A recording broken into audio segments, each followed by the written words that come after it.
DISHA, the latest movie in Kannada, which was fantastic. And these are all some of the work what he has done, and I'm sure all of you know about it. Next, and 100 plus movies, 7 languages, 15 awards, and the National Filmfare Award, and is a regular TEDx speaker also. Now you might say that what it has to do with family, business, management, movie, actor, theater. Uh, the the connect what I see, I'll introduce formally when he comes here, where the connect is.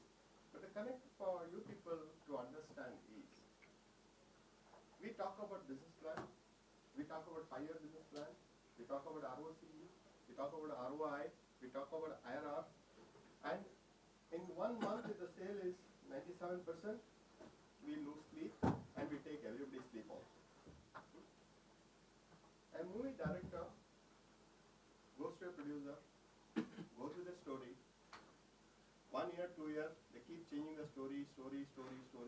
Finally, they start finding the actors.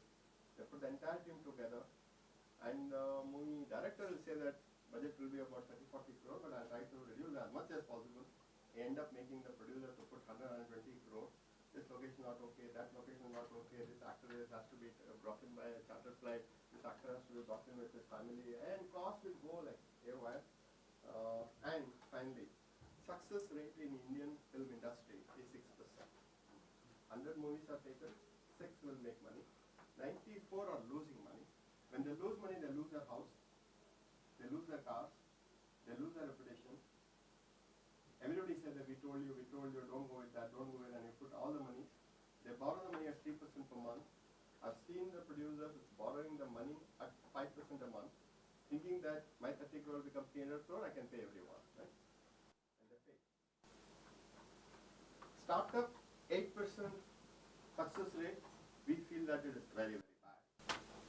Film, 6%, we still go to the movie halls. Okay. Now, I want to know from him, how do they manage that? How do they convince again? He's a director also, he's never been a producer, he's more of a director. How will they convince the producer again to put the money? How will they charge? How do they become the starter? How do they manage the success? How do they manage the failure? And when they fail, what happens to them? Then you think that your failure is nothing. EBITDA has come down from 12% to 10.5%. Call everybody, shout everybody. You don't know how to fix it, so you shout at everybody. How do they manage? 3 years of work, moving, bomb. That is one. Second, technology we are talking about. What it has to do with movie, technology, and ourselves. He had a decent role in Pathan. I asked him that how to deal with Shah Rukh Khan. He said, first, we acted together, but we were not together. I've never seen Shah Rukh Khan. First of all, I didn't know Shah Rukh Khan was a hero also.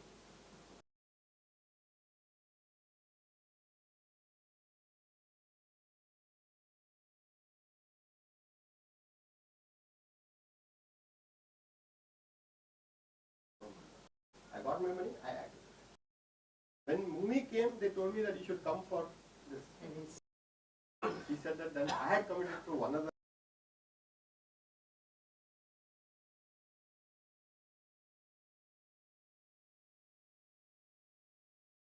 How I have acted good.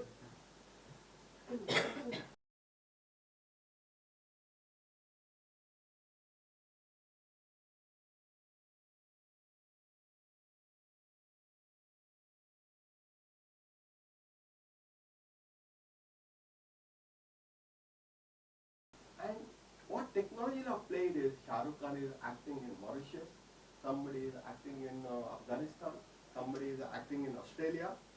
Everything come together, and you will not know that we will have presumed that they are all together fighting. And he says that I only do like this. That side I don't know. Now, if technology can disrupt their life, technology will not disrupt you. Artificial intelligence will not disrupt you. Okay? So we want to speak from his point of view. Is that okay? So instead of bringing one more businessman. I started with 5,000 rupees capital with 5 employees and 1 factory, 10 factory, 15 factory, advertisement, a brand, this and private equity, public equity, shop, this shop, all those things. I thought last day let's have fun with the movie star. I call him now? Yes. Yes. Right? And you can see the intelligence in it. Very intelligent. Theatre artist.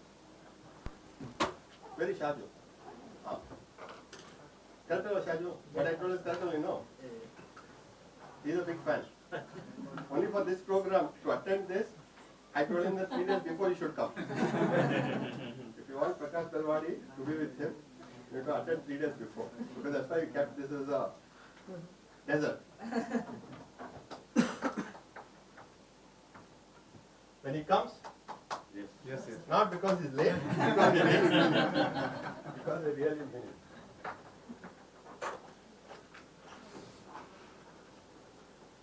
When they come up, you can take that.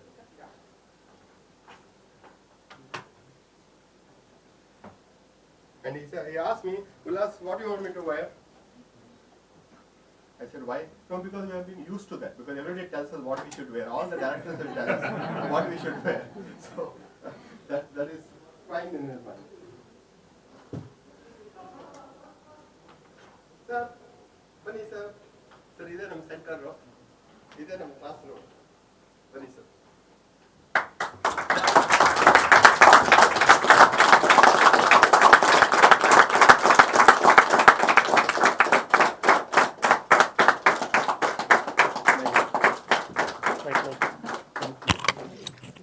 Thank you for that welcome.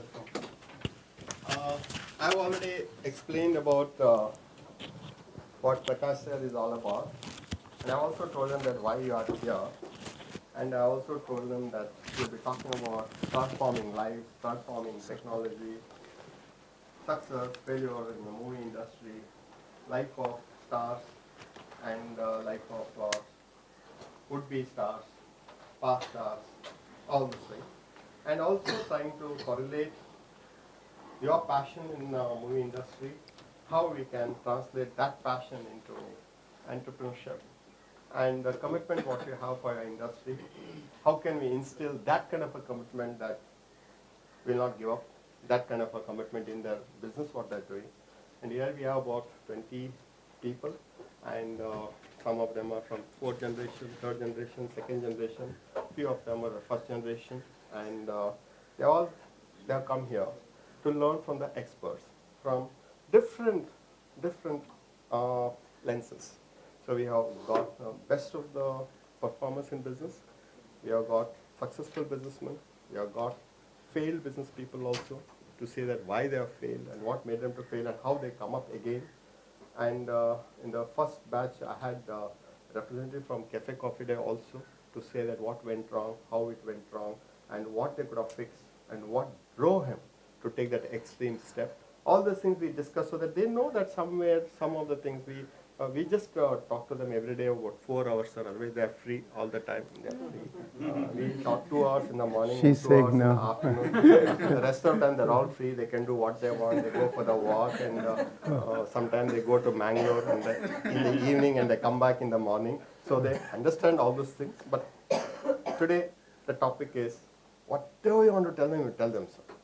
They should not become movie actors. Other than, everything is fine.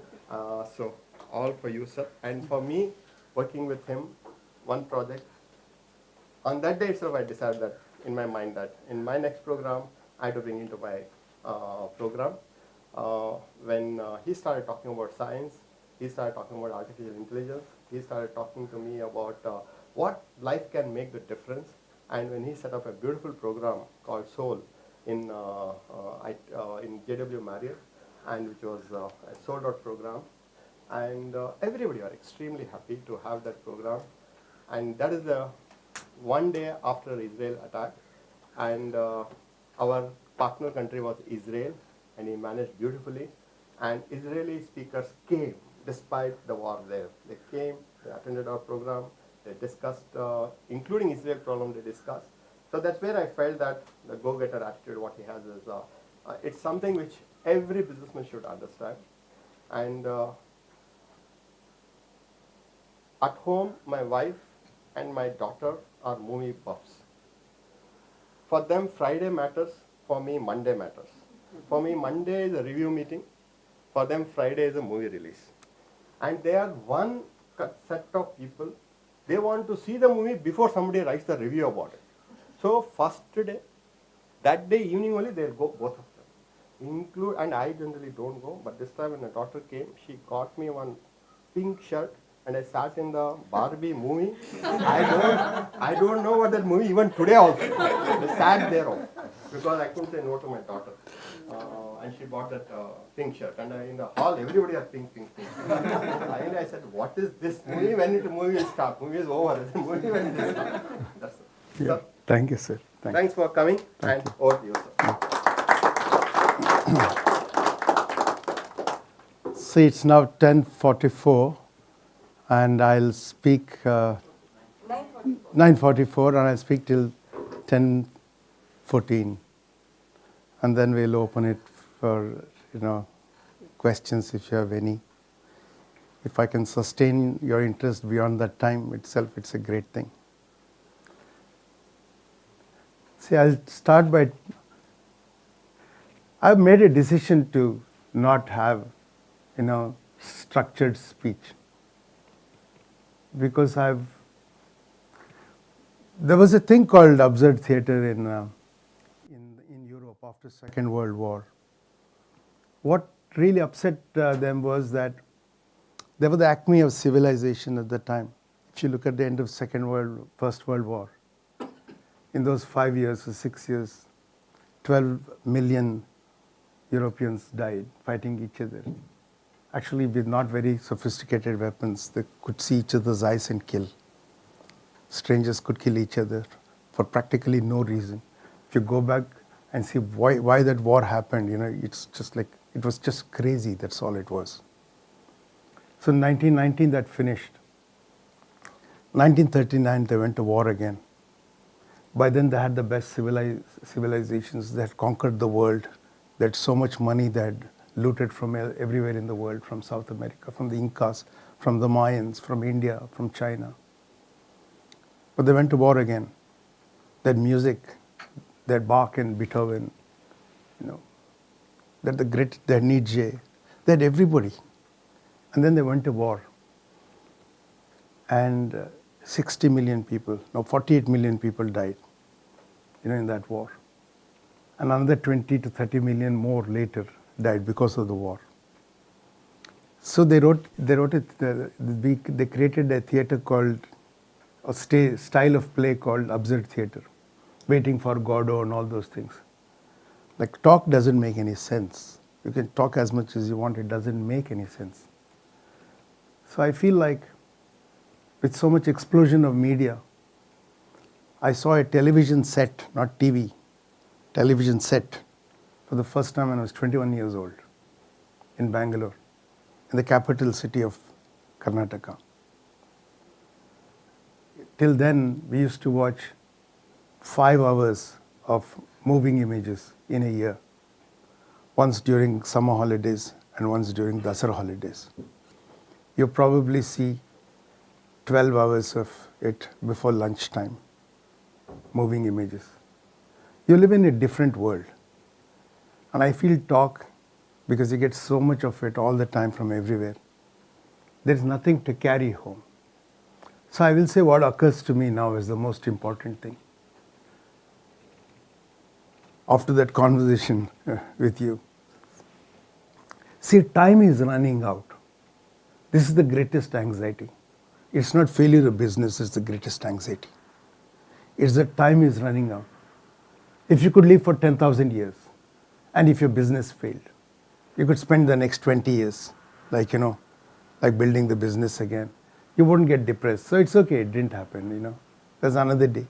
It's like playing cricket match every day in the evening when you come home after school. I don't know whether children do that anymore, but we would go home and play cricket or, what you call Chinnicol. Huh? We would play, and you lose some, you win some. You don't go and say, like, I didn't sleep and couldn't hit today and I've lost marbles. Like you don't lose sleep because of that.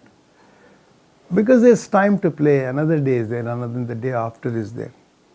But somehow, when you lose business or you lose the love of your life, when you're 16 or 18, you can kid yourself that, you can't live without this person, But that person has other plans.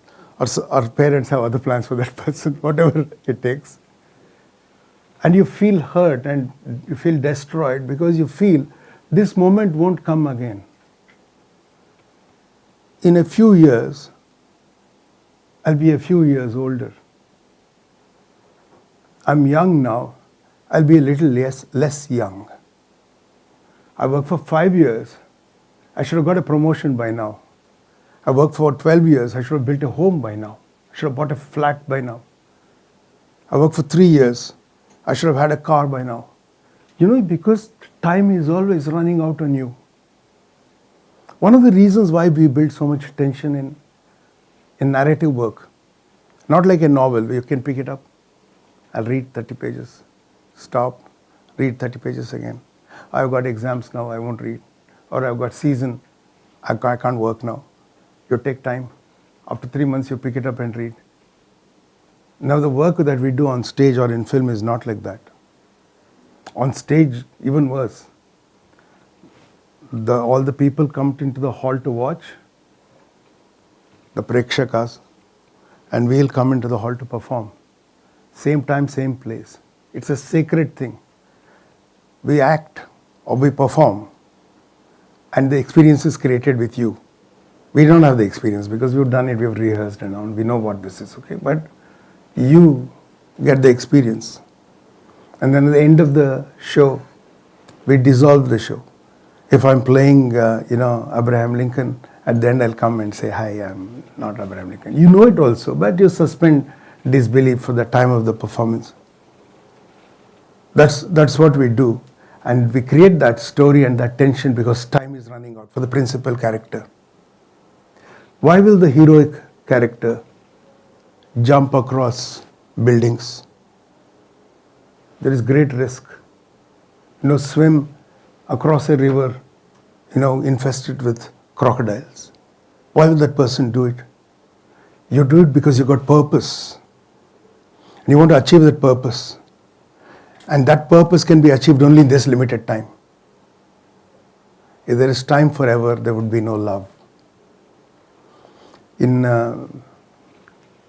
Vikramorvashi Vijaya, Kalidasa, because of a curse, Urvashi comes down, the Apsara comes down. She falls in love with the king and, they live together. And the curse is lifted and she goes back, becomes an Apsara. But even then, even though she's a non-mortal being, she has a sense of yearning. It's a great thing about poetry that, it does this too. So she has a yearning and she comes with her Sakhis and she sees the king forlorn brooding in the garden because he's pining for her. And her heart melts and she wants to reach out to him. She calls his name. But she's an Apsara now, back. The mortality curse is gone. She can't be heard and she can't be seen. And she says, you have to be mortal to have love, she says, That's why Kalidasa is so great, Because, it picks a moment to do such a thing. So what I'm saying is, the trap is not actually loss of business. The trap is actually this sense that you're losing time. You think about it. The average year, you don't have to raise hands or anything. I won't embarrass anybody. If you get married, pressure would have come on the men between 28 to 30, They would have got married that time. Because till then they think they're free. Somehow when 29 is hitting, you feel like something has gone wrong. For girls, anyway, they'll not spare. After 24, they'll just keep pressuring, 24, oh, really? 25, oh. They'll say, so the pressure is there on the girls to get married before that time. Everything that you do is swimming across a river infested with crocodiles. Everything that you do. You buy a flat when you shouldn't. You perhaps marry when you shouldn't. You know, you are under pressure always to do something because of time. Time is running out. It should happen. And if you are of a weak nature, the first time you cheat, you do some participate in some corrupt thing, is because, you know, your career or your business or something that you're doing, you didn't get what you should have got in time. You're a sports person. The Olympics is coming. One missed. Now you're already 24, let us say. If you don't get the next one, you're gone. Then you may be willing to compromise, do anything, right? This is who we are. I want to say this first. And all theater, all narrative in time. Literature is not narrative in time. But you know, but other narrative in time is built like this. Time is running out and the protagonist must do something. And the adversarial thing, the system, the government, competition, another person, whatever is a difficult problem for you, that must be bigger than you in that story. The underdog you have to be then. Only then it's very interesting story to watch. Otherwise it's not such a, like, you know, if Mukesh Ambani is faced with competition from the Kirana shop around the corner, I don't think he's going to be worried. It's not a good story to tell, right? He may not even notice that, right, as a problem. A problem is noticed when it's really big, and the person facing the problem who decides to fight. If you don't decide to fight, there's no conflict. If a business fails and you just leave, there is no problem. It's when you say, I'll fight, there is a problem. There's no problem. If you run away, there's no problem. So I say this as the opening. And I want to say, instead of what all has happened in the past as examples, because nothing of the past is going to serve now except the underpinning fundamental things, which I'll come to at the end once again, okay? Everything is going to change. None of our jobs, including mine, is going to be reserved for us. Because robots equipped with machine learning, aided by generative artificial intelligence and 6G connectivity, will do anything that we are doing much faster, with zero error, no prejudice. And robots won't ask the owner for overtime, maternity leave, sick leave, holidays, salaries, accommodation. Robots will do everything. They'll do it well. It has been speculated, now it's being said, I don't know if some of you have read already, that we have to imagine a future economy. This is the positive side I'm saying, although it's very depressing to me. You have to imagine a future economy where everybody will be looked after, which means you'll get food, you'll get entertainment, you'll get a place to live, you can travel, but you won't have a job. You have to imagine where your self-worth comes from. So that's the scenario that they're saying. So who will generate all this wealth? Very rich people who are already very, very rich. Rich people are richer than many countries. They will actually build all the infrastructure. They'll exploit the resources of the earth, and robots will manage it for them. It's not the future. When we did that Seoul conference, the chief of the Bangalore airport came and said in Terminal 2, for housekeeping, for cleaning the airport, they've kept 59 robots. We just work, no problem. If I do a screenwriting course, examples of visuals, questions, interactive, you can make it, questions being answered. I can buy a non-fungible token. You know what NFT is? I can get a persona of, say, Steven Spielberg, okay? And I'll get the speech done by a robot, and actually I'll layer the persona on that, and it'll be like Steven Spielberg is speaking to you, in the language of your choice. You can already see, that lip sync is being achieved with generative AI, with Indian actors. When we make a film now, you won't know which language it is actually produced in. It'll look real from every language. Where it is registered, that is where it is actually. So you can go home potentially as you sit down, because your habits are watched by your phone. It knows what you like. It's hearing your conversations. It knows what you want to do. And you go and sit down on the sofa, the phone talks to the TV, and the TV comes on.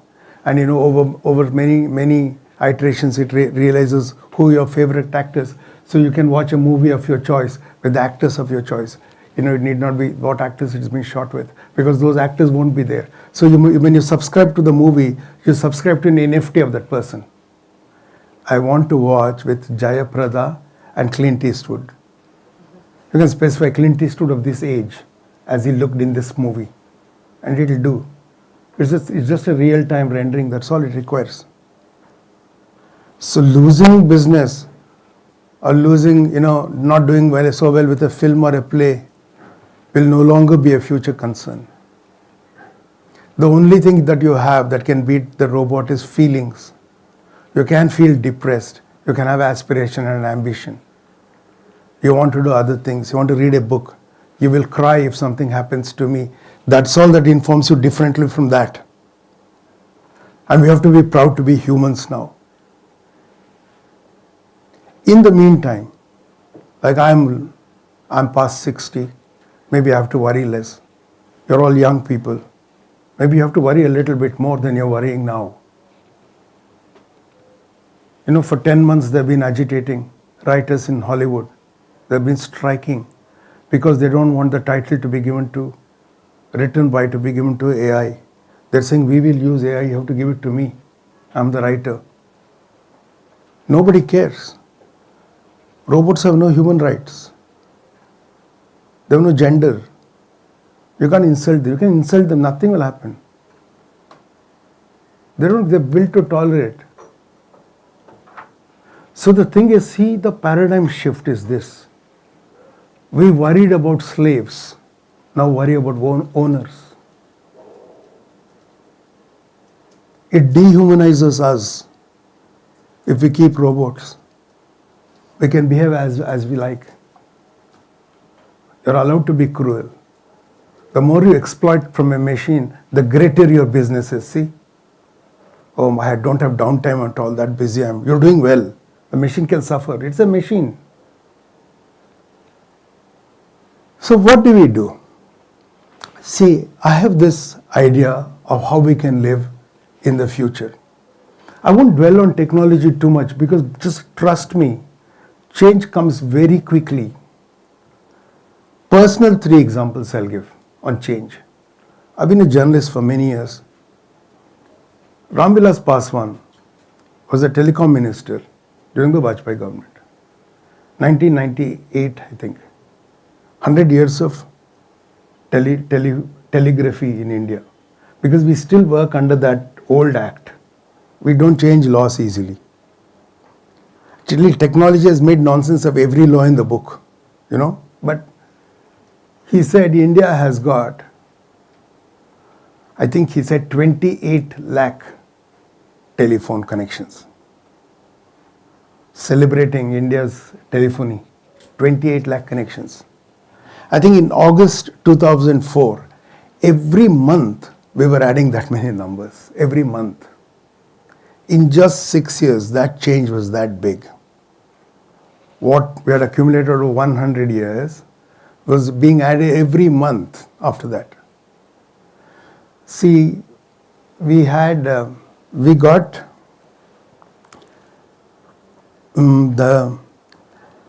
I think the wireless thing was, we had 736 million telephones in the world, telephone connections in the world in 2006. Now we have more phones than people in the world. Racing towards 8 billion now.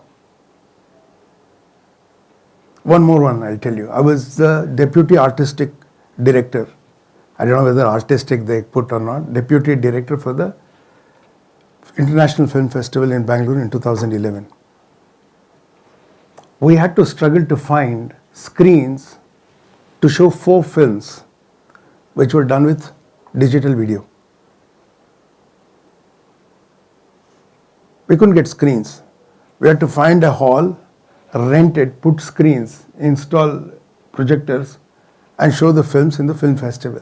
Usually we get about 100 to 110 films for a film festival, international festival. 4 films we couldn't show in the regular theatre, we had to do it in another center. 2013, not too many years later, just 2013. Again we got those 100 or 110 films. Again we went to look for theatres to screen 4 films done out of celluloid. In 2 years, all the projectors with celluloid were yanked out from their moorings and kept outside. In just 2 years, we had replaced nearly 100% of theatres with digital thing. All the films were legacy films in celluloid. We still have celluloid print, for crackpots like Christopher Nolan, but that's a private processing lab and all. But Kodak went bankrupt. That doesn't make this anymore. Next year, Fuji Films went bankrupt, and we don't have celluloid anymore. That quickly, just 2 years, change comes. You have to imagine a world where in Bangalore, the roads will be empty in maybe 5 to 8 years, because there'll be self-driven cars of different varieties. You can subscribe to this service. Wherever you get off, you get into a car that you have subscribed to the service you have subscribed to. Why would you own your own car? Like Christopher Nolan, some people will have the vanity saying, I will drive the car and all that. But that'd be a super rich option. Most people will use this facility. The car will not ask you, did you drink and have you had drinks? It will not keep looking in the mirror if a boy and girl are riding the car together. It won't say, where do you want to get a drop? I can't come there. Nothing will happen. It's so convenient. It's so secure. You would use it. It's for the government to think about this. Another 2-3 things I'll say. I think we have 50 million cases pending in Indian courts. You saw what ChatGPT could do. Imagine what ChatGPT 3 can do now. There's stuff that's not been released because they're scared. Actually, employees are now saying they'll not release. You saw the Sam Altman, imbroglio in the US now. Imagine a sacked person coming back and sacking the board itself that sacked him, It's incredible that is, So if you give 50 million cases with judges, our learned judges will go by All India reference, case history, the Constitution, Criminal Procedure Code, which have all been renamed now, I believe. So, the Indian Penal Code, Civil Procedure Code. If you go by all this, AI can do it in a jiffy. It'll crack all the 50 million cases that are pending in maybe 2 or 3 days. Only reference cases can go to serve the vanity of our courts, They're not required. Think of a job.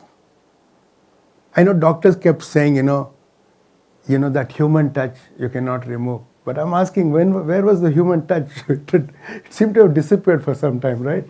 So I'm saying, I agree, human touch, robots can't do it, okay? But robots can come very close to it because they have learning ability without vanity. Because they're made with science. The thing with science is, Science has no failure. Do you understand? In Vijnana, which is actually the result of jignasa, I want to know, curiosity is there, jignasa. And by actually practicing that with rigor, which is Vijnana, you get to know something every time you try something. That is its result. The fruit of that labor, whether it is failure or success, is always there. If I do this and this will happen, I think, and I try. Oh, that didn't happen, I'll think. I won't think I failed. I learned that it won't happen. That's all it is. But when you make product or service from which you want to make a living, you have failure. Because it is dependent on somebody else's approval, not your own validation. Correct? So your great pain is actually that. Our great pain. If I make a film and it fails, I should be happy if it meets my criteria of success. I'll not be very happy. This worked, but that didn't work. If I think, I'll go back, I can rehearse again because I'm a theatre person. It's not a recorded medium. I'll rehearse again and I'll do with that correction. And I'll keep doing it with that correction, which is how life can be led actually. But if I make a film, it's a recorded medium, and I project it, it's not worked, it's flopped. You make a product, put it out, it's not worked, it's flopped. Now what do you do? What do you do now? So, in the next 5 minutes I'll say, because to me it's a very interesting topic and I don't think there are definite answers, but I will say this. If you fail in a product or in a service, you are not finished. That didn't work, but you can work. You are not finished. If you have fundamental skills, if you can do something of value, you are always required. Even if you can think differently from others, you are not swayed by opinion. You can think differently. You can survive happily. Although happiness is not your pursuit. To create meaning should be your pursuit, hopefully. There's a writer called Viktor Frankl, right? Some of your business schools you would have known. Otherwise, please read him. Man's Search for Meaning, it's called, that book. Short, small book. Viktor Frankl. He says, happiness is a trivial issue. He says meaning you should pursue. In the Purusharthas, Artha means meaning. It's a great idea, meaning is. As long as you have skills to do something, see if you can sit in Bangalore and say, actually that is not where you should have drilled. You should have drilled from this place. Somebody had said at the beginning, they needn't have wasted these 15 days trying to do something impossible. I'm not saying they're right or wrong. They tried, next time will be better. The one great thing about that tunnel rescue that's happening in Uttarkashi is this. As we were growing up in all these years, if miners got trapped in a tunnel, or workers got trapped in a tunnel, we would assume that finished. Karma odurashte. That's all it would be. This is the first time there's like a new country which thinks there is no small life to spare here. Every life is important. It's a very big change. So mistakes will happen and everybody will pontificate and say how it could have been done. Although they didn't say it when it happened, okay? They got an international expert to come and do it. He failed. They keep trying, they'll do something, but if we knew, if there was some fundamental way to understand how to do this, and somebody had thought through this, a single tweet, would have been enough. It's the power of knowledge. So I'll say this, knowledge in your domain, and knowledge generally about everything that affects your domain. Nobody can work in silos, right? Everything affects everything.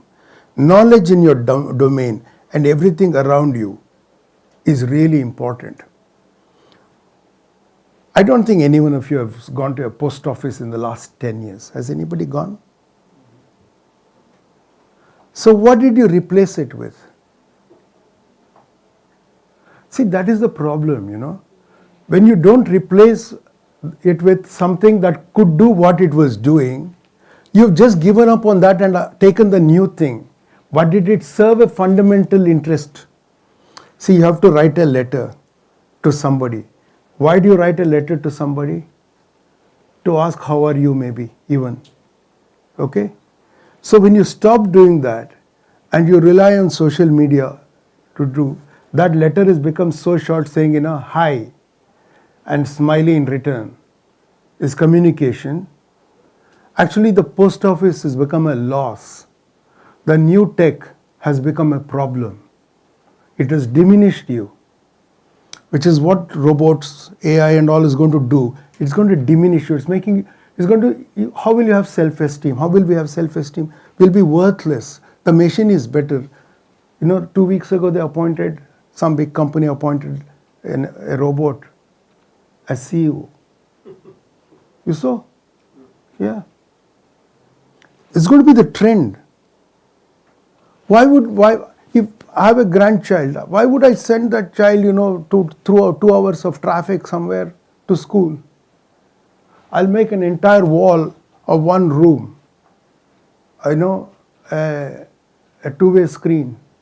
I can do phone calls, talk to people everywhere in the US or, you know, Australia, anywhere in the world. People who are not even living, I can do, just for nostalgia.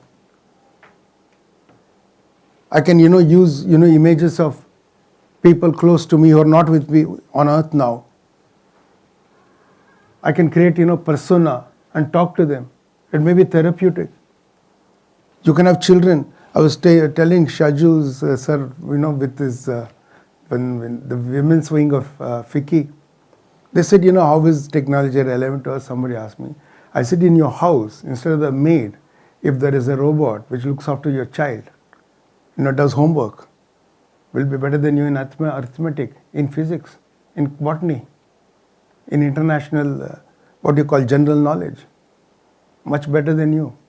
It can actually imitate your dialect and accent and sing the songs you sing, much better than you perhaps. Tell the story over and over again to the baby. Robot will never get bored. It'll never look for a place to sit. It'll always carry the baby. What would you do then, I said? Does it look like a good idea? Now think about it. It may develop affection for the robot than the mother. Everything will change. Mother is also not safe. Even that job you can't keep. The only thing you can keep are these things: knowledge, skills, stuff that you can actually do. Knowledge is how you can think. Skills are stuff that you can actually do. And 3, humanity. Robot doesn't have empathy. I will just talk about dharma and stop this. See, the question is asked, what is dharma? What is dharma? It is certainly not religion. What is dharma? So in theatre, sorry? I think so, the closest I would think. See, in a theatre, Aristotle has this thing of what he calls themes. He says stories. That time we had only theatre. We didn't have TV and OTT and all that, right? 50 BC and all that we didn't have. So, not 50, 500 BC. What we had was the hero or the protagonist, man. When we say man, we mean woman as well, okay? What did man have? He had problems, like we always have. And we are always running out of time. Whatever the other problem is, that time is a problem that never goes away. Time is always running out. I've just run out of time now, okay? Time is always running out. So man has to act between in that continuum of from birth till death. Okay? Actually, from birth till you're not debilitated from action. Okay? Till then. You can act only in that period. And when you act, how will you act? For us, we have the Purusharthas. For us means like for some people in India, for a large sections in India, we have the Purusharthas. What are the Purusharthas? Dharmartha, Kamartha, Arthartha and Moksha. Dharmartha means like, you must do what you must do, taking everything into consideration and do that one right thing. So I'm arguing here again that you may have shades of grey in anything. In action, there are no shades of grey. There is one right thing to do. There is not another right thing to do. There is one right thing to do. The bipolar thing there is, will you do it or not? It's yes or no. It's 1 or 0. That's all it is. Okay? Will you do it? Actually, it's very difficult. That is called dharma sankata, because you feel I have this much time or money or resources. I'll spend it on him, my wife, my children, my friend, myself. What will I do? That's called dharma sankata. And you choose one thing to do, which you think is your duty. There are many duties to do, competing duties to do, and you do that one thing that you can do now. That is the best thing you can do. Nobody can do the perfect thing. Such a solution is not there. You do that one thing. That is the best thing to do. It's very hard to do. But you can't do it just that and be done with it. It must be married with other problems. You have to like what you're doing as much as possible. It has to be, kamartha it should be. You can't say, I'm just doing this job for the money, I don't like it. You don't do. You're doing injustice to so many people when you do that. You have to try to do what you like to do. And you must do work meaningfully. That means you don't go to say, work to rule. It doesn't matter if you're not productive. I have to be in the seat, I'll be in the seat. Work to rule. You can't do. You have to do something that is desire. You must desire that you'll achieve something tangible by it. Build a house, build a road, take salary home. That is the arthartha. The artha should have meaning. This artha also it should have. Then there is moksha. We will not talk about it at all. That's like that adhyatma stuff is too difficult. We'll leave that. Okay, but these three things at least it should be. We have to do what we must do, keeping this into consideration. That we love doing what we're doing, that we're doing it meaningfully. There is supposed to be a result at the end of it. You may achieve it or not, but you must be oriented to that. And you do it the right way. You do your duty the right way. That you do the duty that's the best thing that you're able to do. That's the right way. Okay? This is humanity. If we can do all this, the other questions become easier to answer, like how to handle failure. What is the purpose of life? What will I do if I don't do this? All those are easier to answer, because if these three things are there, you are there, then there are possibilities. When you lose yourself, where is the possibility? I'll stop at that. Fantastic.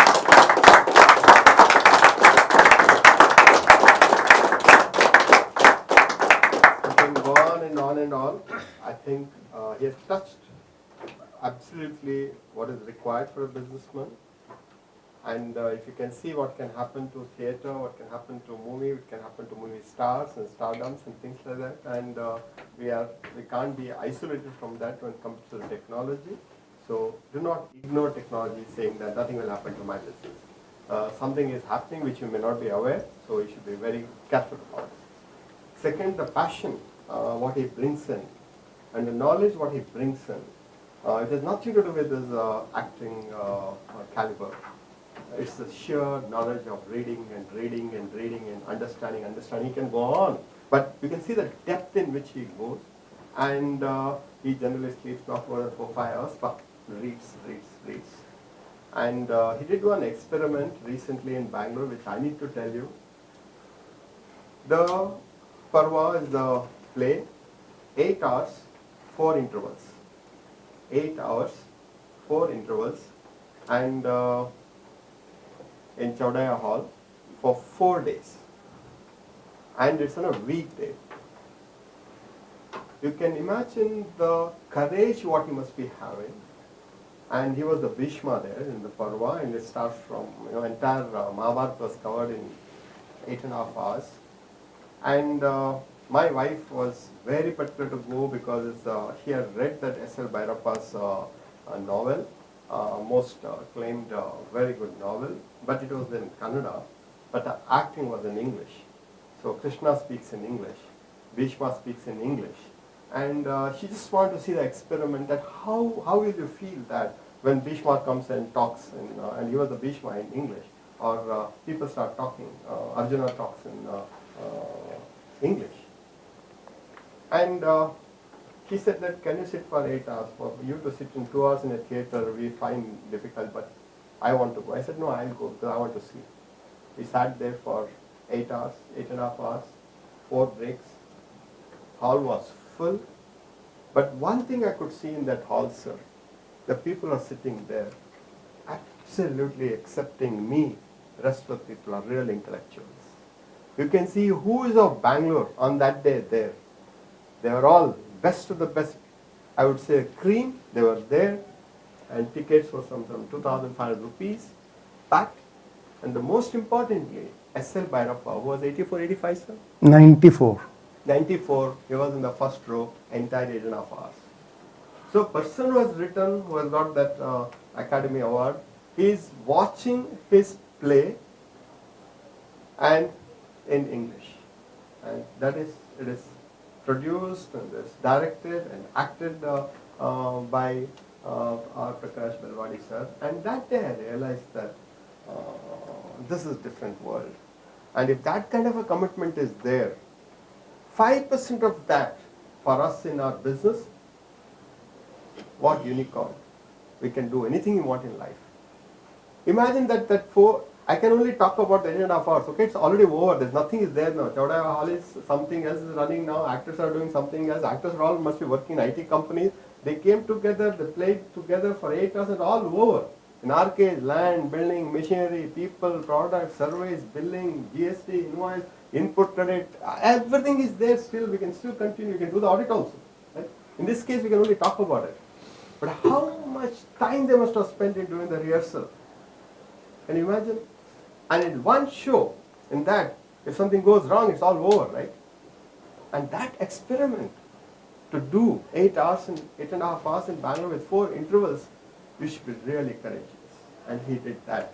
And 4 days. And the same thing acted 4 days. And today when I told him, sir, I was there on the first show. Oh, you should have come for the second show. First was not that good. Second was fantastic. I said, how will we know about it? For us, that was like, this is ultimate. So, thank you. Any questions? We take two questions only. We'll take 2 questions. Only 2. No? We'll select. Okay, one from Lakshmi and one from you. Over. Last one is from Lakshmi. Okay. Mine is not a question. I'm sorry. I know if you tell a question, you won't allow me. No, allowed. Actually, I was telling my friends also over here. 4 days ago, I knew that I'm attending this workshop only about 5 days ago. So I came home, I was telling my wife I have got a 4-day workshop. MD of Titan is coming. MD of Cholil is coming. I told the entire speakers. And I also told, 4th day I was seeing, one old actor was also talking. Then I told MD of Titan, And I told MD of Cholil, old actor, who's he? And I showed the, one Mr. Prakash, I showed the, I'm not from Karnataka. So I showed the brochure in the mobile. He's my hero. How can he tell he's an old actor? He's my hero. So I said, what? Is he a hero? Yes, he is a hero. I'm like, I'm not, I've seen him a couple of films, but he has not acted as a hero. No, he is my hero. Then he listed all the OTT series. But just to contradict, time has not created pressure on you. Because she's a Malayali, watching OTT, Hindi web series, he's a hero, but she doesn't know he's a Kannada actor. And he's a hero at 60 years, he's a hero. So time has not created pressure. So you just showed that you can be someone here at 60 years. It's been a pleasure hearing you, sir. Thank you. Thanks a lot. I want to say something in response to that quickly. Okay, I'll listen to you, sir.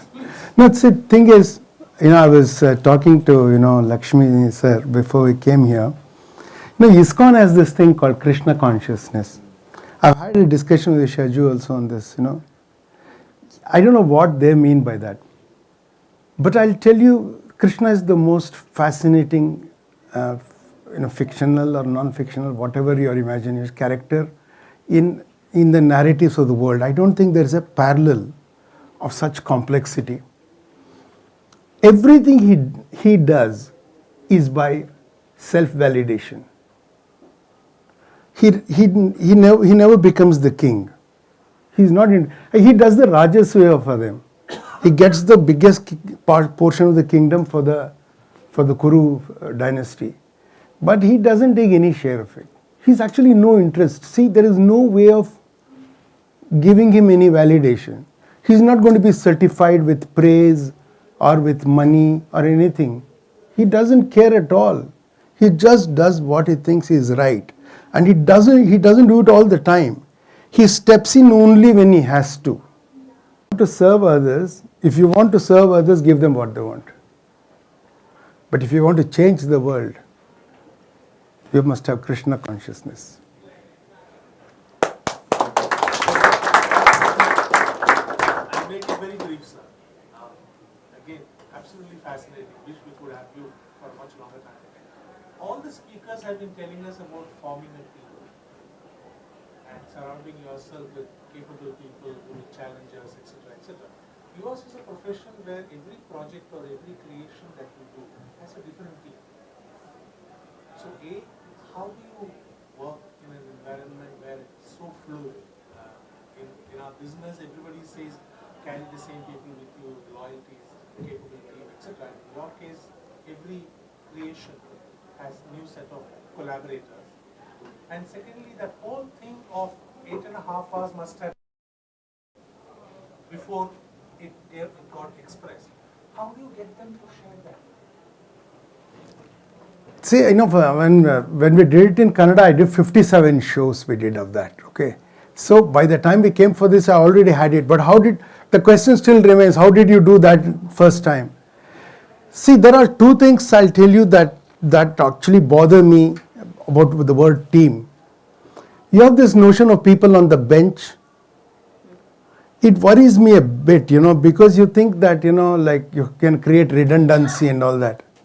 Actually, it assumes a stability of environment. That's why you have this idea of bench. Actually, it's a fake thing. There is no redundancy. If you have a good model, everyone you have you can use.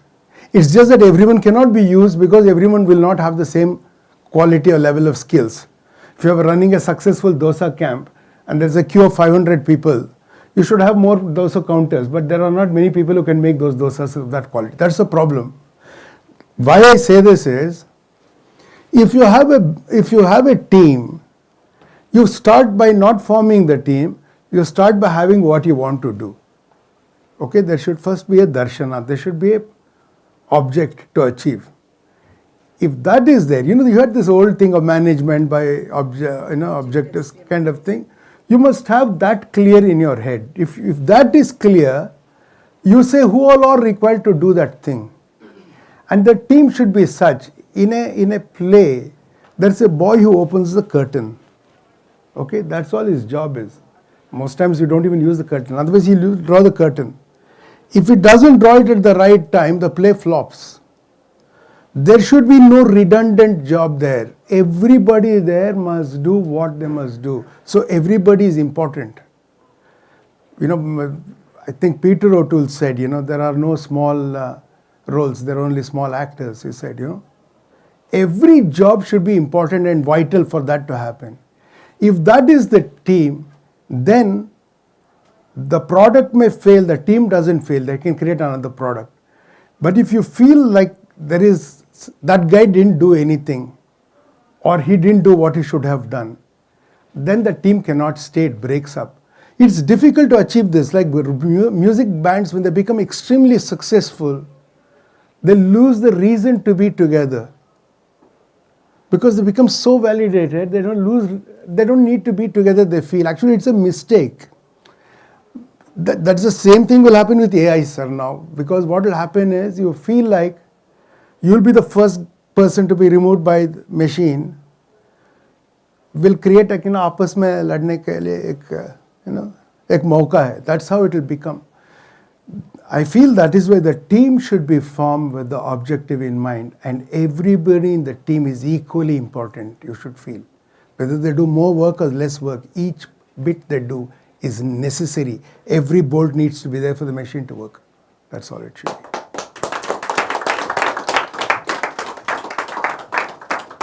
Sir, thank you for coming and gracing our event here.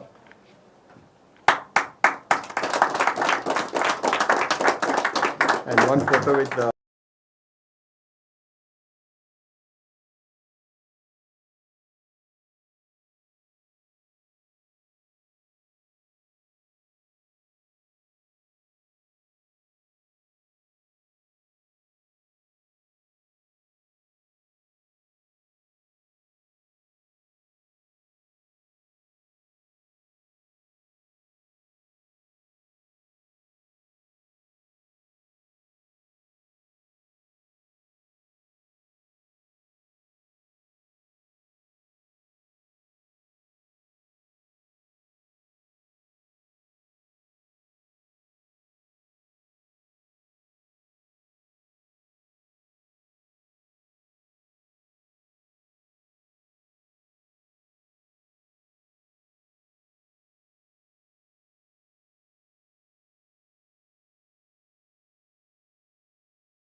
talking to us about digital adoption in small business. Over to you. Yeah. Thank you for the nice introduction. So my name is Anshul Verma. I'm part of McKinsey of the Bangalore office, but I am actually part of Digital McKinsey, which is the digital arm. And by designation, I'm an associate partner, but by experience, I'm an enterprise architect. And I've been doing this work for almost about 20 years. I mentioned about my family, the family business as well, but I've been the odd one out as well in that, because about 20 years back, I found my calling in writing code in software applications. And I just went ahead in a parallel direction at that time. And since then, I did my engineering, I've been actually serving different enterprises, primarily on technology, on adopting technology. And Mr. Belawadi talked about bots replacing us, working with us, along with us.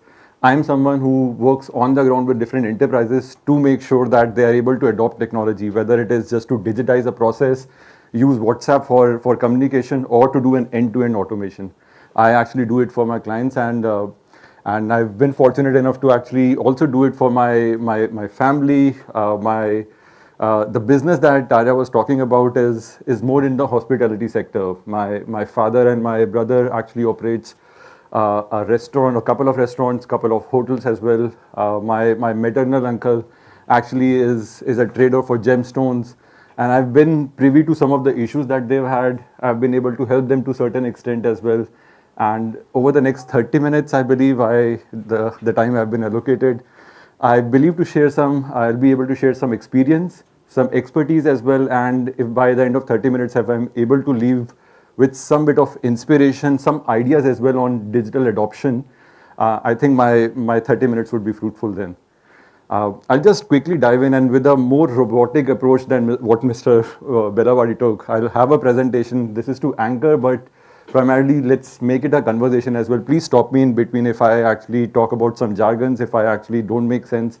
I'm happy to actually take a pause, talk about it, discuss and learn as we go forward. Yeah. I'll just start with for a minute talking about the journey that all of us have had as Indians, as part of India as well. And India's economy has been growing. You must obviously be aware of it. You must be hearing about it.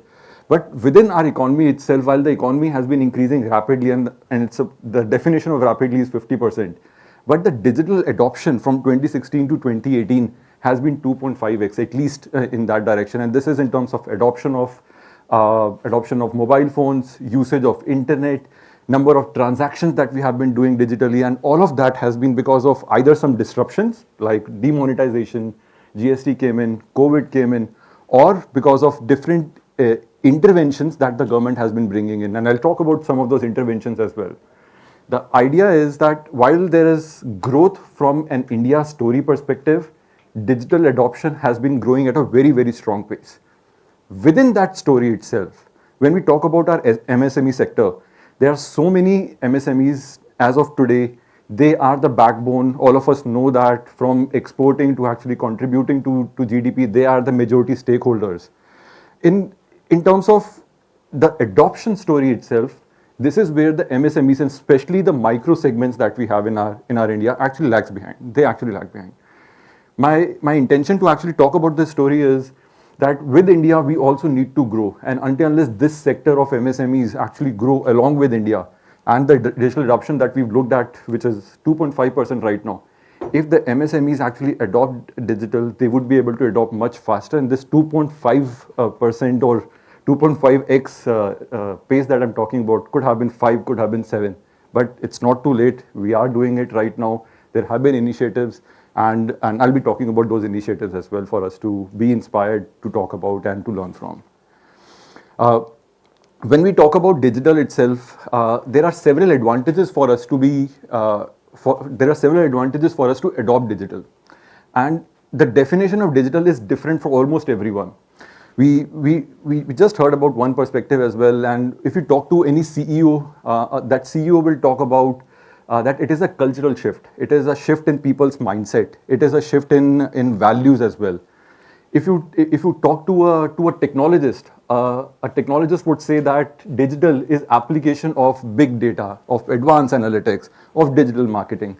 If you talk to a digital marketer, that person would talk about social media identities. Everyone has a different definition of it.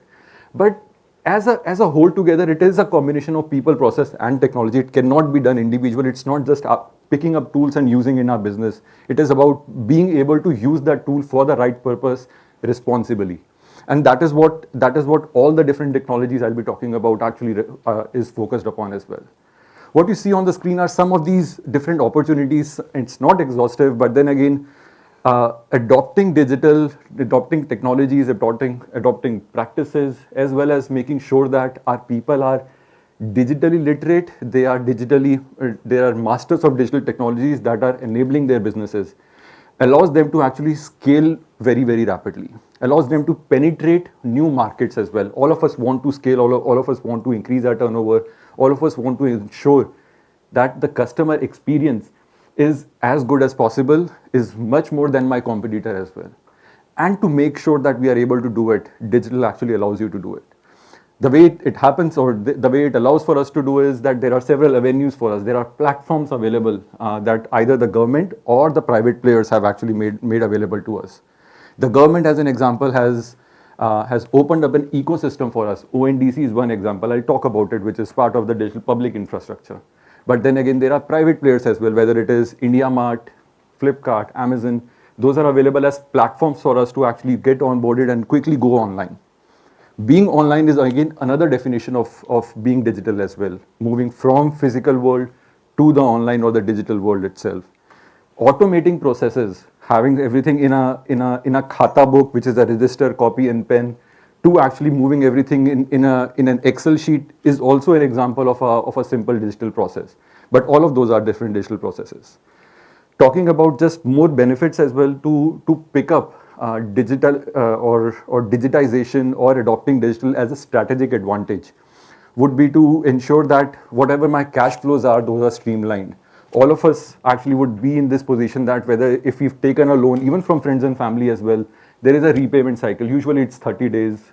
However, my own or anyone's customers might not be paying in that 30-day pay cycle itself. How do we align both of them? Digital allows you to actually help in that. How do we ensure that things can be automated? If I am the one running my business or if my employees are the ones running my business, how can I ensure that I focus on things which are more value adding rather than repeating the mundane tasks? Can I automate more? Can I have a touchless business process altogether? Can I procure my materials instead of multiple vendors, but only from a single vendor who is providing me the best prices. How can I actually identify that and automate that process, as an example? So all of these are different examples, and from ERPs and CRMs as a tool to cloud as a platform for us to build, to generative AI, we were just talking about it, using it as just another tool to enable us. Digital, and my definition of therefore digital, is any process that allows you to accelerate your work, optimize your business. Digital will not run your business, but digital will scale your business, optimize it for you, and make you more productive in less amount of time. And that is the definition of it. Whether it is AI, whatever technology we use, that is how actually digital allows you to make it happen. Now, I'm sure that you would agree with the advantages. You must be using some of these technologies already. There are certain set of limitations as well that we see when we are adopting different technologies as well, and they range in the amount of effort it needs to take.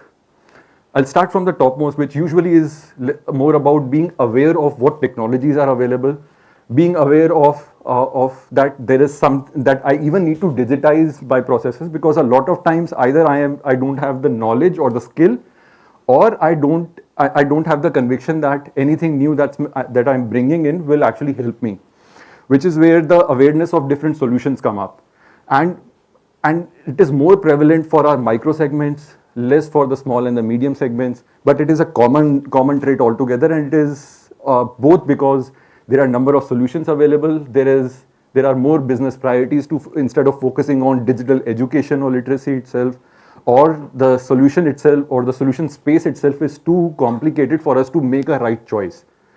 And while that is more about the awareness part, this connects directly with the conviction itself, that if I, let's say, bring in a Khata book, or if I pick up Tally itself, I can train my accountant to actually do my accounts. But is the software safe, as an example? Will it actually expose or increase the risk surface area for me altogether? I don't know right now.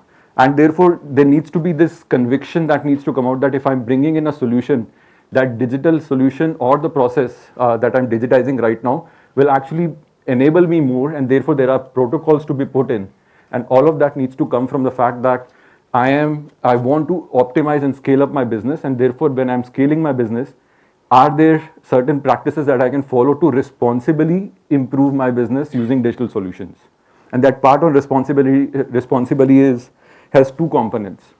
One is in terms of taking consent from our customers, making sure that there are certain hygiene practices like taking backups, having antiviruses, to also ensuring that there is a culture that we are able to embed in our employees, in ourselves as well. And that culture itself talks about how do we reward innovation, how do we reward smaller processes of bright ideas that can allow us to improve the current process that we are actually working upon, and therefore whatever we are doing in days and weeks, will we be able to do it in hours or minutes, right? So that's just the definition of it. A lot of the infrastructure, and that is also a barrier to say that if I need to bring in an ERP or a CRM system for my work, while the advantages might be clear, I don't have the infrastructure, I don't have the servers to set, I don't have people to run backup processes, I don't have internet connectivity to sustain a server up and running 24/7. And there are again systems available. Cloud, as an example, is a setup that allows you to, or is a platform that allows you to ensure that you don't really need to think about infrastructure itself. You don't need to think about investing for that infrastructure as well. You can quickly get started if you have an idea to experiment and pilot. And that itself again is part of the culture. This point on culture itself, and I think someone asked about that, why is a team important in the previous session itself. And I think culture plays a very strong role in it, because every person in a team, and in McKinsey as well, when we work, we actually work across multiple clients. And every time when we work for a client for a specific problem, it's a group of separate individuals providing value independently for that problem, coming together and then disbanding after the problem, and then new set of people coming together as well. And the reason that we are able to deliver again and again for different clients is because we share a common set of values and common culture itself, and that culture has has aspects of vision and purpose. All of us have a single vision, single purpose of being customer focused. But all of us also have a toolkit that if I am someone who is coming from a technology perspective, if a person B is coming from a business perspective as well, both of us would be speaking the same language. Both of us understand that the first thing is to understand the problem statement, break the bigger problem into smaller chunks, and then start prioritizing them on different dimensions. As long as different people of the same team are coming together and forming forming in such a way that their purpose, their vision, as well as their toolkit aligns, then individually we'll also be able to be productively work together. And that is where this part on conviction, all of this gets solved with a culture of innovation, when we set up the culture of problem solving, when we set up the culture of implementation and experimenting for digital solutions. The last part which all of us face, and I was briefly touching about the credit cycle being for repayment cycle being for 30 days and our receipts coming by 40 days, 50 days, 60 days sometimes. And this problem itself is for all the sectors, for everyone, but then again, it's not individually solved by MSMEs. The problem of funding is that from a lender's perspective, they don't know whether if I lend something, whether I'll be able to get that value back or get the ROI on that credit or not. And it is because of two reasons. Either they don't have the reach to different MSMEs, or they don't have the structured data itself. And therefore, it becomes responsibility of an MSME only to make sure that the structured data is available to the lenders to make the credit available to us, so that underwriting could happen, so that messaging could happen, so that connection and relationship building could happen, and therefore more credit or a revolving credit can be offered to us. And when we talk about digital, this can happen if you are digitizing rather than you have things in books. This can happen if you are in a position to take your data and make it available to different ecosystems. ONDC, OCAN are a few examples. I'll just talk about those as well. This could happen if you are making all your documents available online in DigiLocker as an example, and therefore different clearances that need to happen can happen much more quicker. This can happen if you are okay to actually expose the transactions that you are having. You don't need to have a fully audited account to get a loan. But this can happen if you can open up the transactions that you are doing on your UPI, on your monthly transactions for other things from your main operating account to the bankers, and they can actually look at the flow of money coming in and then even use that for credit underwriting. All of this is enabled by digital, and therefore puts an onus back on us as well. That how can we actually adopt these digital tools to make sure that others in the ecosystem can also help us. I'll take a pause here before actually just diving into a few examples to bring this to life. Any thoughts, suggestions, any comments on what I said until now? Yeah. Maybe before just diving into the content itself, where I had some initiatives that we can actually take up, and then I'll dive into the digital public infrastructure, ONDC, and a couple of examples on different technologies. My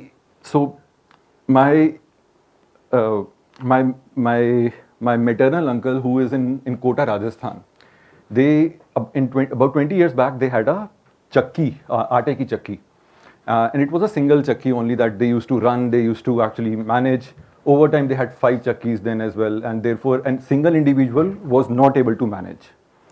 And my other mamas and their children also started helping them. From 5 to then they had 10 chakkis. Then they were expanding. They started employing individuals as well. But the scale with which they could actually improve or actually move ahead actually started slowing down, because it was limited by the number of people we can bring in, and people cost is usually one of the highest costs when we actually start scaling up. So what we did for them as well was that while there were several different chakkis, the two main problems that they had, for which the majority of the time from a human capital perspective that was being spent, was in quality inspection and making sure that the atta that was coming in was actually getting bagged in proper bags, and those bags were tagged. We implemented 2 solutions. We bought a 10,000 rupee camera, kept it on top of two of the chakkis itself, which did just one task. It looked at the atta itself and saw that whether the current whether the current atta is coming, whether the current atta that is coming has any impurities or not. Usually there were a lot of flies at that point. Usually there were some gehu also coming in along with the atta itself. And as soon as it used to identify, it used to notify the machine to get stopped. And that itself was a small intervention, small amount of money that was spent. Computer vision was the algorithm enabled by a camera that allowed that one single chakki to actually be much more quality focused as compared to the 9 others. We then implemented the same for 2, then 3, then 4. Similarly, the other part on baggages as well, and all the people who were hired then actually moved away from monitoring the chakkis to actually selling those bags as well to the local other kirana shops and other wholesalers as well. They required a simple trace and track kind of a system, and barcodes were newly coming in about 2010, and at least in that area itself. We implemented a simple barcode scanner. They created a barcode attached to the bag, scanned it, made a note of it in an Excel, and then sent it out. Just that tracking itself of what bags were created, what batches were created in that day, and then moving and where those batches were moving actually to different providers, itself saved them at least 5 hours every day across each and every individual who was actually monitoring those machines. These are a couple of examples that just focuses or pushes us to actually look at more of these examples to say that in my process, in the work that I'm doing, what are the things that are manual? What are the things which can actually be improved? Do I really need to spend my time on this? Mr. Belwadi was talking about dharma and other questions towards the very end. I take that stance as a strategy, that looking at everything that I do, I know how to run my business right now. But my ambition is to actually scale, and therefore what I'm doing as of today, if I divide my entire 24 hours, can it be done in other ways? Are there tools available? Are there processes available? That is what the mindset I actually take with my enterprises as well, and bring those solutions forward to make sure that my human time is actually spent on other creative tasks. My human time is actually making things more safer and working along with or running my business more responsibly rather than actually just operating it day in and day out. What you see over here is just these 3 pillars, and the first pillar is about being self-propelled, and there are certain things that you can do today as well on your own to do a self-assessment on where am I more digitally mature as compared to other places. I can pick up out of the box tools which are available. While cloud is a platform, there are a lot of solutions available over there. I can pick up a lot of tools like ChatGPT available to me to summarize, to synthesize, to communicate with my clients, to either just improve my productivity or just to improve the experience of my customers as well. There are different ways to actually look at business KPIs. Getting more customers, allowing customers to spend more time on my platform, having a larger share of wallet, having a larger ticket size of my product, whatever the business KPI is, we need to go business backed and look at digital as a different set of solutions. And therefore, generative AI becomes just one other solution enabling and accelerating our work. Similarly, if some, and maybe a raise of hands would be good, that do we know about the World Economic Forum Manufacturing Lighthouse program? I'll just take a minute. So World Economic Forum about 5 years back said that our manufacturing output globally needs to be improved substantially. And the only way to do it is using digital. And what they went ahead was, they set up a criteria, they created a criteria saying that any manufacturer, if they are following these criteria and excelling it, they would be certified as a manufacturing lighthouse. And what that means is that particular company in their particular domain is actually able to lead everyone in the sector. And therefore, it acts as an inspiration, it acts as a forcing mechanism for different enterprises to make sure that they are able to utilize digital technologies to improve their production, their yield, throughput, efficiency of their manufacturing processes as well. And it is a public set of criteria available along with the self-assessment of digital maturity, which I was talking about. I have a couple of pages, maybe I'll talk about it. But essentially, that criteria also says that what is the baseline of your business KPIs as of today? What are the digital solutions behind it? And therefore, the impact that are coming in from the implementation that you've done. What is the value that's coming in? is that are the solutions that you've implemented just for implementing those solutions, or is there business value behind it as well? How mature is your employee skills coming up? Are your employees still doing manual work? Are they digitally savvy or not? There are criteria for it for us to look at. Again, something for us to be inspired about. Second part is on how is government enabling us? And with India Stack in the last 7-8 years, the digital public infrastructure has been changing shape. It started with Aadhaar, went on to UPI. Now there is something called as ONDC, which everyone is actually working upon. Something called as ULIP, Unified Logistic Policy, is coming up. For agriculture, there is an agri-stack or digital agriculture coming up. These are different avenues available again to us, and it is our responsibility to also be aware that what are these initiatives and how can I be part of it. I'll take example of this digital public infrastructure just on the next page itself. But the main message here is that while government can do only so much, we need to be aware of these and make sure that we are identifying those policies, those platforms, those ecosystems which are applicable to us. The third part is private enterprises. Exactly the same message, but then again, every private enterprise also wants to improve their own business as well. We are also a private enterprise. But then again, take example of ICICI Bank. They've created a digital ecosystem, and if we are not aware of it, their current account actually gets created instantly. They allow an overdraft policy or overdraft credit of about 25 lakhs. Flipkart and Amazon, Jio, all of them have skill sets or training programs to enable sellers to come on board onto their platform. If we are selling on their platform and doing it responsibly, they even shorten the repayment cycle as well. All of that is based on relationships. There are open learning programs available as well for our people. We need to be aware of them, and then again, onus comes on us, but there are several avenues for us to implement these technologies. The digital public infrastructure which I was talking about, and just going in a bit more detail, it has been adopted widely. It is a global success case for all of us, and it is because so many of these initiatives, from UPI to FASTag from a logistics perspective, Aadhaar from an identity perspective, Bhashini for localization of languages, all of these are global solutions that are enabling at our scale, at India scale. No other country has been able to do that. And there are several initiatives. I've taken an attempt to summarize almost all of these ecosystem setups from the digital public infrastructure into a single page here. What you see, and I'll take a minute maybe on this particular page to talk about. You see different applications on the top row itself, from Bheem for UPI to actually CoWIN for health, which was utilized heavily in the COVID time, to FASTag for transacting and enabling our logistic providers, to ecosystems and frameworks which allow for the overall providers and consumers to connect together. These providers and consumers could be buyers and sellers, as an example. And ONDC is one big example of it. There are other examples. From an agriculture angle, there is something called as AgriStack that is being built. AgriStack allows you to have a single unified identity for a farmer connected to a farmer's land and the crop as well. And therefore, if we are an agri-focused, or if agriculture or farmers are our customers, this actually provides an avenue to understand who is my customer, and therefore offer more services to them.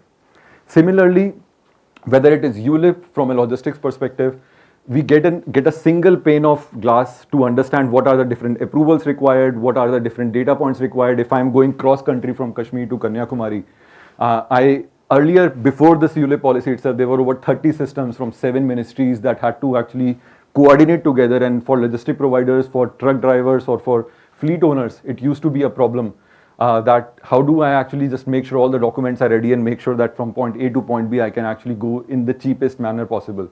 ULIP is trying to solve for that, and we need to be aware what this is, on board to it, and be part of it. And at the bottom, you see some open utilities. I'm sure that from DigiLocker to actually our Aadhaar card, to e-signing, all of those are something that we are using for some work or the other on a daily basis.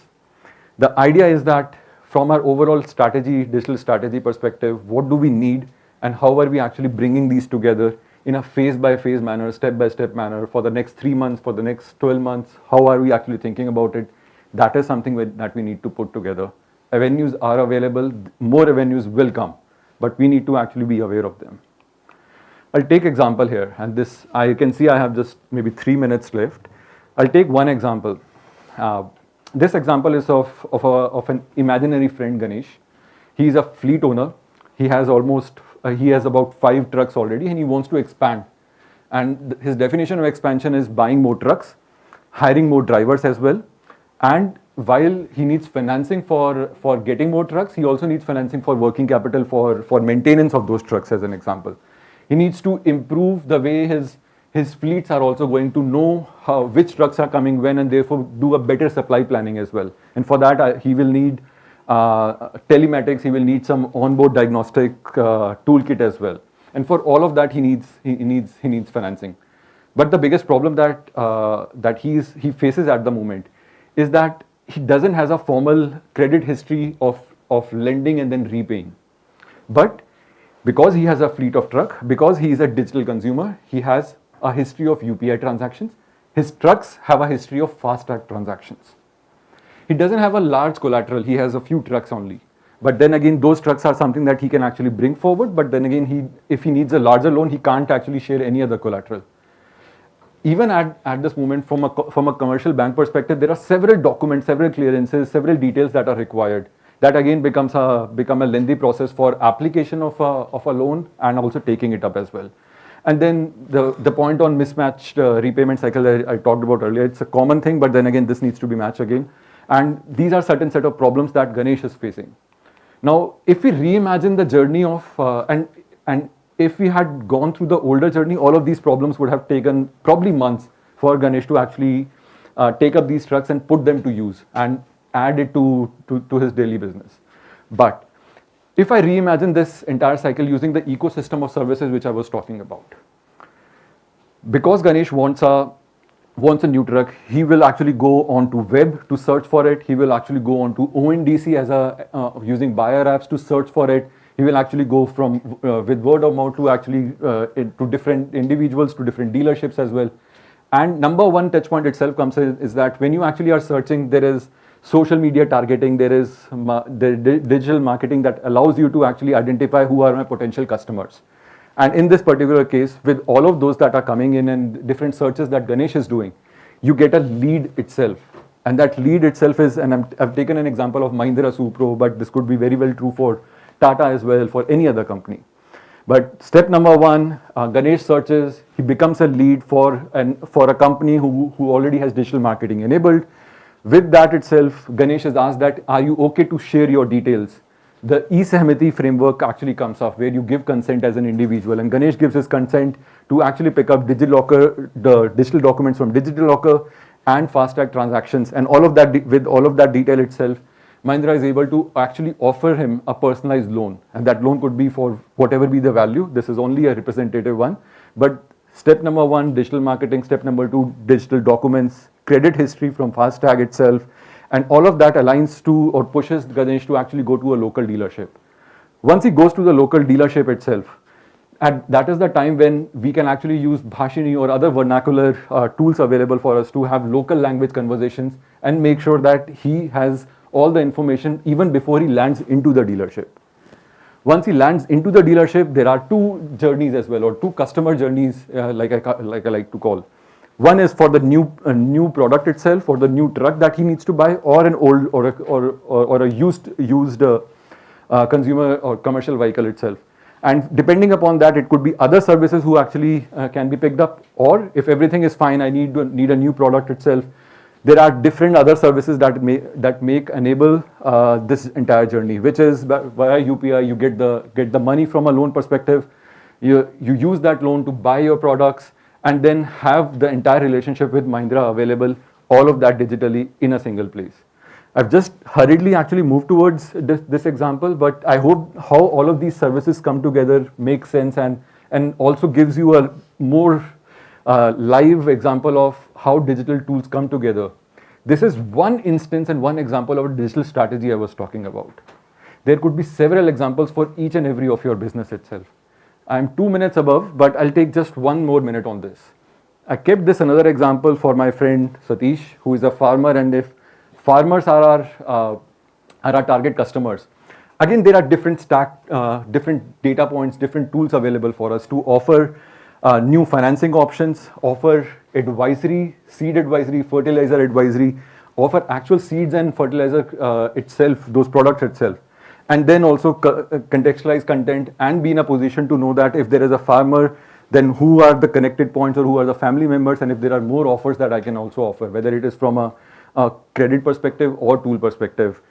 Having this data, making this data available to you is both a responsibility of you collecting it because you either have a direct relationship or you are part of an ecosystem that provides you this data, and then you make use of it. I'll take a pause here. Any thoughts, suggestions? I hope I did some justice in 30 minutes, but I was fairly fast in actually explaining. Fantastic. Government is working faster than any of us. Yeah, what you shared is giving a transformed India look. So, Yes. Both of these are unorganized sector. Yes. And that is our big opportunity. Yes. Um, Oh, it is, and maybe one more example if I have some more time. My elder brother operates a hotel and a restaurant, as I was saying, and he also has a lot of he also takes a lot of things on credit. Paneer as an example for making dishes for the restaurant. And about 5 years, 7 years back, the paneer wala actually came in and said that I have my 5 dairies altogether, and those dairies are not the ones which I operate. There are different farmers who operate it. And earlier, it used to take months for his people to go to farmers and just get even a notification that the milk has been delivered to his warehouse, and then that milk can be actually converted to paneer and then can be given to the hotels and restaurants. But now what they've done is step number 1, and there are different levels of digital maturity. Level 0 was completely physical, which was what I talked about earlier. They just enabled WhatsApp and just communication on SMSs to get confirmations that yes, I have received the milk. That was level 1 itself. Level 2 for them was that while they now get confirmations, and from days and weeks of confirmation, it has now come to a single day confirmation. The level 2 that they've gone ahead is that they now have also kiosks in their own warehouse. And now from a shop, it has become a warehouse. In that, farmers themselves come, they keep dola of all the milk over there. There are sensors available that actually check the volume and the quality, just these 2 things, and automatically provide them a confirmation that what you had committed is there, it is accepted, and it just on a conveyor belt, it goes from an input point to an output point.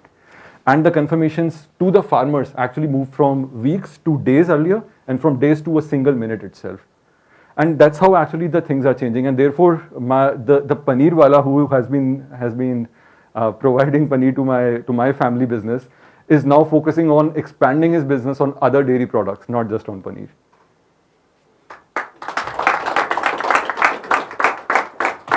Thank you, I'm sure. Thank you so much. Please. Sure.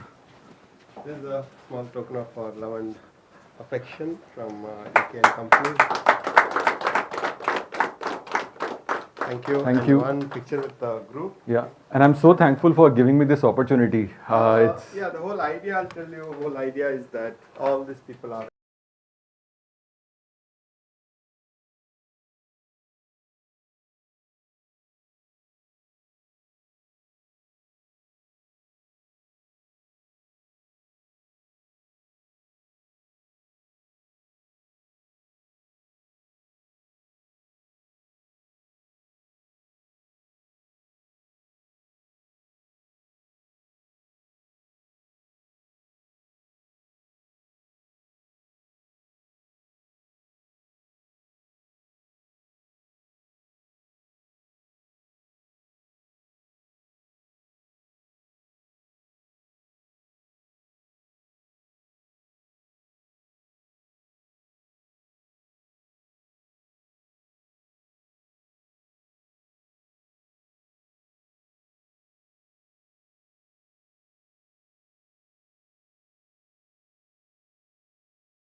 Excess production. The only way is to actually.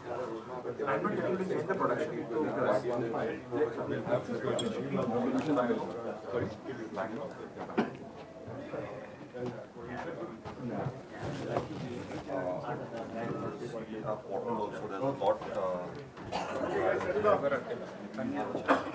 All good? All good, sir.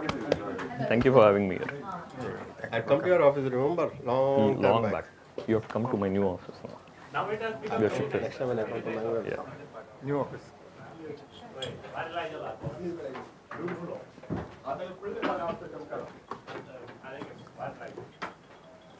Switch on the.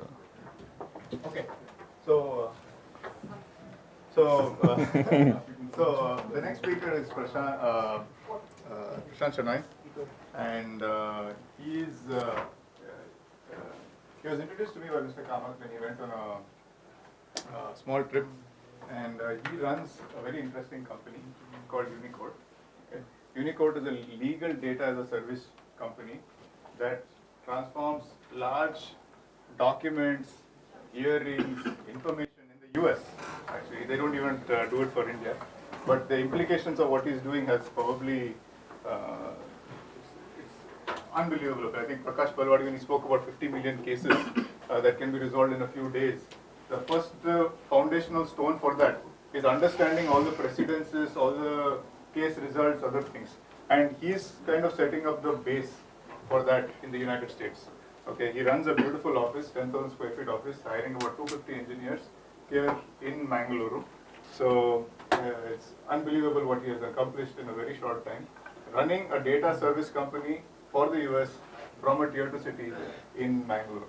So here he's not going to talk about that, but he's going to talk about how, what he's doing, how now I'm sure in the last year, AI must have really exploded his company's valuation also.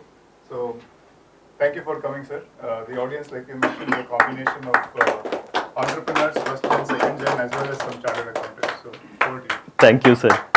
Always a pleasure. I'm an engineer, so you must be wondering what is an engineer doing here.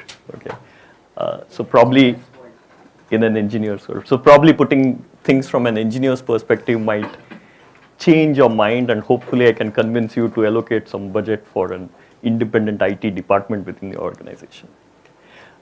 So I'm a co-founder at Unicode. I'll run through a couple of slides about Unicode to give you some context. Yeah.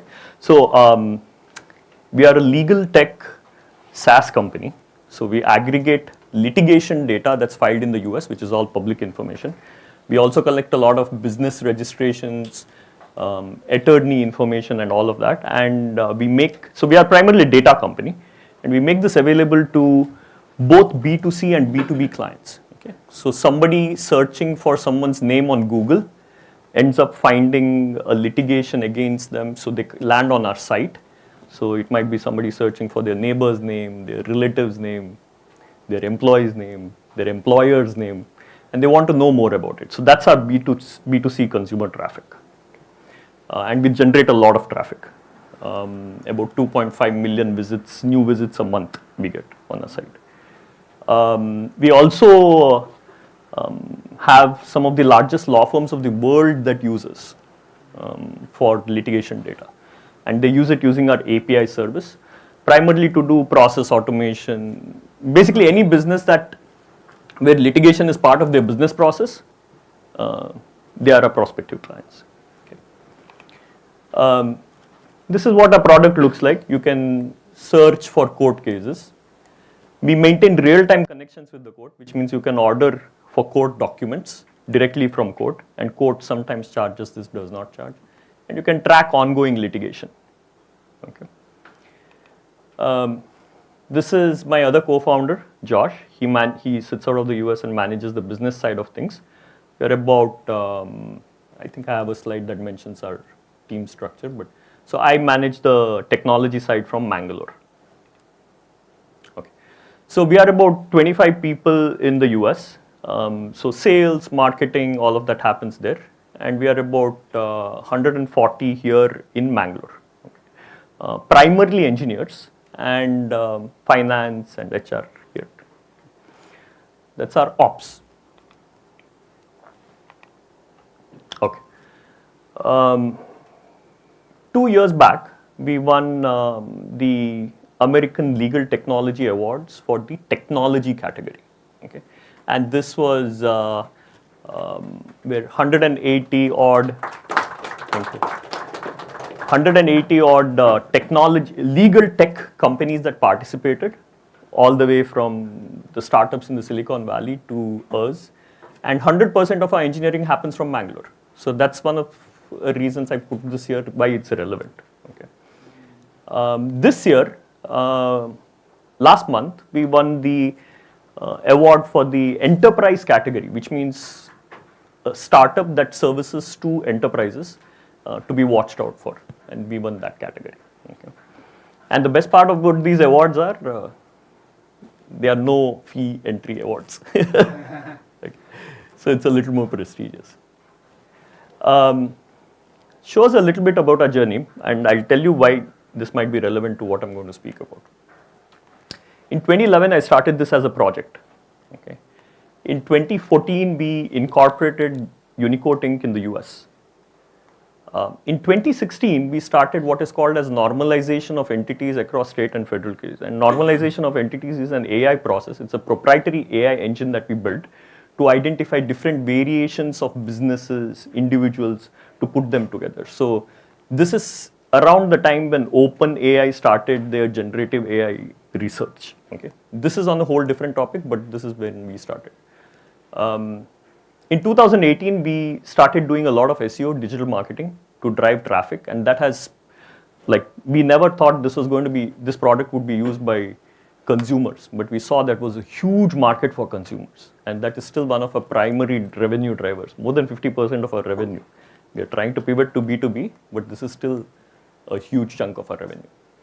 In 2019, we launched APIs to service the enterprise market, because we know that's where the real value for long-term growth is. In 2020, we were about 23 teams and 80 employees, and 2023, we were about, today we are 150 people.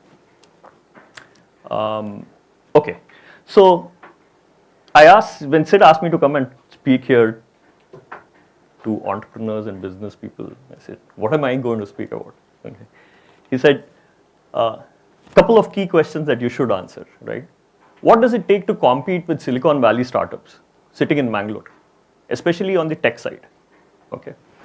Of course, intuitive answers. You have to be abreast with the technology, the changes that are happening. Develop a culture of continuous innovation, right? But it's not possible doing it alone, which means you need people, you need smart people. And in our case, across the hierarchy now, we try to look for really smart people, right? And it's a huge task. If you ever think that somebody is going to walk into your door one day and say, I want to work for you because you have great ideas and you'll be a great mentor, possibly most of the time it doesn't happen, which means you have to have a very good strategy to bring in the right kind of people. And of course, getting young smart engineers is really hard these days. Smart engineers, okay. And the reason I say that is because it's dependent on various factors. Your location, the kind of work you do, and of course, what you pay, which means you'll need to know what your market is, what others are paying. And here in Mangalore, we are probably one of the highest payers in Mangalore in terms of when we try to bring in people from colleges. Okay.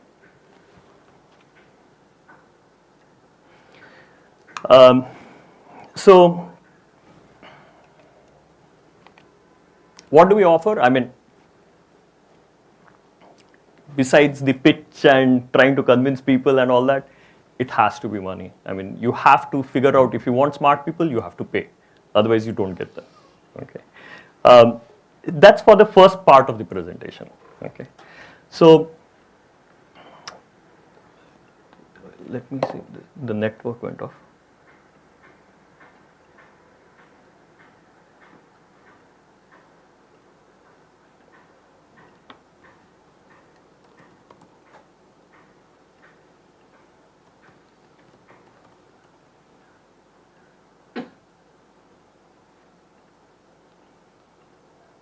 Okay. So I'll do the second part, then I'll actually show you some of the things. I typically do this for engineers who are just graduating, but I thought this will have some context to you as well. Okay, and this is basically how sort of engineering has evolved. And when I tried to come up with the topic, I mean, I didn't know what the right topic was, so I gave this to ChatGPT and it gave me an output. Okay, so this is from ChatGPT. Okay, so how many of you here, I mean, we are living in the age of AI, have an OpenAI account?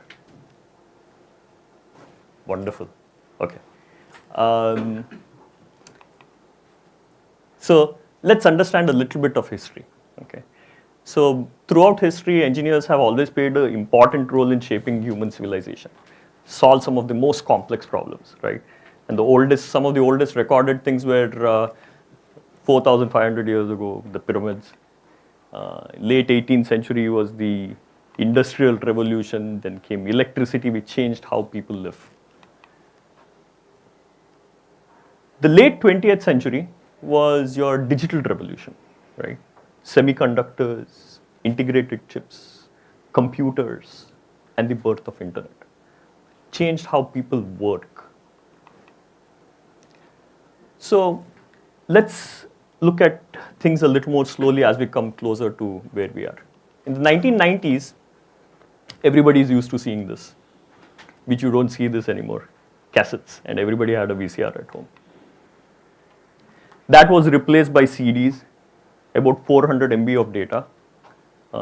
So when you watch movies, and I used to go to this place called Favorites Collection, which was a cassette shop, right?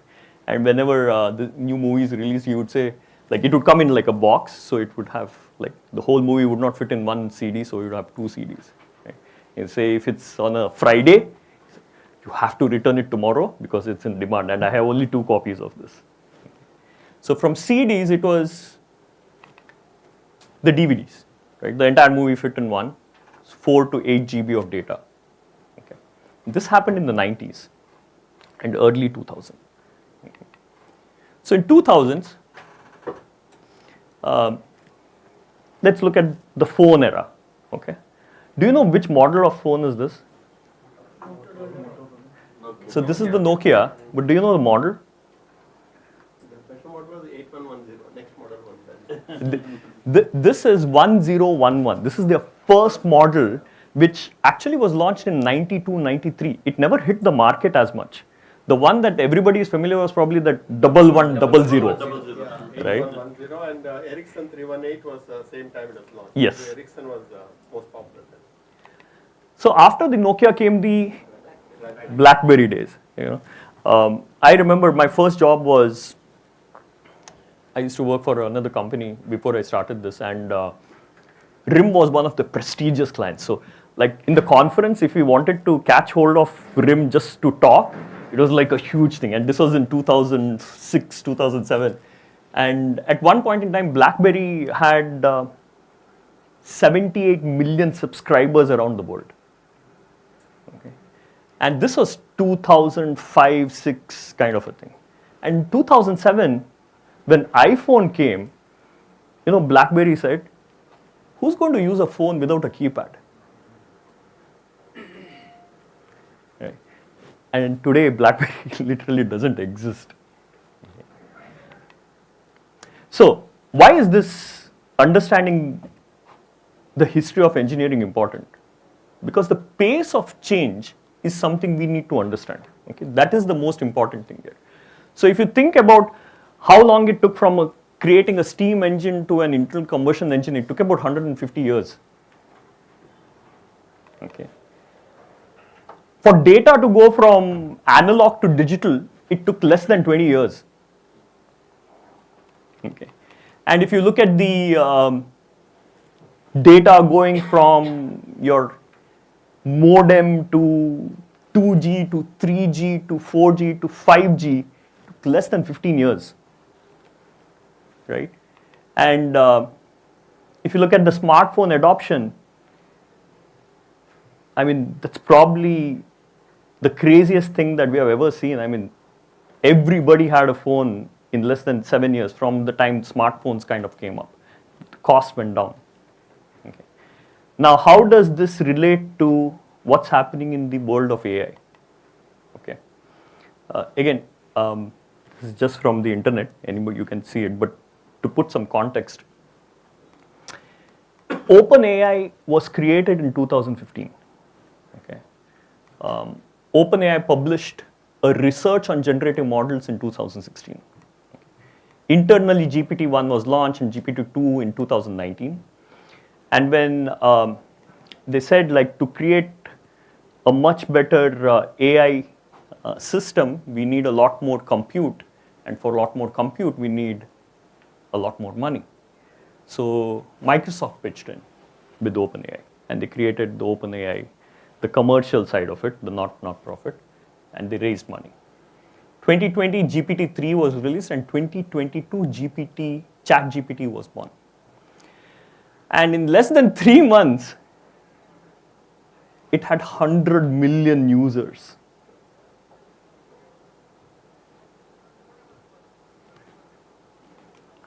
So what does that mean? Like, if you think about it, creating a website is now a no-brainer. I mean, you cannot have a business without a website. Okay. Why? Because everybody, the first thing people do when they need a product or a service or anything is they go to Google and search. And if you don't land up there, I mean, that's a bad thing, right? So how does that relate in similar context to AI is something that everyone has to think, okay? With the adoption and the users using these systems more and more. In 2023 March, ChatGPT API was released. This is the first time that programmers and businesses like us could use it. Okay? And I'll tell you a fact that happened.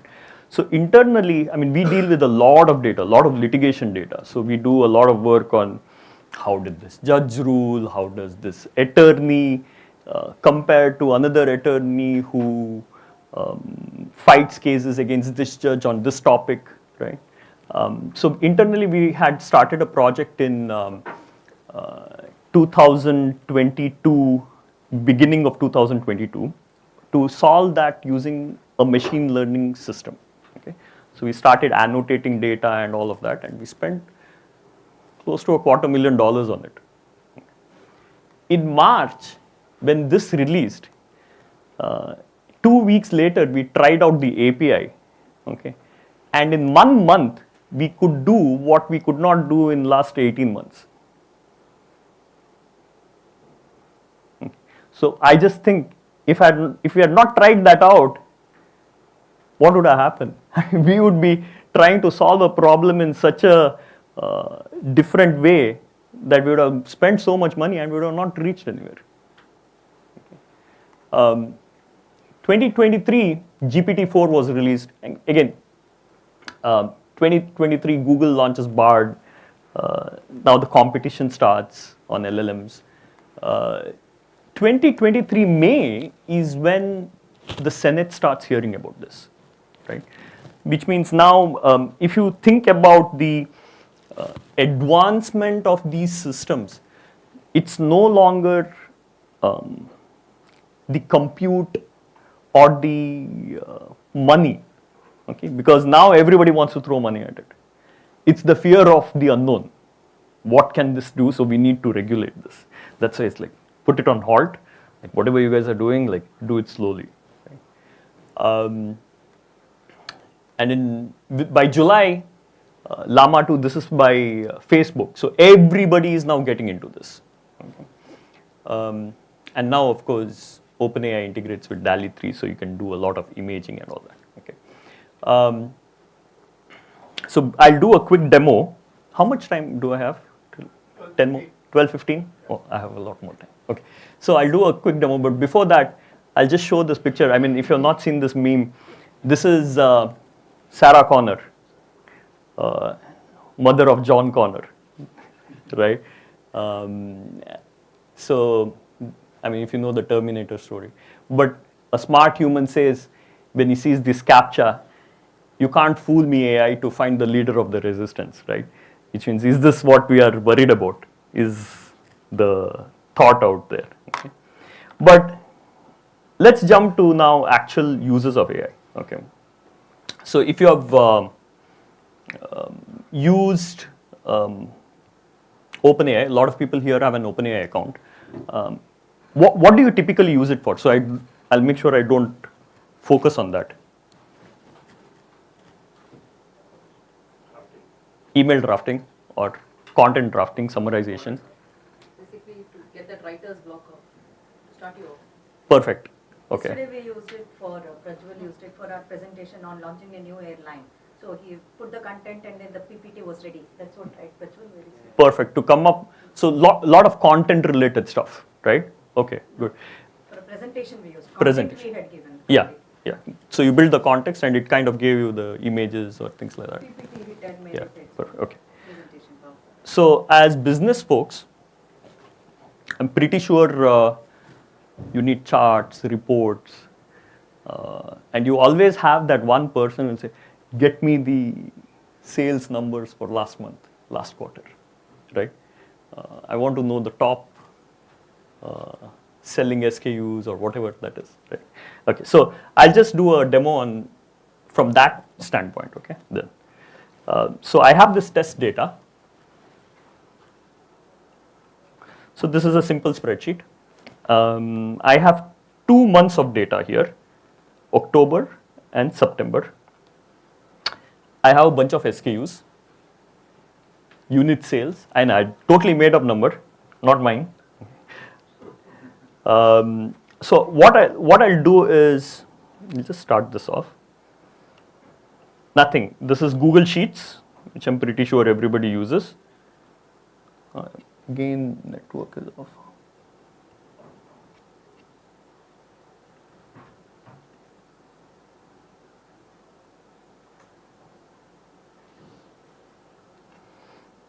Let me see. If not, I have a cached.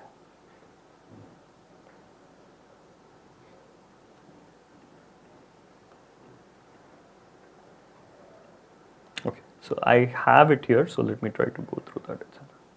Oops, no.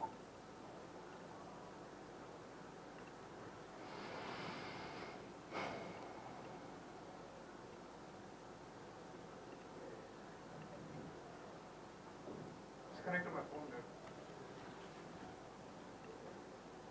Password? 9902 799 511. Good example of what not.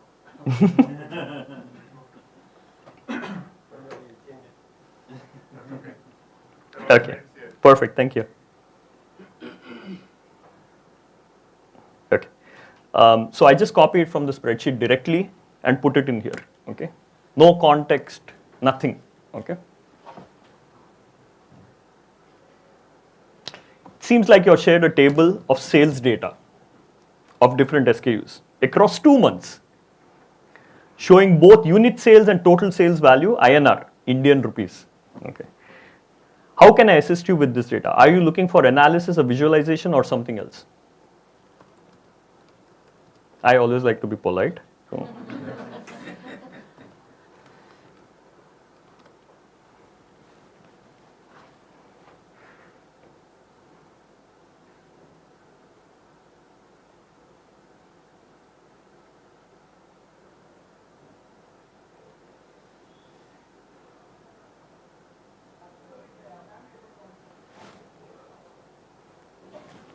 So while it is doing this,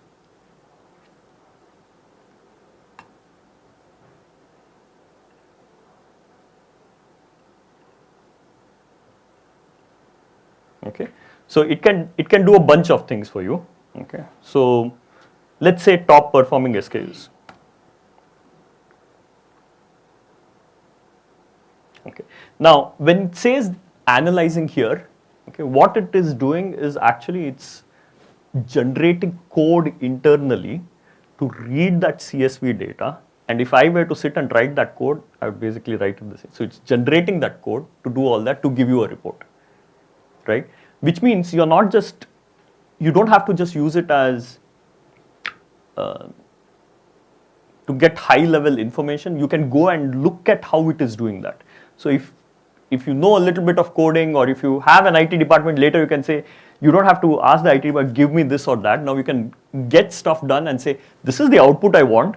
Okay, here's the code, go and I see errors here, go and fix it if you wanted to. So that you can actually streamline that process if you wanted. So it gives you a head start, a lot of head start.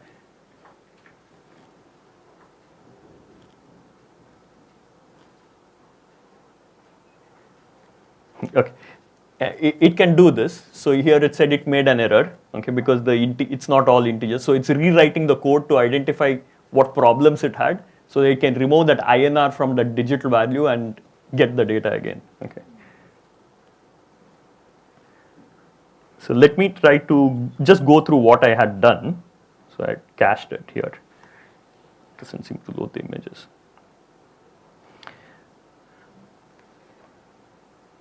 Okay. From a so I had chosen visualization the last time. So it will basically ask you what types of charts you want to see. Okay, so it can even generate you charts. This is not going to load, it's because cached. But then once you look at the trends and all that, I said I want to add inventory for each row. So just think about this. You're not giving it one data set and telling just give me this. You can now build more context to the data that you've already given. Okay, so I say I want to add inventory to it. Okay, so I'll go to this. I've created an inventory here. Okay, just another column, and I'll copy this whole thing.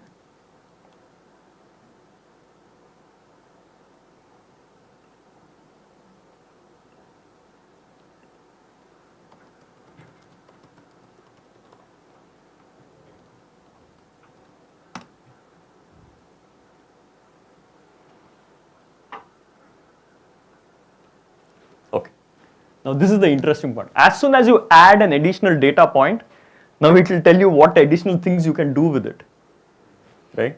Say you can do inventory versus sales correlation, inventory turnover, potential stock shortages. Okay, so if I go back to what I had already done, let's see here.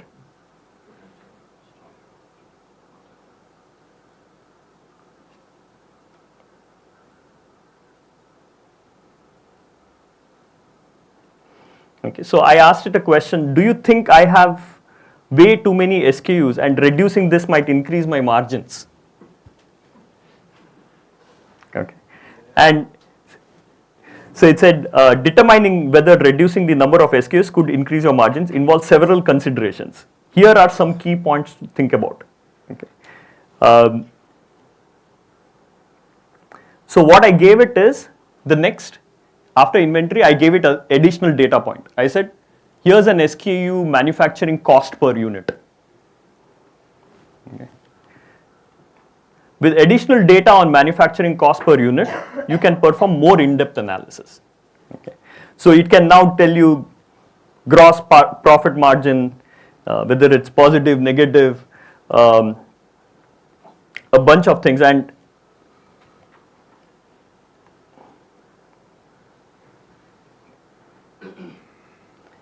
I said, based on margin and inventory, if I were to focus on 3 SKUs to clear inventory and 3 to stock up, help me. Okay. And it can give you this data. Okay. Again, so the point here being, while a lot of people use it for content creation, summarization, imaging, and all that. From a business standpoint, you can also use it for a lot of analysis. Okay, so which means incremental analysis, and you can give it more and more data points and let it build the context so that you can ask it relevant questions. Again, you have to validate whether the answers are right or wrong, but at least it'll give you a great starting point to build up the necessary repository of information that you would like to see. Okay. This is also true when it comes to a lot of marketing related activities. Let me see if I can. So I took a screenshot of UK and Co. Okay. It's great net connectivity. Took a screenshot of your website, UK and Co. Okay. And I gave it. I just put the screenshot there. I didn't do anything. Okay. And it said the image appears to be of this website. It got some information about it. Okay. I said this is what UK and Co primarily focuses on. I copied some additional content from your website, which was not in that screenshot. Okay. I put it here, okay, and it tried to summarize it. But then, okay, if I wanted to improve the messaging, taglines, and imagery, please suggest all. Okay. And it came up with some great stuff. I don't know, integrity, your legacy, our commitment. Okay. Building on trust, delivering with integrity. Okay. So on the marketing side of things, it performs amazingly well. I mean, I gave it context on some of the things that we were doing, where this is our target audience, this is the content we have. I'm not too happy with my marketing team. I understand, I empathize with you. It does empathize. Okay. So it started building content, and it was so easy for me to get what I want, at least a first draft of what I want before I hand it over to the marketing department on what the content should be around. Okay. What the imagery should be around. And it helps the iterations that you can do with your teams now is a lot faster. So if you start using this, like being very hands-on with it, there are a lot of things that you can use this for. Okay. And the last part, let me see this. Okay. Empathy. So I drop my kids to school every day.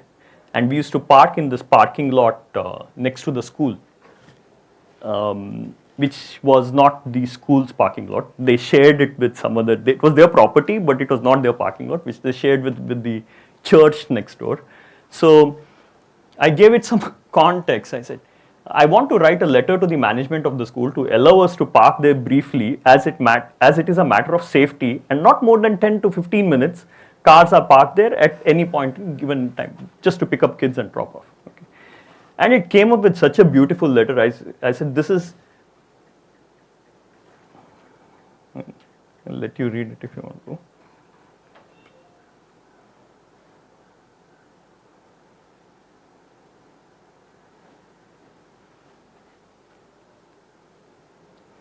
I mean, if you can see, I mean, it came up with a lot more empathy than I could when I'm drafting a letter.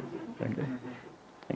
And you can change the tone of that as well, how empathetic you want it to be versus sympathetic and all of that. Okay. So I'll kind of stop here. I think I'm out of time.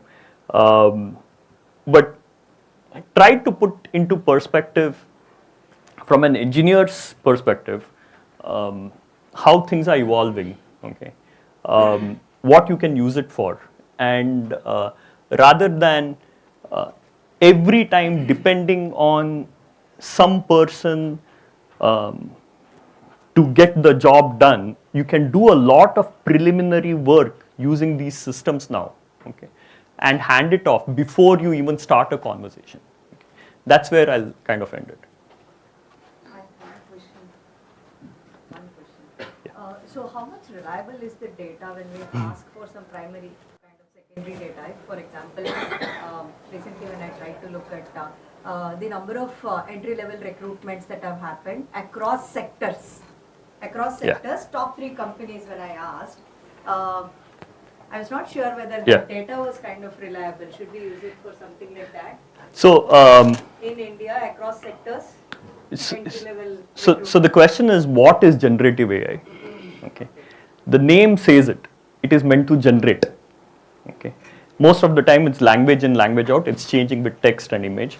It is meant to generate. Okay, so it will try to give you answers. Now, how factually it is correct, I mean, that's up to you to determine, because you can use it as a preliminary research tool to get you a lot of information, but the facts of what content it is given out, it's still left for you to determine, unless you have trained it on your data. Is generative AI also a distributive AI? Why I'm asking this? Most of us wait for the morning report, right? Someone downloads an Excel, they send different cuts. One cut to me, one cut to my RSM, one cut to the ASM, one cut to the executive. Now we are trying to automate it. We got someone to code it, but then it takes a lot of time, right? Then again, to automate the email is another skill. So can we, you told, right, the problem statement gives the report. Can we program in a way that mail every day morning, this cut to so-and-so person, the other cut to so-and-so person, so I don't have to call the coder to code it? I haven't tried those things, okay, but I think he might be able to answer better. Yeah. Yes, you can do that. Great. You talked about APIs, right? Yeah. Think of these as different steps of a workflow. Call the API, provided an input. The next step is to actually have different cuts. That's the second prompt to ChatGPT. You will have some output coming. Third step is emails and email addresses. All of that can be, there are workflow tools available. Zapier is one. Yeah. Yeah. Zapier is like, So, so it's possible, it's up to you to actually pick that up. Just stitch these tools together. That's it. Okay, great. Yeah. Thanks for that. the entire ecosystem around this is being built very fast. So there are a lot of things that which you can do, but you'll need to know the tools around it to kind of put it into play. Why I'm telling this now, there are 2-3 people doing this. They have all the information. I can send those 2-3 people to the ground. Instead of firing them, I can send them to the ground, and they can give a lot more information to the organization. Yeah. Thanks for Yeah. it. On this information, what about the privacy and confidentiality of the information that you need to be generated? Privacy, gone. No, it's gone. If Actually, yeah, I mean that depends on what is the sensitivity of that information. If you want, Using it for a different purpose is what I'm asking. Basically, asking the sales figure whether the competitor will get it. I will stay out of that answer. yeah, you can ask them when Narendra Modi will come next election, it will tell you 57% chance is there. Tomorrow you put it might be 88% from. Where they get the data, Yeah. I don't know. The short answer is, by the way, don't put any personal data to it. Yeah. There's an enterprise version of it. They provide commitments that they do not need your personal data for training or fine tuning, but don't rely on it. Hopefully, They are responsible. like I will give you an example. We have if you see the near future, AI is like these systems and are going to be tools. The data is going to be the real moat, right? So protect your data. Like in our case, we don't give our data to any of these systems. We internally house our own LLMs and systems to do what we want, and it's within our infra. We don't put it out. One more question. Is there any process or is there any regulations or is there any way that they can slow down the processing? You mean the evolution of? You're getting data from some websites or you're pulling some information, not only this, but when you automate through API or other things, is there a way that things can be slowed down by regulation or by my own websites or something? Yes, but regulations don't slow down. There is this DPDP Act that's coming in, data privacy. In fact, that it is now a law right now. It says that whenever you're using any of these, you just need to have additional controls. You need to be in a position to prove that you are using the personal information responsibly. If you are able to do it, it will not slow down. It will either stop you completely or it will actually build full 100% confidence in you. It will be black or white, it will not be gray. No, because some cases when you do a search, say you have to enter a password or you select something, it asks you to do a task, So is it not slowing down and then it's not allowing you to automate so the way that we want? You can also pre-provide those, right, as a configuration. So that's a technical piece that you can actually allow your engineers to do. But to a larger point, it is these type of tools are there to actually automate, generate things better than probably you, right? And use it for that responsibility. Then the definition of responsibility is no personal information, no bias, no fairness. And our job as humans become just to validate the output and then consume it, to your point earlier, rather than just taking it at face value. Yeah, last question. From the curiosity point of view, since we are talking about AI, what is the evolution of AI? I mean, since there was a slide from the movie Terminator, is it the movie going to get into reality? Yeah, that's a very, That's a scary. I mean, that's a long conversation, okay? But there are, I was just talking to Guru the other time, just before the break, it's not too far from, I mean, autonomous cars are already there, and AI actually making decisions in it, right? In the sense, not the AI that currently exists, but probably a lot more smarter AI. Imagine that car is driving. Suddenly somebody crosses the road. Okay, you're going to hit that person, you cannot avoid it. On the right hand side, you have a bunch of people who are standing, who are waiting to cross the road. On the left hand side, there's a river. Okay, what's the decision is it going to take? Is it going to think about the greater good of humanity and take that car and put it into the river? I don't know. Super.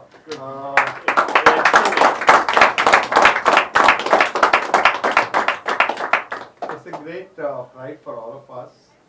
He has gone to US to study, and he could have just stayed in US, and he could have created the enterprise what he has created here. He could have done that in US along with the co-founder. And it's our pride. He has come back to his hometown, and what he wanted to do there, he's doing it in front of us. I want to be employees, local employment generated, and it makes us that much more happy that our kids are back, and we generate the employment here with the intellectuals what they have, and paying more is very, very important. When you say that if you want to have smart people, you need to pay them well. And I don't know, we need to be happy about what's happening now or sad about what's happening now, but you need to be very watchful what's happening about. What you should be very, very watchful, because if I can, whatever he's shown about UK companies without things like this, the best to adopt this, then many, many agencies' job will go. That's what we are trying to see, because it's like a house of cards, from where it will hit, whom it will hit, what it will hit. And Srinivas sir, law always comes after disaster is over. Then it is already, they are gone for one more chat GPT which we don't know, and then it's applicable to this, is not applicable to that. By the time they come, they are gone. So we really don't know where we are heading. All I'm saying is that we should be watchful. And thank you, Prashant. We are My so proud pleasure. of you. Please photo.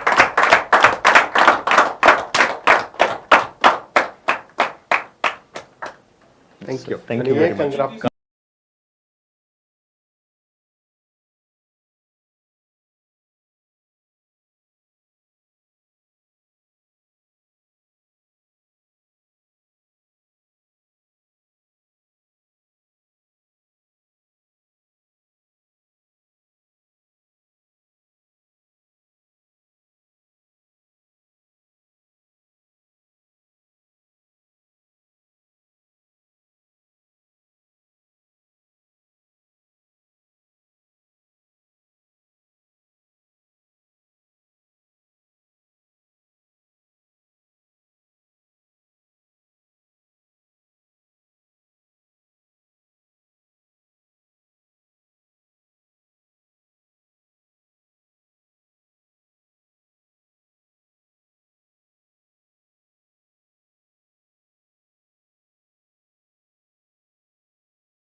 let Siddharth will let you know. So to introduce Siddharth formally, extremely lucky to have Siddharth with Ukraine company. Ukraine company belongs to him, and I work with my limited time. I work with him, and Munyashana is my other partner.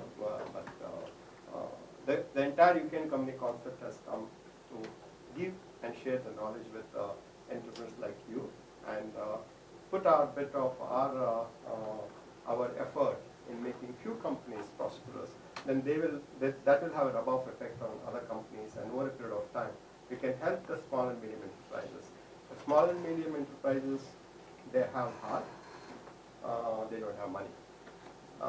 And in this cruel world, money comes first, heart there, not there, doesn't matter. But we are trying to see that how do we can make use of that and try to do a best. And over to Siddharth, I'll come back across. Yeah. So I'm the Twitter of this organization, okay? I'm going to keep it in 300 characters or less.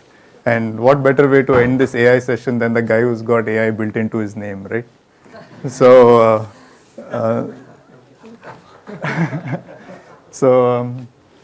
what's going on? Okay, so what we got out of this session is AI will get us all, right? And is it doomsday? I don't know, okay? But a 10-year-old knows this. So recently I went for a movie called The Creator. I don't know if you guys have had an opportunity to watch that movie, but it's about a world where it's a post doomsday movie, and then AI and humans are trying to work together. And then after the movie, my son is 10 years old.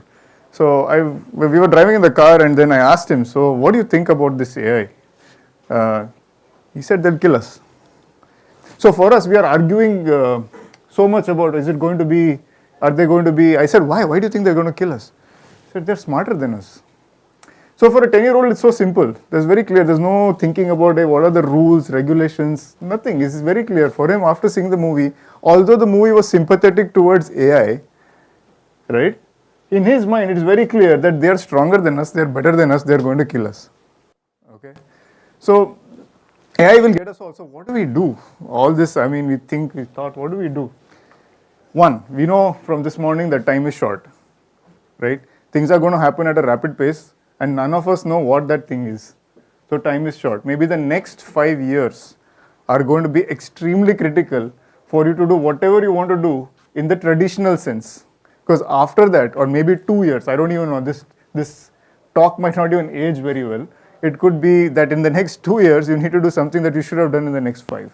So time is short, right? So what do? You invest in relationships, okay? I feel that the only solution that there is to invest in relationships. You've seen that across the last 3 days.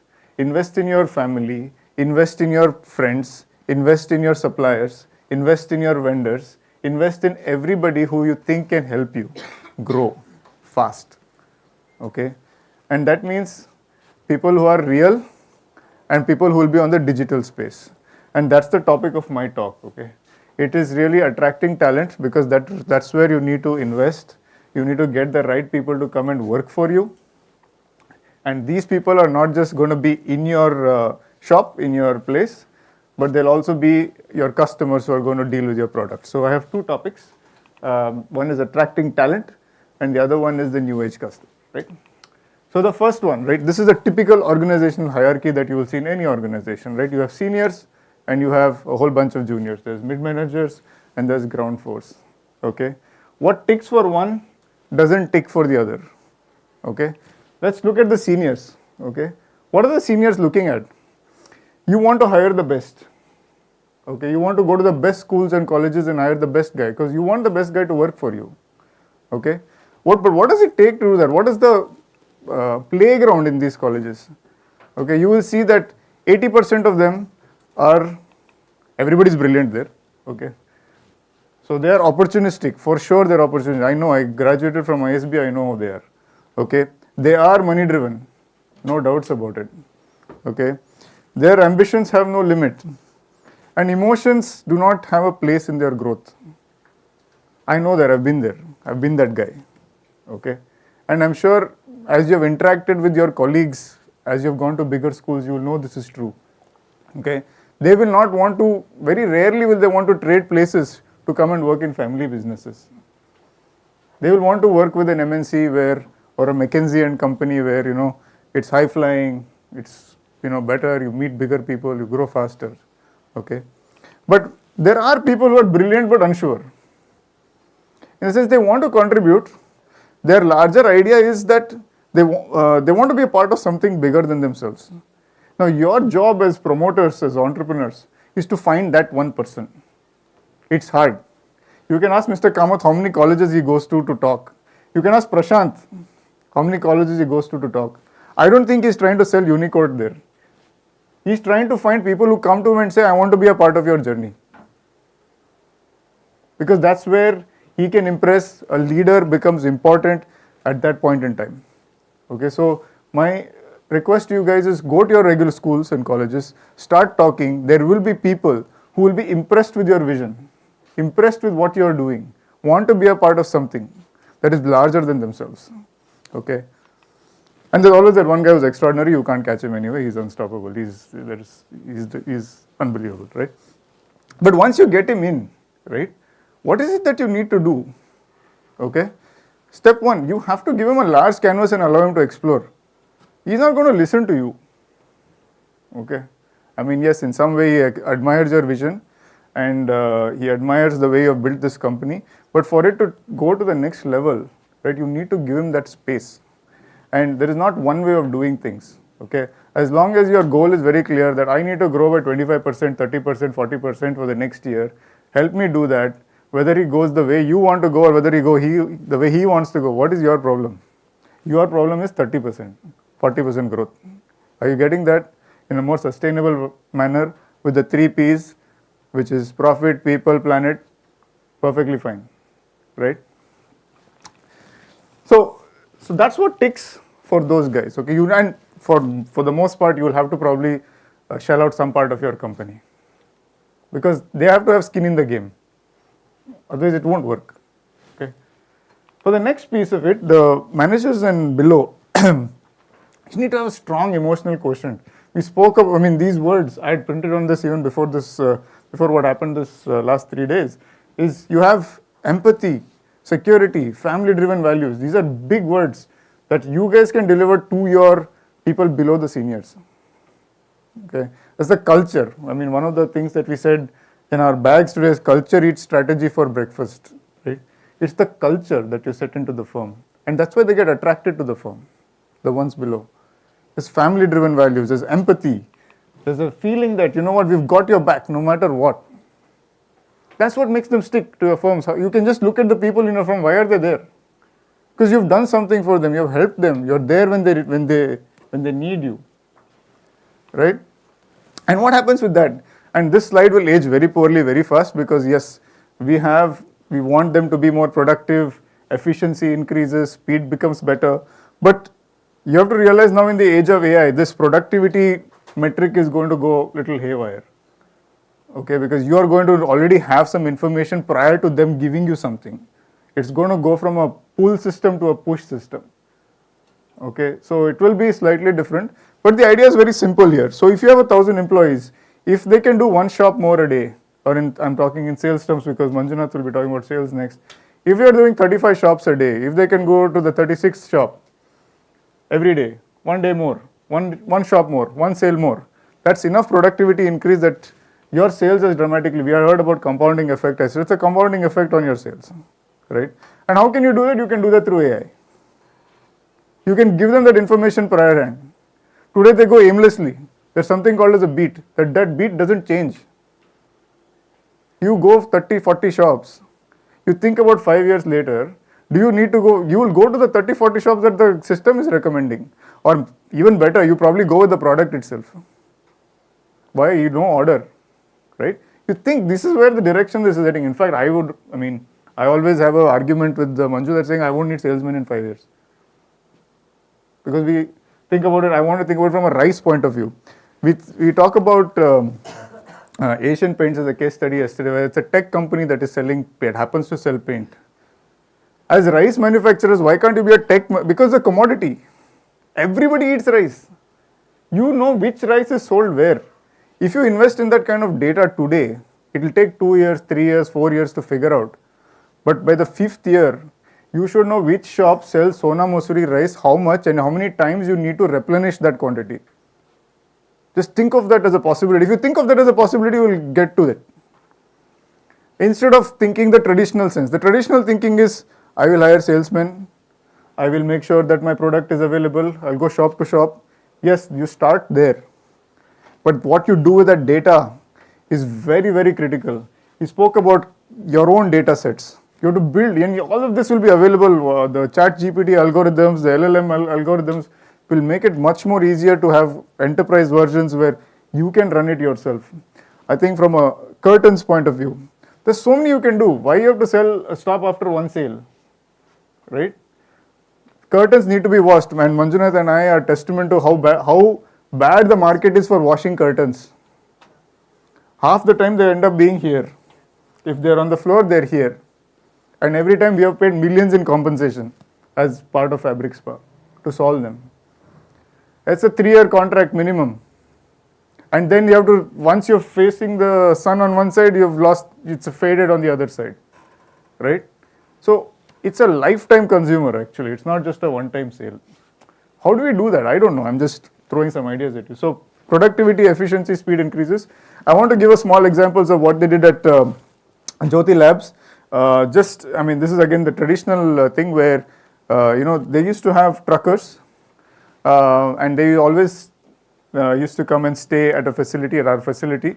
And we made sure that they're well rested, they're well fed. We always used to give a little bit of a box which had like these goodies for their children and stuff like that. The idea was we never paid insurance on loaded items.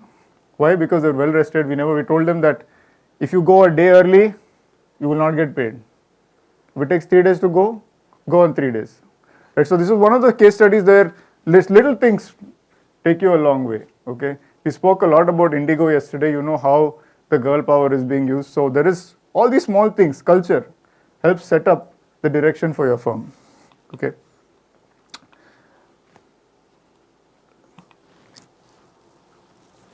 The next one is, most of the time we look for the most extraordinary person to do the job. Okay. The idea should be the opposite, because in a general populace, if you see, the extraordinary people are few, ordinary are many. Okay. How do you get the ordinary to do the extraordinary? I know it's a bit of a cliche, but that's what you need to do, because that's where the mass is. Okay. And to do that, what do they look for? What are those tidbits? They look for a few things only. They look for security in terms of salary, in terms of, are you looking out for me?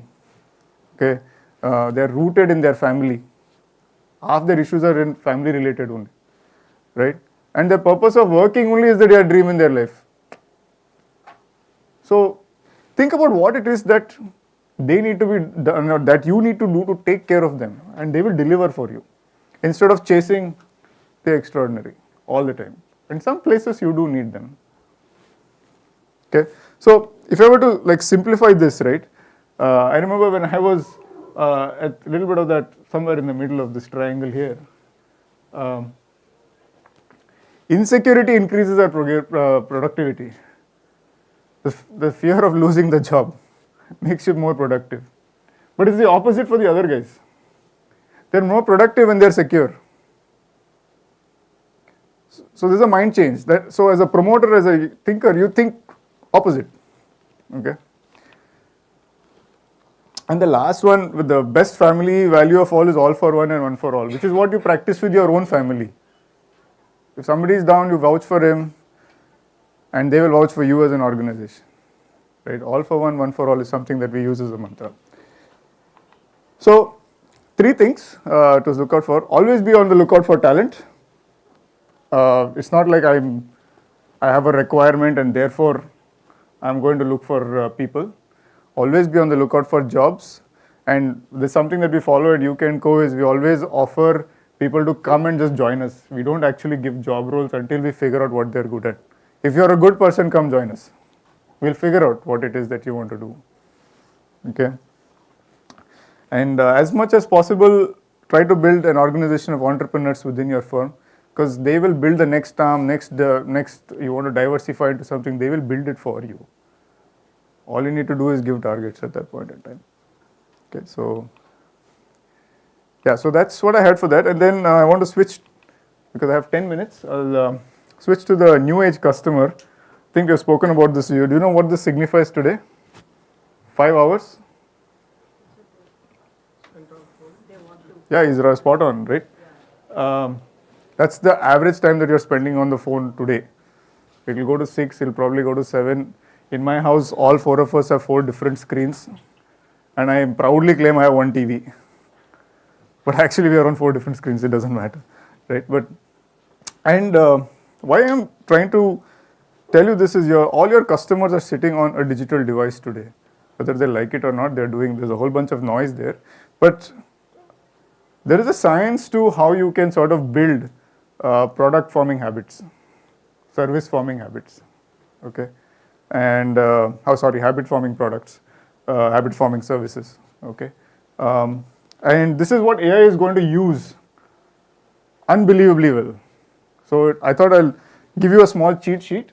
It's based on 2 books that I really like. It's called Hook. It's called Nudge and Hooked by these 2 authors. One is by Richard Taylor and the other is by Neil. Both are Stanford. I think Richard Taylor was, I'm not sure, but he won the Nobel Prize for economics. And Neil is the Stanford professor. But this is sort of like a cheat sheet, okay, as to how a new age customer behaves. And as I go through this example, think of your favorite apps and see how they are sort of using this on you, okay. So generally, when you want to do something, there's a trigger.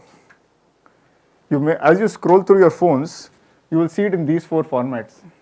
It'll be paid, somebody's paid for an ad, or it's earned ad in the sense that you probably used that service before and therefore it would have come to you, owned, relationship. But they start out as vitamins in the sense they help you kill your, yesterday when Mr. Aluwalia took all your phones, how many of you itched to grab it in the middle? No? Not at all. Come on. At least 5 times I was looking for my phone. Yeah? You are itching to do something, no? That's because it's become a painkiller for you, your device. Particularly negative ones, boredom, loneliness, hunger, will want you to pick up that device and search for something, okay? And what it will do is, it will keep scrolling, looking for something, dopamine charges, minute dopamine hits every time, okay? So the first thing that you see is a trigger, whether it's a form of an ad, whether it's a form of an article, and today what AI is doing, I don't know if I use Flipboard a lot, but if whatever news, whatever app you use to sort of get your news on, what happens is when you press a particular article, you will see the next 2 articles have already changed to be very similar to the one that you've just read, okay? So they're already building a profile of you. So we spoke about privacy. I don't think there is such a thing anymore. It's you, they know everything about you. Okay, whether it's this app or that app, they know everything about you. Okay, so what they've done is there is to get an anticipated behavior, they've kind of put together sort of a mathematical thing called MAT. Okay, to get a desired action from you. Okay, so what that is they call it motivation, ability, and trigger. Okay. So what is motivation? Motivation is typically, as human beings, we tend to seek pleasure and avoid pain, right? Most of the time, right? We want to be socially accepted rather than rejected. Okay? This social validation is necessary for us. That is an intrinsic motivation that that app needs to do or that service needs to do. It's a little tough. It's hard. I think Lakshmi sir spoke about inertia. It's a little hard to get somebody to do something, right? But it is far easier to focus on, say, ability. If you see Instagram, how long does it take for you to, swipe up, look for the next thing, ability to sign up? All these, if it is on the lesser side, or in terms of socially accepted, if it's on the higher side, you will get you to sign up instantly on that app. Okay, and Amazon is doing this beautifully on their systems. Instagram will do it. Everyone is doing that. When it's shopping, shopping is one place where they're using it very effectively. But the idea is to sort of get you that instant gratification. Okay.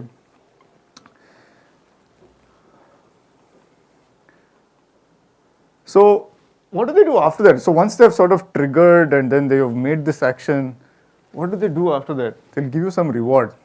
And reward also they've kind of bucketed it into these 3 categories. Okay, it's called reward of the tribe. Reward of the tribe is generally leaderboards. Sales organizations do this very well, right? And this is something you may have seen in many apps now. Leaderboards, gaming is probably where they use it the most, but they use it everywhere. Okay, where they give you, I mean, it's a leaderboard, right? So the next is reward of the hunt. Google Pay, when they wanted to log in, first time when you logged in, to get you cash back, you have to scratch something. Stay on the app a little longer. Some reward I'm going to give you. This was the original, now there's a digital version of this, right? You want to scratch, more engagement. So now that I've done this, I want to sort of pay more and see what more I can get from that same app. This is one of the most amazing rewards that you can get, is reward of the self. Fitness trackers. This is mastery, right? It's in your head that I have to master this. In return, give me all the data that you can give me about you. Okay. You feel a sense of mastery. You're not even, the funny part about this is, other than what you appear physically to somebody else, right? There is no other thing. You have given away as much data as possible to the fitness trackers. Because why? Because you want to say that I've accomplished something, I've mastered something. Marathon runners, Ironman, what is that? Ultraman, whatever mans are there available now. They're pushing the boundaries of what you can do as a human being. And I met a very senior person once and he said, I have only so many heartbeats and I have only so many steps that I think I can take in my life in general. I don't want to waste my life running too much or running. I'm saying by all means stay fit. There's nothing wrong in that. But I'm saying that mastery of self, they've kind of figured that out, that it's in your head. Okay. And what do they do next with all this? They'll make you invest some time in the app. Have you ever painted a picture and thought it is better than maybe a great painting by Picasso? Or at least close to it, hey, mera bhi acha hai. It's not bad, I'm not bad at it. Why? Because there's something called as an endowment effect. Again, there's science to this which the apps will know very well about us. Okay. So when you have put in some time into something, you always value it more than somebody else. Okay. And the apps will do that. LinkedIn does this very well. Is your profile complete? What is the status bar on that? Put more time in it. I put more time in it, I have to stay linked to it. And then as you've just sort of put time into this, they'll send you a trigger. And this spirals. Okay. Now AI will figure this out in seconds. And it will know exactly what triggers you, and it will make sure that it has the ability to sort of get you to do the action. So you're just guinea pigs at that point. Okay. So that's a couple of things I had. Since this is, I was supposed to be the next, I just wanted to leave you with a couple of thoughts as you probably leave this or go back home. Few things that we wanted to inspire in this program is, can we grow as family business? Can we grow by 50% in the next year? Okay. Some questions you should really seriously think about. Can my profit increase by 2%? Okay. Return on revenue grow by 1.5x what it is doing today. Can we do this? What does it take? Okay. What are the critical levers I need to pull? You heard about so many things over the last few days, whether it's branding, marketing. Can I get a sales guy? Can I get these people to come in? What are those levers that I can pull? Okay. The most favorite, how hard are you working to make this happen? Narayan Murthy says 70 hours. I think you guys have already pulled off 70 hours in the last 4 days. Right? But how hard are you working towards that? And lastly, invest in relationships. They'll be your help when things boil over or whatever it is that you need to go through in the next few years. So that's my presentation. Thank you very much.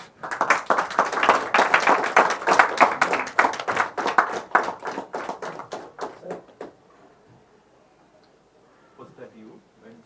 Yeah, I keep rediscovering myself every few years. You can know whether it's a Monday or a Friday from Sid. I'm always clean shaven on a Monday, and it's downhill from there. So. When you rediscover, you become younger. Good. Oh, that's great, man. Thank you. Together. So the photographer only not good.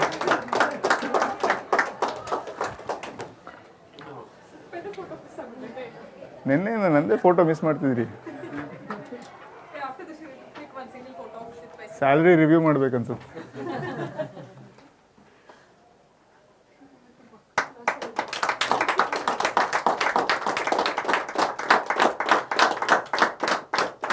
Thank you. Thank you, sir. You have to do one sit. Sure.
come here and see our students, businessmen.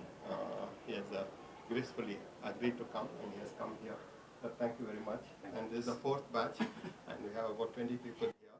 And some of them are from 6th generation, 5th generation, Ganesh PD from 4th generation, and we also have from 1st generation 3-4 people. And trying to mix everybody's experience, practitioners, industrialists, educationalists, putting together, including this time we've gotten Prakash Belwadi from media and entertainment also, so that it's completely ideal gadbad. Ideal gadbad. Like we put everything together to make them to see when they leave from here, either they are convinced or they are confused. But we'll achieve one of that for sure. So, sir, few words from your side will be nice. Good afternoon, everyone. Good afternoon, sir. Sorry that my voice a little bit. So I can use it. Some water.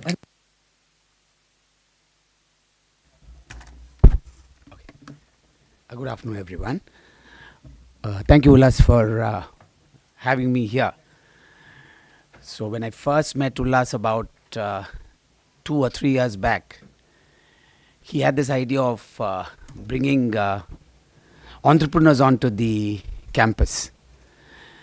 He said that we need to have companies that are looking at generational change. They need to be guided on how to go about the generational change. It was just an idea on that day, but the way he has executed his idea itself is a very good study for all of us. I myself am a second generation entrepreneur, so I can definitely relate to some of the issues that come up when there's a generational change. Most of you all, I'm sure, would have similar experience, if not more than me. So I don't have much to tell you all, but I just have one very simple message that I wish to communicate to all of you all. Most of us go wrong when we don't listen, and many of us have this very bad habit of trying to react even before understanding what the person in front has been telling us, especially when it comes to colleagues who are working down the hierarchy in your companies.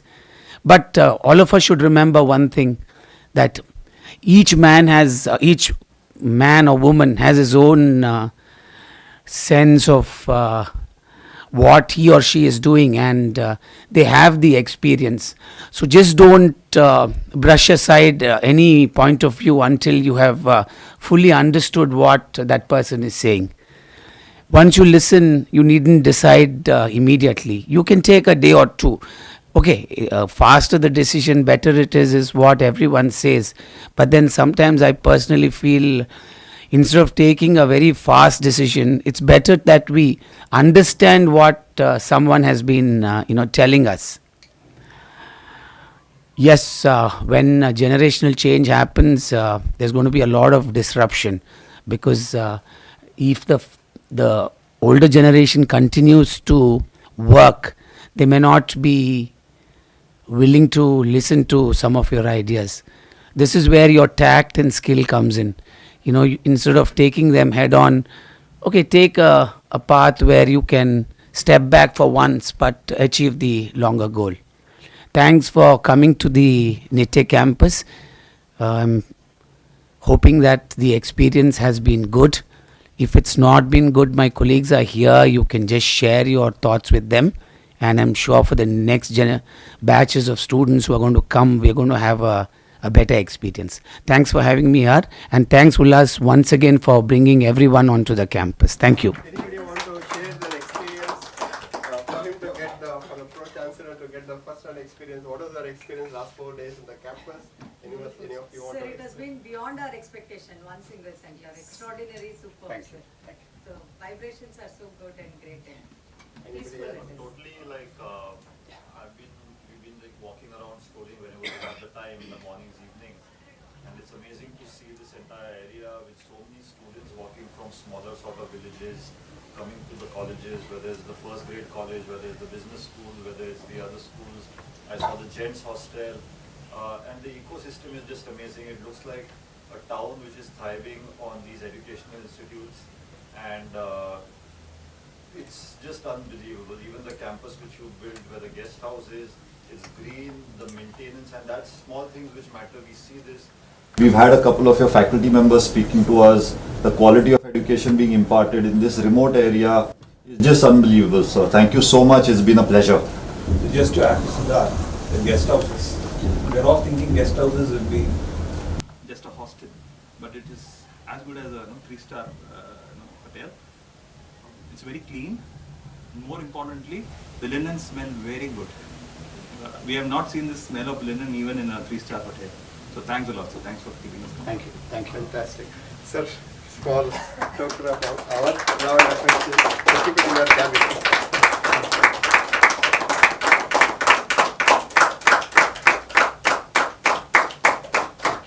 Sir, one group photo with all of us. Sir, you can also come and stand here. So the entire class will come. Smile, sir. Huh? Give them a Nitesh Give them a Nitesh smile. Sir, how will you introduce sir?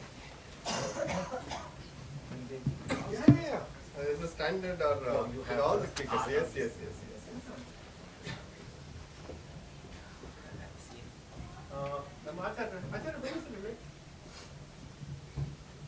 Photo here, no invite. Just come and stand.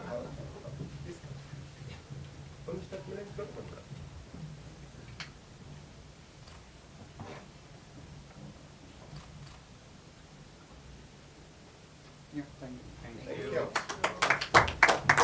All of you come for lunch and 1:45 back, and I'm taking the guests for lunch. All of you can come there, 1:45 back here. No, Siddharth? 1:45. Sir, namaste, sir. I know I'm no sixth sense of saying I'll meet sir. I came out of the network. Oh, great, sir. Yeah, nice. From Sony. So sweet. I always say How sure.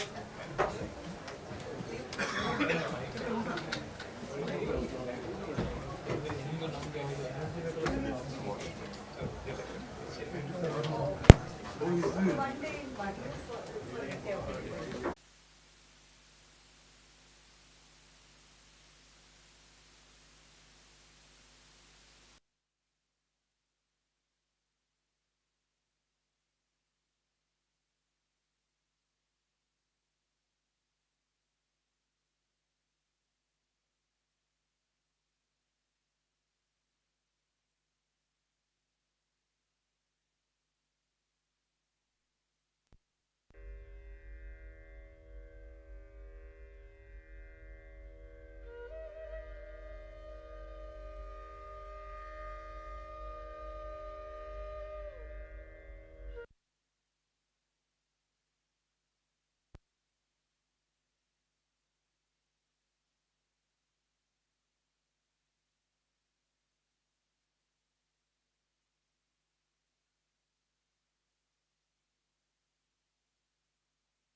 And he likes the Shavasana the best. Okay, so let me introduce formally Manjashana, the partner at UK company. I have dealt in my 31 years of sales experience many sales people, but he's one for me comes as an outstanding salesperson who will get into the market and do the sales and not sit on capital. Very rarely you can see Manjashana in the office and always Mani Archana will be there in the market. And he takes the car, he takes the salesman, and he goes around, and for him, seeing is believing. While data he likes, but seeing is believing. And in salesman, there are two types of salesmen. One, he will put every blame on marketing people, every blame on product, other than putting the blame on himself. That is one type of salesperson. The other one is a shameless salesperson who goes and tells that this is the best product available in the whole world. If you want, I'll cook in front of you. If you want, I'll wash in front of you. Get me the bucket, get me the ujala, get me your shirt, get me your banyan. I'll wash it, I'll show it to you, and let's decide right now only which is the best product. And if it is rasam paste, get me some hot water. I'll open it right now. Yeah, only. make it and make let it us both of us will drink. Yeah. And you tell me which is the best one. Yeah. That was good enough for a retailer to see that this person is a different person. Everyone wants the other person to like their product first. Everyone expects that if a person who is selling me, if he is having that much of confidence, then my job is only to transfer that confidence to the consumer, nothing else. He won't use your detergent product, you don't use your any of the product. His job is only to sell, but that confidence has to come. And he tests that salesman. And he's the one person whom I have seen that first, probably in the last 1 year, the kind of rasam at his home they will have made, I don't think that they'll eat rasam ever in their life, because all the sampling he only does at home, and whatever the product he gets, he does it, and he says it's nice, nice, and not only that, if at all, if they see me in the cabin, one rasam, one glass will come. So just try and see. Okay, very nice, very nice. Between the two, which one you like? Between the four, what you like? So he is that kind of a salesperson. And most of the people who have done their engineering, who have done their management, they are more into building the brand, more into marketing, more into meeting with the McKinseys, more into meeting with the Nielsens, more into the meeting with that, how do I keep my packaging at a highest level. While that is important, but he starts with the product. For him, packaging comes later. And he will not overcome it. What is there, what is there. He will not sell 24 karat when it is 22. Probably SA 22 is 22, but that's the best one what he recommends. So that is Manjunath for you. And one of the instances where I became his fan is that when EXO was not doing well in Karnataka, he was in charge of Karnataka, and Kerala we were doing very well. And Kerala and Karnataka, because we're talking about two states, and most of the Keralites are outside. So when we come to Kerala and Karnataka, Karnataka always get a stepmotherly treatment from Kerala. Always. They like Tamil little more, but Karnataka when it comes when they climb up the Bandipur, we'll question your pollution certificate out. Because you question our certificate, we question your certificate. The KL registration and TN registration, Karnataka people say that we are giving water to you, but you don't care for us. But in that context, Karnataka was not spending money on advertisement, not doing as much as you should have done. But I told Manju, you need to take up this. It's a question of Kannadigas, and both of you are from Kannadigas only. And when it comes to Kannada, I'll say I'm Kannadiga. When it comes to Kerala, I say I'm from Kasaragod, and I show the passport. I'm from Kasaragod, I show the passport. You have it in your name. Super, no. So nobody can take away that from me. He told me saying that, sir, give me 3 months time. Give me so much of budget. Give me so many people. And in our own language, we are Konkani. We will tell them that what they have done in last 3 years in Kerala, we will do it in Bangalore next 3 months. But I want this number. This is the amount I want. This is the people I want. And don't call me to the office for next 90 days. I said, do what you want. Bangalore that time had about 20,000 retail outlets. Our EXO was available in about 3,000-4,000 retail outlets. Vim was the market leader, and Vim was around 90%. And without Vim, no retailer can sell the product. He cannot do anything. Without Hindustan Lever, he has to pull down his shutter. That's the kind of situation then. And he made a team of hardworking salespeople. 3 months, placed the product in 16,000 retail outlets in 90 days time. 90 days time. 16,000. Of course, he paid some money to the retailer, he got the display done, spent the money on advertisement, he gave the incentive for every shop placement, he gave X amount of incentive, which I don't want to tell because salespeople are here, he gave X amount of incentive for the staff, and staff went home after the retail outlet was closed, till 10 o'clock they were in the market, every retail outlet they used to get extra money, extra money, extra money, extra money. But finally, whatever the budget he had asked, less than that he spent, and he placed 16,000 retail outlets. And now in Bangalore city, we are number 1, and we are available more than 20,000 retail outlets, and Vim is number 2 now. Vim is number 2. So the way how they went about, the way how we went about is amazing. You can't miss EXO in any of the shops. And I always check people, and I used to go to the shop. And I say that I'm from so-and-so, so-and-so. Never say I'm from Jyoti Labs, I'm from so-and-so, so-and-so. And always tell the competitor's name, and the same way I'm from so-and-so, so-and-so. Why are you keeping EXO? 4 people with a cap, with a t-shirt, EXO, this, that, thumb, antibacterial. And they gave me so much of money also. They gave me this, they gave me that. They said per month we'll give so much of rent. They kept here, they kept there, they kept there, they kept there. And everywhere they are told the same thing. Keep it here, I'll give you so much. Keep it there, I'll give you so much. Keep it there, it will come you so much. And you have to put a danger, I'll give you so much. Everything was bought inside the budget, but that changed the color of the brand. And today, as I told you in the opening day remark, that today whatever the EXO is, 600 or 800 crore this year, it's all because of the confidence we got that if Karnataka we can do it, then Tamil Nadu we can do it, and Andhra we can do it, now all India we can do it. Because Bangalore is the toughest market to break. Once you hit Bangalore correctly, then everything is perfectly fine. Because Bangalore's think that they know everything. Actually, they don't know anything. They don't buy anything. They're the misers only, Bangalore people. And they go on Amazon, Prime. 5 rupee difference, they buy it from there. And they think that they have done some extraordinary thing. So, but anyway, I'm from Bangalore. So that is our Thank you, sir. hardcore salesperson. Any product you give it to him, he'll sell. If product is good, he gets a repeat sale. He gave freedom, so that's why we could give results. Okay. So my topic is sales.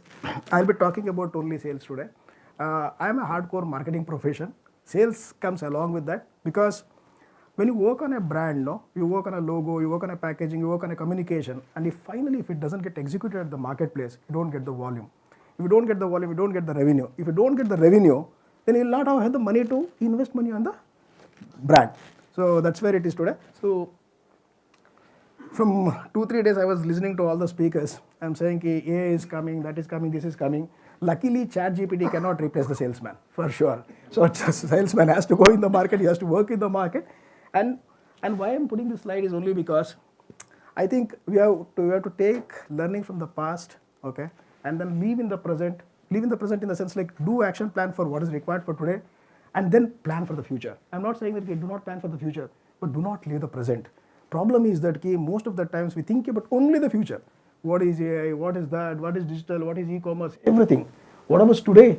I'll show you the market size which exists in the market today because India market, it's there in particular fashion, it is there like that only, you cannot change it.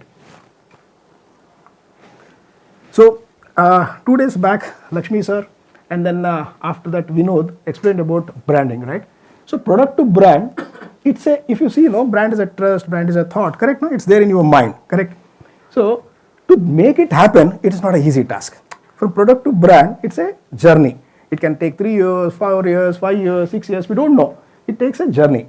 But when the journey happens, in the total journey, what you have to remember is you are creating a brand identity. I'll give you some examples also, okay? What is the brand identity? Brand identity is the logo, the packaging, the creative communication. What you show in the advertisement is also very important. And second thing, long term, consistently you have to do it.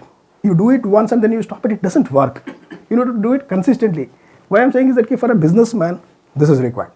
Again, because consistency is easy to say, but you have to spend money, right? Then again you need a budget.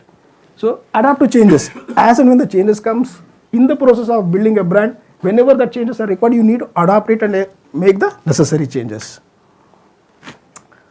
And the whole identity creation, if you see, it's creation of a brand image. I'll give you examples again, okay? Brand image is what? It's a perception in the minds of the consumer, correct? When you see a brand, you know that this is a good one, this is good for my health, this is good for my teeth, correct? All this perception has been created in the mind. So this exercise, what we do, that creation of a brand identity, that process of creative brand image is very important. See, you can see the images here, correct? So what is very common in this? Soap, yeah, correct. Next. Any other common factor? Yeah, anything else? Now I'll quickly move forward. All belongs to Hindustan Levers, okay? Hindustan Levers, okay? Hindustan Lever has Lux also, Hamam also, Rexona also, Dove also, Liril also, Lifebuoy also, this your peers. Every brand, if you see, he communicates a message and you go behind that message, correct? The person who is using Liril, he will be feeling very fresh. If you put the same lemon into Rexona, will you buy? No. It's an image it is created. When you Dove and Peers, if you see, it's so close by, right? I mean to say in terms of what they deliver. But Peers customers are totally different and Dove customers are totally different. So I am saying this is brand image. This is created here. Back of the mind, it is working. When you going to buy for any product, this works here. It says that you go and buy this only. Do not change. If you change, my complexion will affect. Correct? See the washing powder brand. Now common factor? Again levers. All Hindustan lever only. He has something for 73 rupees, he has something for 107, he has something for 225. He could have invested all the money in 73 rupees and he could have made a big brand, right? Very easy to enter the market, very less price. Why is not doing it? See, when they work, if you see the wheel, you can recall the advertisement now. They show that if you see the brand image part of it, they show a bucket, water, correct? And you don't want to relate to it. Somebody who is the user of wheel, correct? Somebody who is the user of wheel, they will be able to relate to it. So this image has been created, saying that wheel is economical, popular, correct na? See the Rin. Rin is all about like upcoming, going forward, doing something in our life. Huh? So this is for the middle class. Very clearly, I want to, aspiration levels are very high. So why I am saying is this, all this image creation requires time and then money. Surf Excel, pets come into place. Correct na? Pet, you need to take care of the pet and then Daag acha hai, you see the boy, the way he dresses up, the way he goes to the college, everything becomes premium. So you are giving a premium image to the Excel, correct? Surf. So what it says is, the entire process of creating a brand image needs time and money. And business to generate revenue. From where the revenue will come? From the business only, correct? And revenue comes from sales. For everything, to create all this, what you require is sales. When you get sales, revenue comes and the revenue can invest money on the brand and then you can build a brand image. And finally, when you do everything, that brand image is very important. We'll come directly to this. When we do sales, what we do? We would like to reach out to the customers, and then reaching out to the customers, how it happens? One is through online, that is like your Amazon, Flipkart and others. Other one is offline. Offline is what? You got modern trade, you got kirana stores, correct? And then one of the factors what we have seen is that despite being online, being very popular and everything, the last data says that 2019 it was 4.7%. And it was projected that by 2024 it will be 10%. So my question is, I am seeing the other side now. So 10% were to be online. I am not saying that we should not be there. 10% market we need to capture. We need to be there. But I am saying that you don't leave away this 90% of the market. Because this 90% of the market will give you business. That business, I am saying revenue. That revenue you can invest. Now, in that 90% of the market, let's see who are they, what are they, how are they doing, what are they doing, how do you address them, correct? We are referring to the retail stores now. The no, sir, there's one slide will come where we are replacing the, replacing the diary day, you see now. It will come now. So, India has got 12 million retail outlets, okay? 90% of the market exists here. It's a most complex one, huh? There's something called A class, B class, C class, and there is no class only. There's no class only because he sells like any huge quantity. I'll show you one image of that. No standard guidelines. Outlet has to be so much big, outlet has to be so much small, nothing, okay? But they generate business, okay? You find them everywhere. Second thing is, my statement is, if you are not there, you are not there, that's it. Because 90% market exists here, and if your product is not there, so you are not there in the market only. Let's find out key brands which missed out this.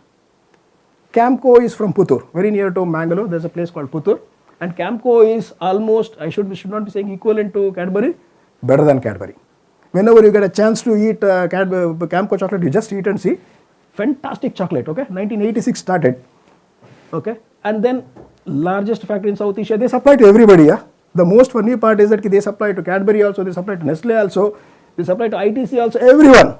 And then when it comes to them, they have got 12 brands of chocolate, all milk, chocolate, whatever you ask, they have. And the last turnover, whatever they had mentioned it in the, what is available on the website, it says that they have got around 203 crores. It has come down now further, okay?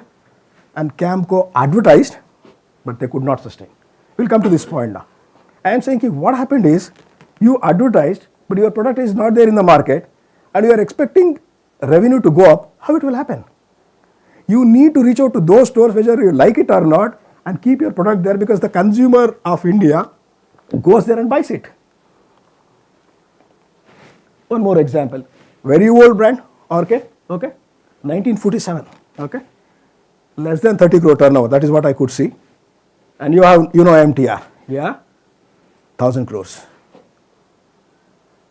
Problem with Orca is again he was centered around Bangalore, centered around nearby places, did not progress further, and then he wanted to advertise, put up the communication, but he didn't have money, because money comes from business, sales, right? Vermicelli brand, Savorit, very old brand, okay, 1984, does a turnover of around 40 crores. Check Bambino, 250 crores. Bambino is from Hyderabad, Andhra Pradesh. The magic what he did? He got it to every store. He said that everybody is mine, I can't leave away anybody. And then he advertised. And he said that this is what I stand for. And Bambino has got a brand image today. And you are buying a Vermicelli brand, you see, you go and pick it up Bambino because it works here. Says that it's a good brand, buy it karke. One thing which was very common in Camco, Orca and Savorit is role of the sales team. Why sales team is important? It clearly defines. That is what I could see. Correct? So, sales team, what it does? It goes to the retail stores and then refill the stocks. That is one part. Second, what they do? They create the brand reputation. If your product has to be told, explained, it has to be tasted, everything they do. Second, for creating the reputation of the brand, what they do? All kind of activities they do at the marketplace. They create a strong brand presence in the market. And they also get information from the market. I am saying collecting information from the retailers, customers, everything, and they give it to the higher authorities. So I am saying sales team not only does sales, they do many other things. This store, I was in a market visit. This store is around 200 meters from Indira Nagar metro station. Indira Nagar, for people who don't know about Bangalore, very popular area like MG Road of any other cities, very prominent locality. 200 meters away, we found this, a small gully, okay. Car I think can pass, I think lorry will be a very difficult task. And in this place, you could find this kind of a store around 10. Small size, loaded with all the products. You Dove se lekar ke, aapka Lakme se lekar ke, you name the product he has, okay. difficult to see the owner face. When you want to see the owner face, you have to see like this, because it's loaded, all the chips packet, shampoo packet, everything, okay? And then in this area, my guess says that around 2,000 people are there, okay? And then around 10, 12 stores are of this sizes are there. And people buy from here only. And in front of my eyes, one person came and kept 10 cartons of oil box, 10 cartons, one carton is 10 liter oil. And I asked the owner, this, you're keeping 10 cartons, so is it for a week? He said, no sir, it is for a day or maximum for 2 days. I said, then why can't you take full stock? Because again your person has to come, no distributor delivery boy has to come. He said, I don't have a place. I can't stand. I am standing on something else now. So, and in the same beat, when we were doing, we could see the ITC guy. From ITC, management team from Kolkata, they have sent people to the market. That's a gully market, I am saying. And this guy doesn't have a GST, nothing. In their record, it is mentioned that in this particular area, our sales is weak. ITC is serious about these outlets. Imagine, correct? In their records, they have maintained that saying that in this particular bait, our sales of Mangaldeep Agarbatti is less, Ashirwad Atta is less. Go and see, he has to make a plan and then he has to submit it there and then execute it. That's the reason they have a management team to do it. And why I'm saying is, store looks very small, correct? But they generate revenue for us. So I'm referring to all these kind of outlets. It can be supermarket, it can be A-class outlet, all these images are real images, but taken from camera, okay? Every kind of things.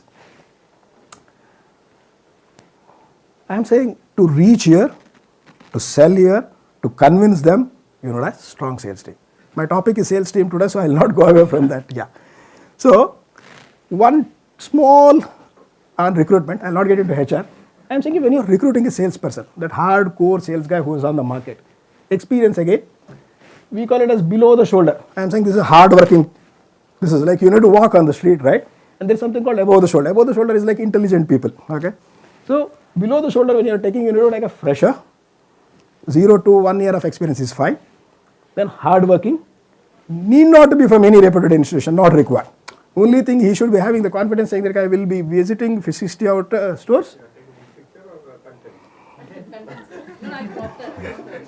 So, he is from a middle class because aspiration levels were high, ambition will be very high. So, he will be willing to work very hard because he knows that I have a career plan. So, I will not get into HR, but I am saying that take them on roles. Last time when we were recruiting people, what we realized is that people who are coming for the interview are the people who are working for Swiggy, Big Basket, Ninja Cart, Udam. The reason being they were not on roles. They were saying that sir, hamara pata nahi hai life ka kya hai karke, aage ka. So we need to be on the roles. We said that we will take you on the roles. So you get hard working people, but take them on the roles. And second thing, spend some time on the training. I am saying literally go along with them and train in the market. Training in the boardroom will not help, okay? And then small tips which I got it from Jyoti Labs, make them feel that they are part of your family, okay? Align, employ the company vision with the vision of the organization with their thing, okay? Build relationship and loyalty rather than fear. Do not create fear in the frontline sales team. Create a safe environment, okay? And keep recognizing them and appreciate them as and when it is possible. Because these small things will make them happy and they will continue.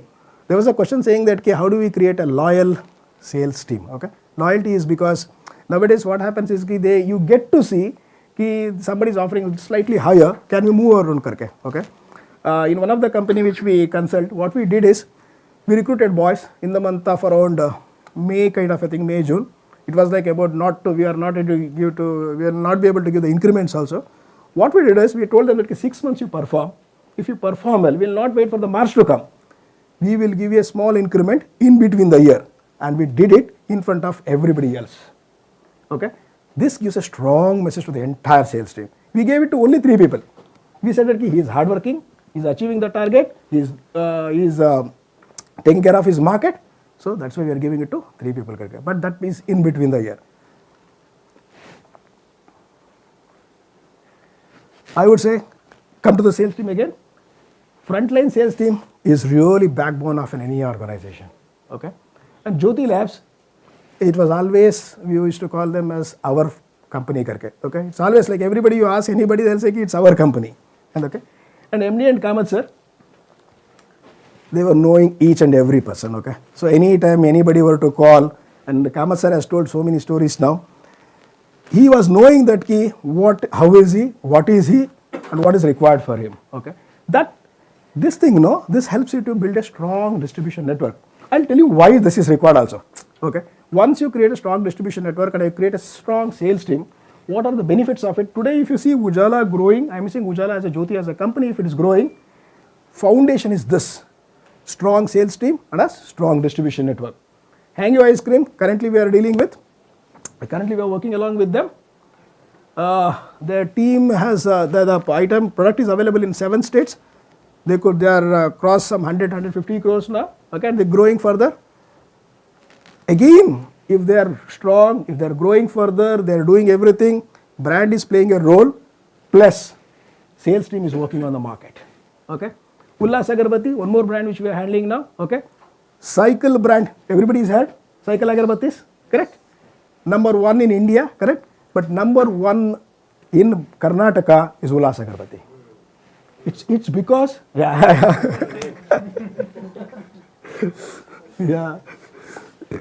So I'm saying, despite having a stiff competition from a Cycle, how did Ullas do that?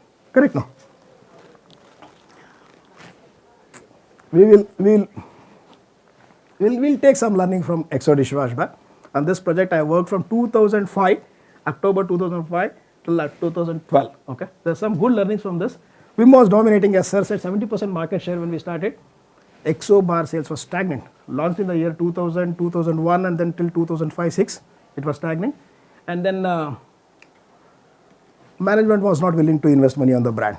The reason being, पैसा नहीं है, पैसा generate नहीं कर पा रहा है. Ujala is doing good, Maxo is doing, at least it is working further. Every year we can see the growth, but Exo is not growing. So they're saying that ki gross margin is anyway less, and sales is also not growing. If it is not generating revenue, how do we invest money on the brand? Then we said ki let's formulate a strategy, and then that's the time when we started working with Mudra. First thing what we did is revamp the logo and packaging. I'll come to the marketing part of it, and then I'll connect sales now. This was the old pack, and this is the new pack. Okay, you got antibacterial here. We made it contemporary, the entire packaging, correct? We got the dishwash bar in place, and we changed the color of the pack. New look, new feel, correct? Antibacterial got a full prominence. We didn't want to go away from antibacterial. And then what? Yeah. You've taken the Jyoti Laboratories order. Only brand, because brand works means rest everything is taken care. Yeah. And this was our first communication. Just one communication. आइए sir, बैठिए। सीमा बहुत अच्छा खाना बनाती है sir. Boss के लिए special क्या है सीमा? सब स्पेशल है सर। काली दाल बैक्टीरिया, गरम गरम जम बैंगनी और स्पेशल खीर कीटाणु। ये सब क्या है? सीमा क्या सीमा रीमा? एक्सो लाने को कहा था, ले आए कुछ और। घर में एक्सो ना हो तो समझ लीजिए बर्तनों में बैक्टीरिया है, क्योंकि सिर्फ एक्सो में है सारे बैक्टीरिया को पूरी तरह नाश करने वाला साइक्लोजैन। नहीं, घबराइए नहीं, मैंने एक्सो मंगवा लिया था। एक्सो है तो बैक्टीरिया नहीं है। ज्योति लैबोरेटरीज उत्पादन। So the communication was clear. एक्सो है तो बैक्टीरिया नहीं है. But just by saying it will not work again. You need to bring it on the marketplace. Take brand closer to the consumer. Okay. Then we did a lot of activities. We took it on the bus, we took it on the autos, we took it on the walls. Okay. Everywhere. Take this brand message to the consumer. Yes. And then there was a task for the salesman. As Kamath sir said, get visibility for the product now. Because only if you do that, and if your product is not available in the market, people will not go in search of an exo. No, it will not happen. Reach out to all the stores where Ujala is present. Initially, we kept a target of 25,000 stores. Sir said Bangalore, then we put also Karnataka all put together. We targeted 25,000 stores. We said that what the target, what is the objective given? Gada visibility, correct? We took money from sir, and then we said that we'll place the product in such a way that people don't miss out. And this was the done, display activity was done. I took out the photos from the old my folders. Display means display. You can't miss out. You can't miss out. When the customer visits the shop, during this period, I still remember, there were some retailers who were telling Hindustan Lever that baki sab product de do, Vim you give one or two dozens because there is enough expo now. Let us get this over. I'll buy it again. They have put so much of stock. They have said some display and all, they put the stock. I need to liquidate this. So we blocked the stores. Okay? So just a point. Yeah. See, my short-sightedness maybe, but it looks very similar to Win. So was that a strategy? From here when you saw that entire thing, because it's the green, the green, the Win. Yeah. So was that also an entry strategy? One of the things. I am short-sighted. I really saw it as well. Then I'll tell you one of the things which sir will probably will take it forward. Yeah, sir will take it forward. Category color karke hai kuch. Okay, so we generally follow the category colors. Okay. So you got into that. Yeah, if you are completely away from the category colors, what happens is that you need to establish it again. For example, edible oil. You go with a certain pack of color. Yeah, exactly. And if you go with the washing powder, generally it will be blue color. See, this is there in the minds of the consumer. Now we took that cue and then started working further. A lot of activities. Gone on to the market, we said that we'll talk to the customers, we'll reach out to the customers. Created balloon bands. We said that take it closer to the consumer. We wanted to say that EXO is antibacterial, and these kind of lot of activities were done. I am not talking about EXO only today. That is the reason I am taking only a few top photos. But what I am saying is that this is how you have to take that message to the consumer. Only advertisement will not help. Market share report. Yes, sir.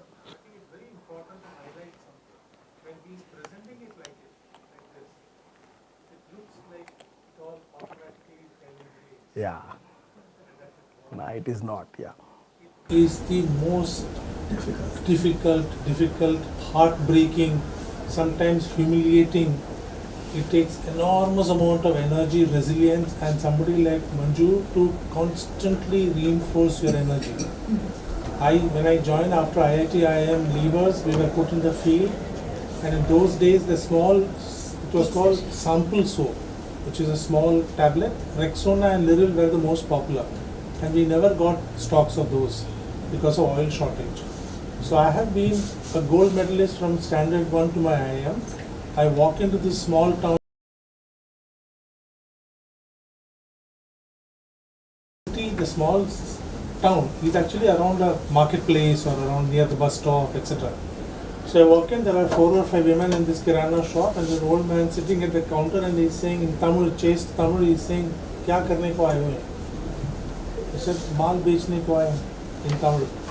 And I had my entire, I can still recite surf 1.5 kgs down to Vim sachet and know the entire product list. And we were taught that he will ask you for sample soap, but you start with surf. So I started, he stopped me after the first product. Surf 1.5, he said, in chaste Tamil, he told me, "Shut up." And then he said, "Sample soap irka." No, sample soap irka. He used very unparliamentary language, and then he said, "You see what is that?" That was a bus stand. He said, "The way you came, you get into one bus and go back to that border." I actually came into the bus and I wept like a child. I was saying, "Lakshmi, what is wrong with you? You have to study it well. You have to go through this. It is tough." Yeah, it's tough. And your brand managers need to work with you. It is their laziest job otherwise. I have sold Lifebuoy Personal, Lifebuoy Special, from the time that Suresh Oberoi, Vivek Oberoi's dad used to be the model, up to Vivek Oberoi I have sold. The damn thing will not sell. As lever salesman, in fact, Pete Thomas, who was the chairman at that time, came and he travelled with me because I had sent a report saying this is a lousy product. Lifebuoy used to be 95 paise, if you can imagine, 150 grams. Lux and Rexona were 95 paise for 100 grams. They thought just by putting Lifebuoy Special, Lifebuoy Personal, we will sell it at 95 for 100 grams. But retailers said, "Are you mad? Who's going to buy this? If I want Lifebuoy, I'll buy 150 grams. No, and for that customer, 50 grams is a lot of money. And then they took away the smell of Lifebuoy also. They wanted to make it cosmetic. I sent this report, next week T. Thomas was in my market. That time he was already nominated to the Overseas Special Council of Unilever. 3 people worldwide run Unilever. He was the first Indian to get on to that. 6 months more for him to hand over. He came. First day he came, he said, come, I want to work the market with you. We worked for half a day, at the end of which he said, let's have lunch. He said, you are saying Lifebuoy Personal is a I said, yes. He said, but I also have your statistics that says every shop has got stock. Then I was 21, 22. I said, you give me cow dung under Hindustan Lever, I'll put it in the shop. Your problem is to move it out of the shop. No, I have stuck it. It's like stuck in the shop only. The shopkeeper is shouting at me. You won't believe it.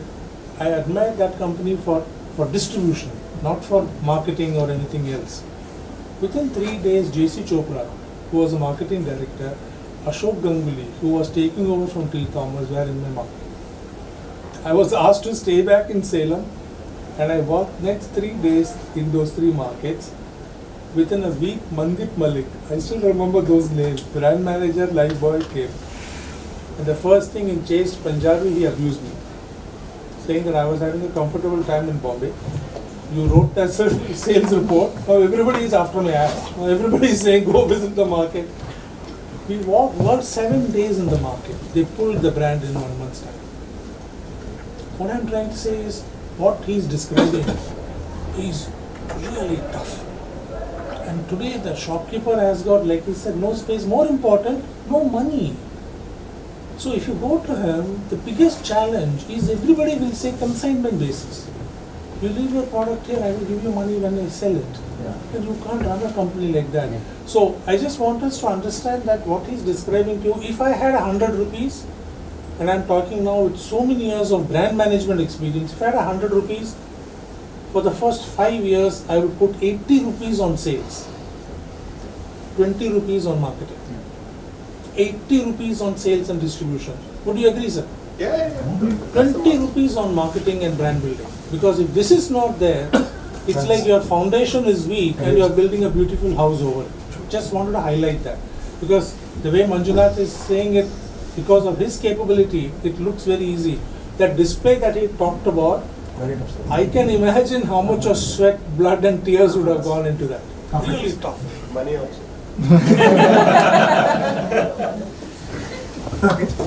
This is where Mudra entered and then we started doing the activity. 2005, roughly near to, very close to 2005, and then you can see the market share. This is a real market share, whatever the market share report I have put. It was around 6, 7, 8% and it just doubled. Okay. Then what we did is, there were few more communication, but I will not be talking only about Exo brand. I will be talking about other brands which we are handling. So you'll get to know that key Indian case studies. Bar was in a rectangular shape, and after a lot of fights with him, we realized that we need to fight in this particular space is slightly difficult. We need to see that what is that consumer insight which will help us to take it to the next level. And that's when we launched a DISHA round. We said that why bar has to be in rectangular shape, we'll launch it in a round shape. And at that point of time, we remember 1 rupee a day. 30 rupees was the MRP. 30 rupees, sir gave the idea saying that keep it as 30 rupees. 1 rupee a day was the concept. And then we'll launch DISHA round. And again, after this, we did a communication for this.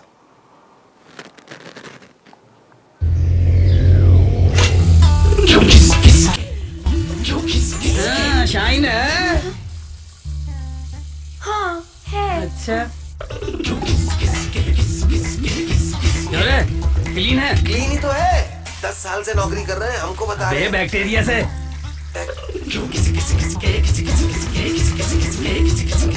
Madam पिघलता है पिघलता तो है अरे तो घिसना बंद करो ले आइए एक्सो antibacterial डिशाइन round ज्योति laboratories में हमने बनाया है एक्सो का नया डिजाइन जो पिघलने से होने वाले वेस्टेज को बचाए और ज्यादा चले। इसमें है साइक्लोजैन जो बीमारी पैदा करने वाले कीटाणुओं का सिर्फ 20 सेकंड में नाश करे और आपके बर्तनों को घंटों तक बैक्टीरिया से मुक्त रखे, जिससे मिले बेहतरीन चमक और आपका परिवार रहे स्वस्थ। एक्सो family healthy family. We moved one step further. We said that very tough, sir. Very tough, sir. This was like Game changer, sir, that point of time. Exactly, sir. And then again, this target was set for the sales team, said that now 25,000 is over, now let's go to the 60,000 stores, okay? Because you need to place it, right? We started the communication, you're spending money on the advertisement, you got a new logo, new look, new product offerings, and then we say, got the product on the cash counter. Very difficult it is. The reason being, the cash counters and other things, you can keep something else like display units, you can keep, but not the dishwash bars. We made sure that because when the customer enters, they should ask you, what is this? It's in a round color, round shape, correct? And then we said, fold it, block it, so that when the customer enters, should not look at anything else, buy it. Yes, supermarkets, we said, supermarkets are big, let's do this, okay? And Hindustan Lever, and next Jyoti Labs. We said that this is Hindustan Lever branding was there that they had kept, and you can see DISHA round in the center. Yeah. So First we kept and then they kept. You can't miss out. People should, when they enter the stores, they should ask you what is happening. Okay. I'm not showing the value for confidence reason. 2006-07, we started this activity. Okay, and you can see the value numbers going up. This is for Kerala, Karnataka, you can see, it's all these numbers are tripled and these actual numbers. Andhra Pradesh, it went 4 times and then it is stabilized there. Tamil Nadu, again 4 times sales in the years to come, 2006-07, 7-8, 7-9 to 8 to 9, 9 to 10. And I'll tell you, that is why when you have a communication, you need to have a strong sales team. The strong sales team which was built for Ujala was doing this work. Correct? You launch any other product in the team will take care of it. Yeah. Let's, yeah. Connected to what you told. In case, EXO was an independent brand. Okay. Now you piggybanked on Ujala's reach. Distribution network. Yeah, correct. Yeah. And also a little bit of shelf space. Correct. Because you already are selling. Correct. Ujala. Correct. Now let's say it was an entirely new brand. Now I'm sure it would have achieved this result. How do you do, But na? what difference approach would have taken and how long it would have taken? I'll come to that. There is one category which we are handling and we have proved that. I'll show you now. I know you would have done that. No, not with EXO we could not do. Exactly right. The distribution network which MD and Kamath sir had set during those 90s and 2000s was helpful for us because they were very loyal. You ask them to work what sir is rightly said. You give them a task and say that key until it is done, you don't come back, and literally they don't come back. They do it and come back. They stand with the retailer, they fight with the retailer to make sure that the product is placed. Ice cream category, okay? This was the logo, and you could see, correct na? The change in the logo, yeah? After that, lot of thing happened. Yesterday, Kamath sir explained the growth journey thereafter. There was an impressive growth in the last 1 year, correct? Let's understand the key factors because changing the logo after that what happened okay? We changed the freezers. Now the freezers when you keep it in this is a real photos, okay? When it is kept in the stores, you will get to see that it is so colorful, so nice it is, correct? Yeah. Then we got the message, different kind of message because we wanted to communicate that Hangyo stands for happiness, correct? So happiness ka feeling we wanted to bring in different forms. Got it? So we got into a lot of creatives. We got into print creative. We communicated the message of happiness on different platforms. We got into the hoarding outdoor, correct? Because I'll come to the sales now, okay? This is after the marketing communication, what we did, we came on the bus back panel. Message was communicated at different places. This is inside the mall. Dealer boards. Tomorrow also, when you're going back to the airport, and even across south, when this South Kendra, wherever you travel, you will get to see the boards. Every dealer board works like a hoarding. You can see here, the competition brand is there, correct? You can see the competition. Here is the board. There's a board here. Yeah. And to make this happen, no, these are the team people, boys, they work. Because you have to go to the retailer, talk to him, to keep the freezer in place. Team, see? This is in the morning image and this is in the night image. All this cafes, whatever I mentioned it here, They go there, they talk to the retailer, you need to convince, even you have to give the freezer, you have to convince him because there's an electricity fee. You should make him understand that if you keep this, you will make so much of money. This can be done only with the help of a sales team. If other competition brands cannot do, it is only because they don't have a sales team. You can see how nicely it has been kept. This is done by the sales team. Correct? Arches for the stores. Promotion at different levels, different places. This is not in front of any malls or other things. This is in places where people come. Sir was referring to yesterday, IPL matches. Yeah, carrying those, hang your branding. And I just did a comparison, okay, of quality walls or you say dairy day of ice cream in Karnataka market. Was a quality wall was a national player. They do not have a strong sales team. No, they don't have. They have somebody called area manager or a senior manager kind of a thing under that distributor, and that's it, or nobody else. Selective store approach, they will not go to every other store, okay, and availability is an issue for them, and then they are losing out to the regional players. And when they are not doing it, we have repositioned our brand and relaunched the brand. We have a strong loyal sales team. We will go approach where people they are not honored. We took an effort to enter the right kind of stores. Earlier we were present in only 12,000 to 13,000 stores. Today we are present in 24,000 stores. Yeah, availability across the city, gain over the competition. Due to this, what happened is, you could see a big jump in the sales, correct? So we'll take a case study of Indira Rasam, okay? Here, Indira Rasam paste. Why I'm taking this case study is because it's a recent one. We are working on this project now. Challenge is very unique. It's a unique product, okay? Unlike powder, rasam powders and other powders which are available in the market, it's a unique powder because it's a paste. So here, the role of the sales team is to go there, explain it, make them taste the product, correct? Otherwise they will not understand. They'll say that it's not like one more product. And the thing is, until you taste it, you will never get it, okay?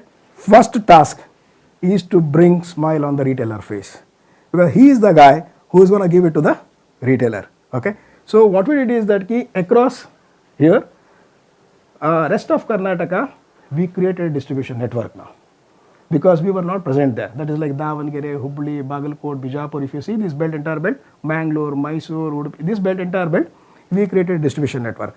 Now through the distribution network, this Indira Foods has a lot of other products also, okay? But Rasam was for us a very good entry there.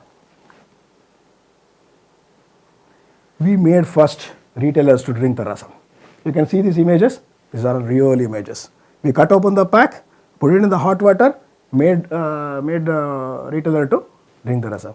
I am telling you the role of a sales team. This cannot be replicated by anybody else. Nobody can do this. Then we made the consumer to drink, because they are going to anyway to the retail stores, right? We made the consumer to drink there. And thereafter, when you do this, when they taste it, they'll give you the space to keep the Rasam powders, okay? Yes, again when you are doing it, do it massively. This is on the wall of a store. Do the complete Rasam paste over there, so that when the customer comes in, retailer will happily, he'll give it to the consumers. We took it to the market. We are participating in consumer exhibitions, and this is my sales guy. He's not from any of the agency guy. He's a sales guy who's standing in an exhibition, and we are giving Rasam to customers. You can see here, pasting the posters, correct? Each and every element of this is very much required to build a brand, okay? You can see MTR and Indira Rasam is kept next to it. This is again the job of a sales guy. He knows that where I have to keep my product. That's on Indira Rasam. I'll take one more case study of Naturo, where distribution network we created. I'll answer you this question here. When we started working on Naturo, okay, this was the retailer, this was the coverage part. Karnataka, they were doing around 2,500 stores they were present. Andhra 1,200, Telangana around 300, and Tamil Nadu around 2,400. Okay, and then all put together, if you see this coverage was around 6,000 stores. Okay, and earlier it was only in the supermarkets. I'll come to that again. Okay, there was an impression that it cannot be sold in any other markets, in any other stores. They were saying that it is difficult, not possible. People will not buy. So hence it has to be kept only in the supermarkets. Okay. Channel margins were different, so we streamlined it. Okay. What are the steps we took? This was the issues. Selective store coverage, varying margins, sales team not workable. Additional is they had a very limited sales force. The reason being, idea is that if you go to more number of stores, you don't get sales only. Okay, beat plan was not there, distributor margins were not right. So what we did is we said all stores, because fruit bar, I would have brought the samples here. Fruit bar, like a chocolate, anybody can eat it, right? And it should be available everywhere. Why only in selected store approach? So we said it everywhere: medical, vegetable shops, tea shops, juice centers. This was the first message given to the sales team. We said that like the way we had taken the display thing, we did not do display here. We said that let's go to all the stores first. We fixed the margins, standardized the margin factor. Sales executive, we told them every day you have to cover 60 stores a day. Okay, and frequency we said that once in 15 days you have to cover the beats. Okay, distributors across the city.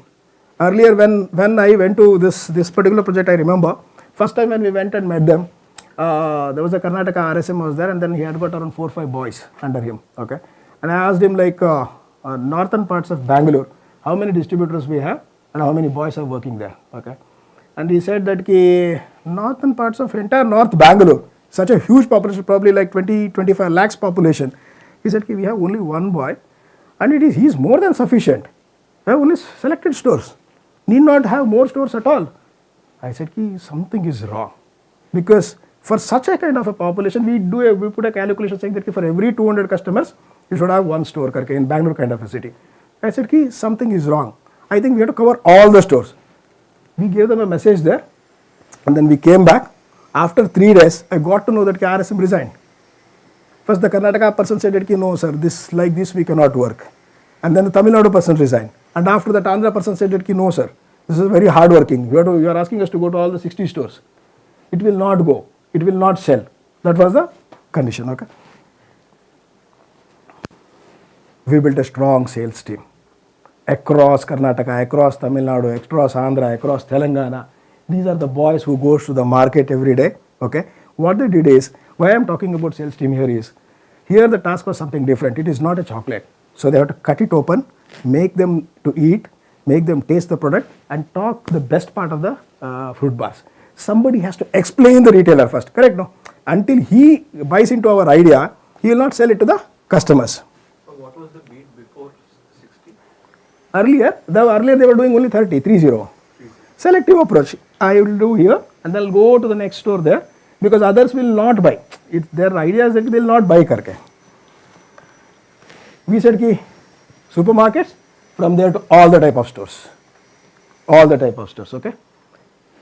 Then with the sales team effort, I'll tell you, see, getting an entry here, getting an entry here in this world is a challenge. Come here, that's it. Because this space is there, one above the other, whatever it is, if you are coming there, then you have won the game. Here you see, in between the whole world, we said, yes, that is from Tamil Nadu, this is from Vizag, Andhra Pradesh, yeah. My boys went one step further. They got into this Cadbury this thing also. They replaced the Cadbury. This is placed in many stores, sir. They are saying that अच्छा दिखता है sir, उसके अंदर रखेंगे तो. Fantastic, this is in Vijayawada, see. This is a live photo taken. Okay. Why is that box over box important? I don't understand. Oh, okay. This why? Because this place, this place if you see, it is loaded, right? Okay, and he has got so much of space only. And when you go to him, you will say that, sir, jaga illa sir, idakoskara. Place illa sir, idakagodilla. Yenar kodang kodi olagi idtini karke. No sir, ನಮ್ಗೆ ಇಲ್ಲಿ ಮುಂದೆ ಇರಬೇಕು, ಯಾಕಂದ್ರೆ customer ಬಂದಾಗ ಇದು ನೋಡ್ತಾರಲ್ವಾ. ಈ ಜಾಗದಲ್ಲಿ placement ಹಿಂಗೆ ಸಿಗಬೇಕು ಅನ್ನಂಗಿದ್ರೆ ನೀವು ಮುಂದೆ ಹೋಗುವಂಥ ಪ್ರಾಡಕ್ಟ್ ಇರಬೇಕು. It should be moving product, otherwise will not give space to you. Yeah, I am saying to get that space, no, he'll say, sir, lot of no space, sir, we cannot keep it.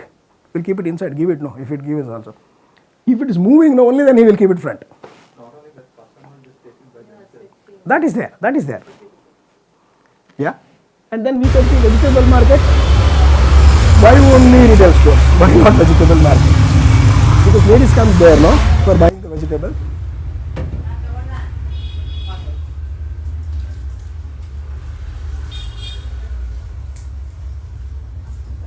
Yes. All along with all other chocolates, we place the Naturo. Okay? And thereafter, no looking back. Now, 1, 2nd, 3rd, you can see the jumps now. This is taken from a store. See that all the top is Naturo, different kind of, see there. You can see here, the way it has been displayed in the stores now, because there is an acceptance now. The first step was very difficult. Now, Bangalore store coverage, how did we increase karke? This was our coverage. You can see the blue dots here. Yeah, somewhere here and somewhere here kind of a thing. Yeah, this is store coverage, okay? From there, we shifted to here now. Yes, massive. This is real. You press a button, you will understand which is the store name. We have captured everything. We have got field assist. South India, next I have taken directly South India. South India, you can see here, this is a part of Bangalore and then part of Chennai, correct? And then little bit in Vellore area it was there. Hyderabad it was bit because in supermarkets only, okay? From there, this is how is it now. Kerala still we have not touched. We are trying to enter. Other than that, this is a real picture again. Kerala is yet to enter. No competition, getting an entry, you have to get a right person first.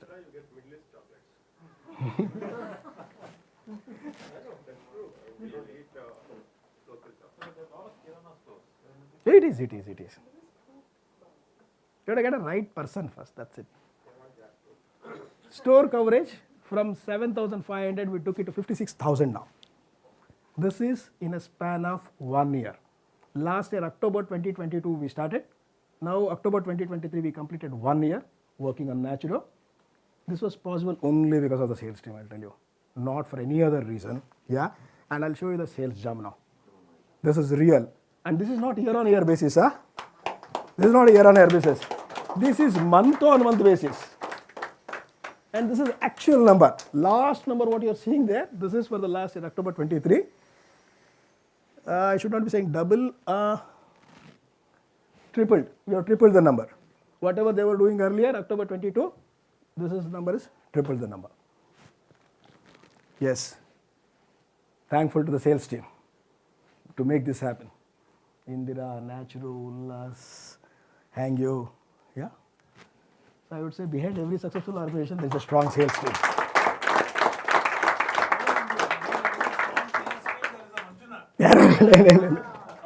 One doubt. Yeah. You showed 2 examples. Yeah. One is Ice cream? Exo. Exo, yeah. And the last is Naturo. Naturo, yeah. We were telling Exo, because of the ads, Yeah. because of the good work done by sir Yeah. and team, the salesman, the good ATL support. Yeah. But in Naturo, Yeah, it was not there. Correct. it was not there. See, I'll tell you now. Very good question. Only 1 minute, sir. Yeah. See, your product will perform to an extent. Now, Naturo has done the job. Because of the product performance, you have reached up to a stage. Now, brand has to play a role now. Natural and Yeah, it has to play. Otherwise, what will happen is that somebody will come and take over. This image, this image. No. My question is different. Whether you go and ask the brand, give me branding, or you wait for the branding to do. No, we have to create a brand. I know. I'm getting from a salesman. Salesman cannot ask anything, sir. No. Sir, the Supreme Court. Yeah. I'm telling what the threshold. No. I'm sure there's no right timing. Toolkit answers. Because you don't want to give it conceptual framework. Toolkit answers first. Please, if the brand manager and the sales manager are not partnering, it will not. And in my 3-4 marketing assignments. There are only 2 companies where I have worked, where the brand manager respects the sales manager and works with them in partnership. It is when the brand manager acknowledges that whatever magic I do on television or digital, unless the product is there, and in marketing these days, we don't look at marketing top of mind or awareness, we look at what is known as salience. Salience recognizes that in any category that you operate, if I asked you mobile phones, and if I forced you, you can give me 10 brands.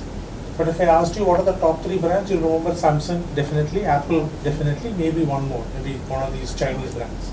Salience is therefore, when you think of the category and I want to buy a new phone, what are the 2 or 3 brands that come to your mind? In every category that we are operating in, there are multiple brand choices that are available.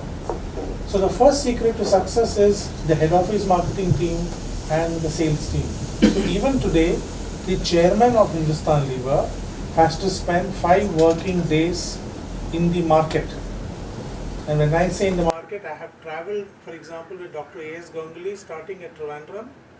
We had traveled right up to Kochi. In between, we stopped at near Kottayam for one of those guest houses where we had lunch. Came to Kochi, spent the day. From Kochi, we went right up to Calicut. From Calicut, the regional manager from the head of the sales manager in Karnataka was waiting for him. He went over the hill. He said 5 working days they have to spend. Saturday only they can return home. That's the first partnership that has to happen. And for this, the head of the sales or marketing has to be a very important catalyst. He has to send the guy out into the market and see what's happening.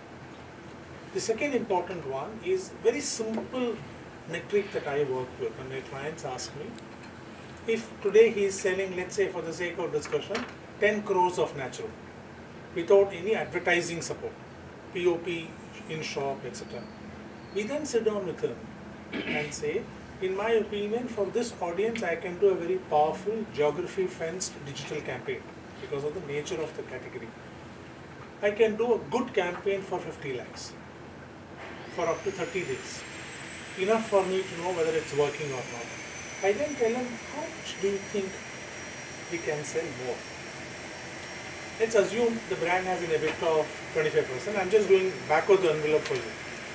If I spend 5 lakhs, I need to generate minimum 20 lakhs extra sale.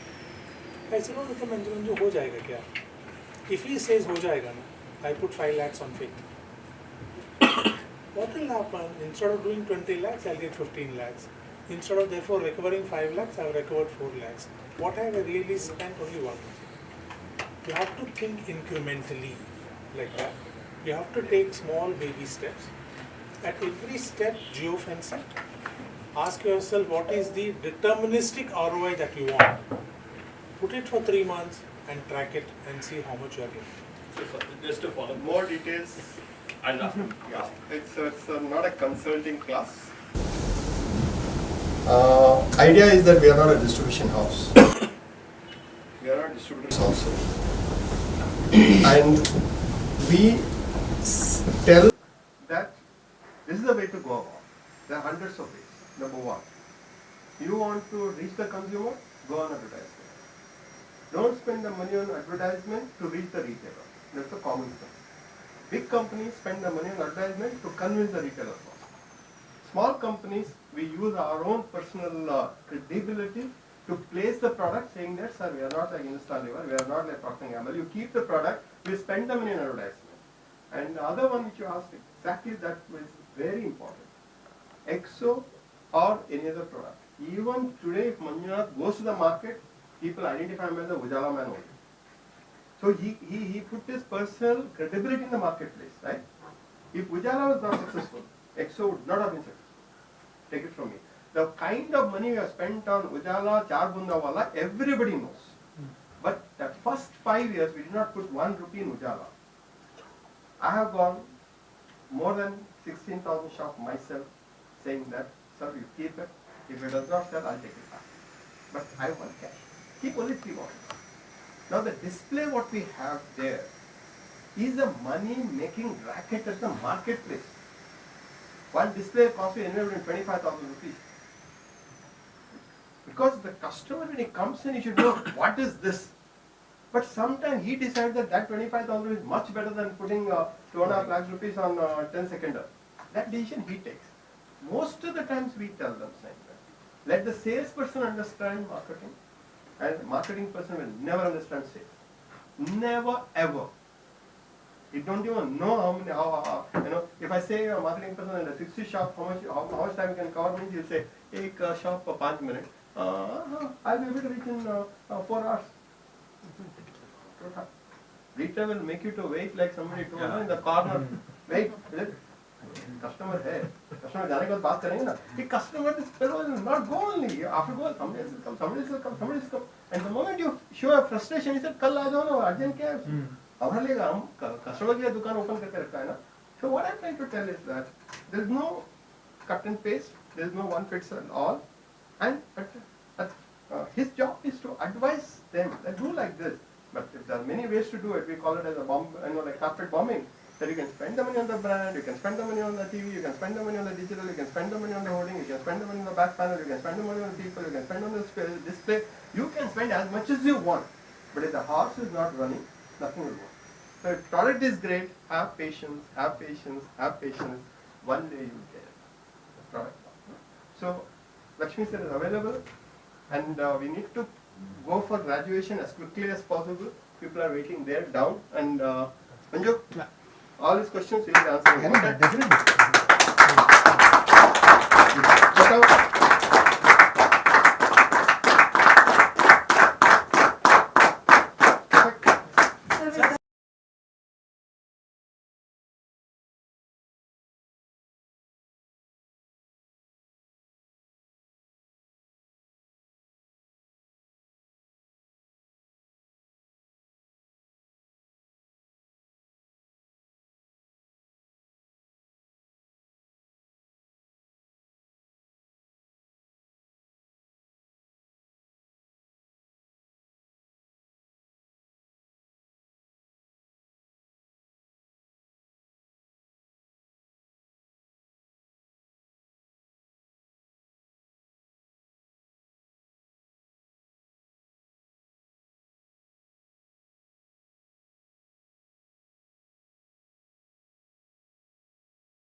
It's ready outside, sir. Sir, one small request, sir. I know that we will be inviting you for the evening. Yeah. But one small request is, you can just call him inside. We all want to give him a standing. Please come, please come, please come, please Sun come. also. Yeah. Sun also. All पूरा है. कौन कौन है सकते? पड़ियार माम.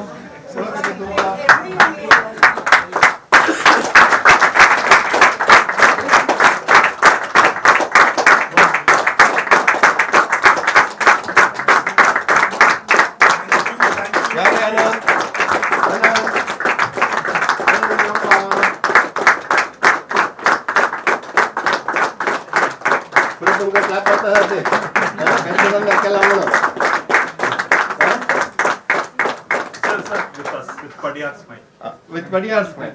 Come. I got Kapura class out Lungapart with you, sir. And he's the only person who keeps the photographs in his hotel.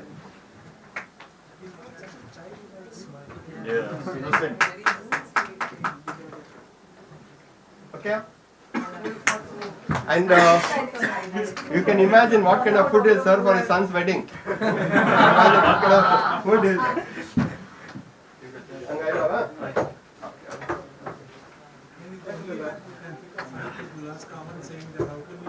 Okay. No, sir, he's only one who can fight with you, saying that how can you give them only 5 minutes for coffee tea? You have to give them 15 minutes. Yeah. No, because when he made, like, so that Gode Bhaji and all, he said that, I want them to enjoy my food.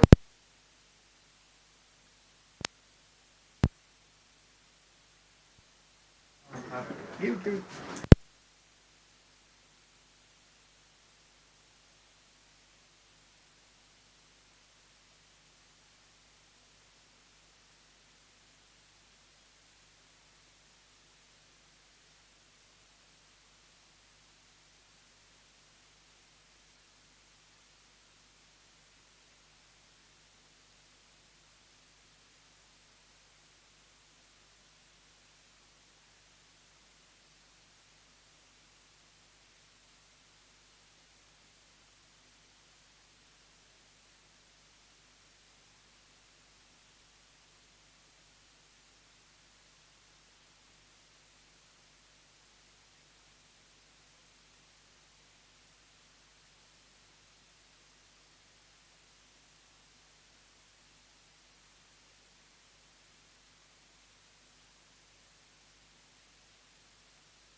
Everything is time.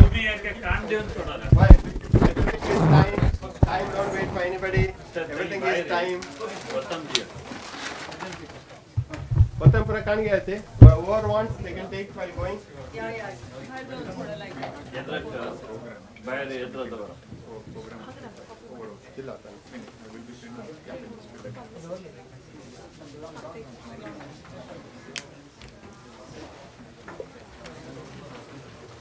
One last announcement before first lunch. We'll be circulating one last feedback regarding the program. So this I suggest all of you have to put it so that we can improve it. Please fill in your suggestions. That one is a must.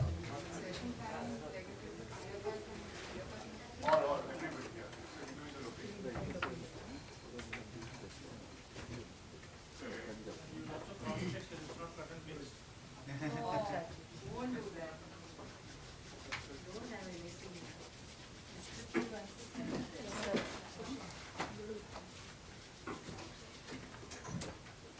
Thank you very much for being with us and taking that decision to come here first and taking that extra, I know that we push a lot and that's my job and that's Siddharth's job, that's Manju's job, that's everybody's job.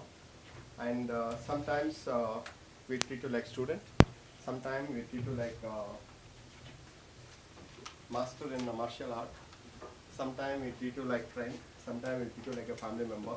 Sometimes we also say that, sometimes we say that what you know, what you don't know is what you have come here to learn. And in the day one I told that if one speaker, if you get 2 takeaways, it's worth spending 4 days here. And I know how important it is, these 4 days for you people, at the personal life, family life, office life, and also in putting everything together. But I'm a firm believer that if you are busy in your work, your company is not growing.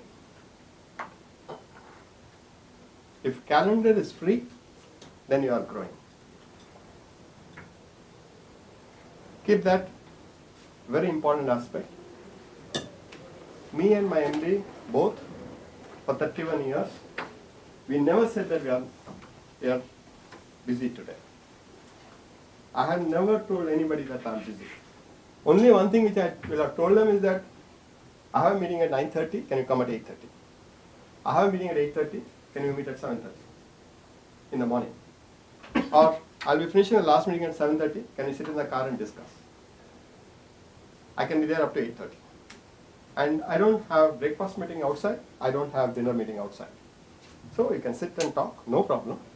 If it is really, really emergency, anyway you're talking to me on the phone, continue talking. Never ever we say that we are busy. The day when you tell somebody busy, that is the beginning of degrowth. Because other person don't want to hear that. Other wants a solution. You can't just tell, okay, I'll go to the office and check my calendar and I'll let you know. Or my secretary will contact you. These are all the things we should avoid. It is not required. Keep your half day for business, half day for thinking, reading, talking, connecting, networking. Keep yourself. Don't keep your calendar morning 8:30 to evening 5:30. You will not be able to grow. If you are doing that, I can tell you that you are not able to grow. Whoever are the people who have successfully asked them that how the calendar looks like? Hardly anything. And never start a meeting and tell them that you people talk and once you are discussed, call me, I'll come. Sheer arrogance. Don't attend that meeting at all. I've seen many, many CEOs just going, hi everybody, good to see you all these people, make small talks and say that, okay, you people discuss, all the best, and once you're done, you let me know, I'll come. Then why? At the first place, why you need to be there at all? Just tell them saying that it's your meeting, you conduct, who am I? Probably there is a better approach than saying that I start the meeting, you conduct the meeting, at the closure I'll come, and whatever they've discussed you don't know, and then you start asking the question, After you go, he said that why he has to come all us to Bombay or Delhi or Calcutta, and this fellow has spent 5 minutes there, 5 minutes there, and again explain to him, and he has to take the evening flight at 5 o'clock, he'll wrap up the meeting at 2:30, and he'll go, that's it. If you have a talent, the talent will not decide on that day only, nahi hoega, hone wala hai. So, what we are trying to bring in here for all of you is see the successful people, see the failed people, see what is changing, see where you are, see where you want to be, how you want to go, and see the business larger than life, and build an enterprise which can go to the next generation. And you have one side startup community, you have multinational community, other side, and you have deep pockets someplace, you have hole in the pocket somewhere, only you know there's a hole in your pocket, other fellow will not know there's a hole in the pocket, but you can't even tell that my pocket has a hole. These are all the situations every business will undergo. For me, every businessman is a businessman. And I was telling her, Niyati, that who are we to say that it's an A-class shop, it's a B-class shop, it's a C-class shop, it is a D-class shop? Who are we to judge that? I always have told our salespeople, today's D class is tomorrow's C class, today's C class is tomorrow's B class, today's B class is tomorrow's A class, today's A class will become a builder. Because nobody wants to be in the same place. You don't want to be in the same place, and you think that he will not grow, only you will grow. How it is possible?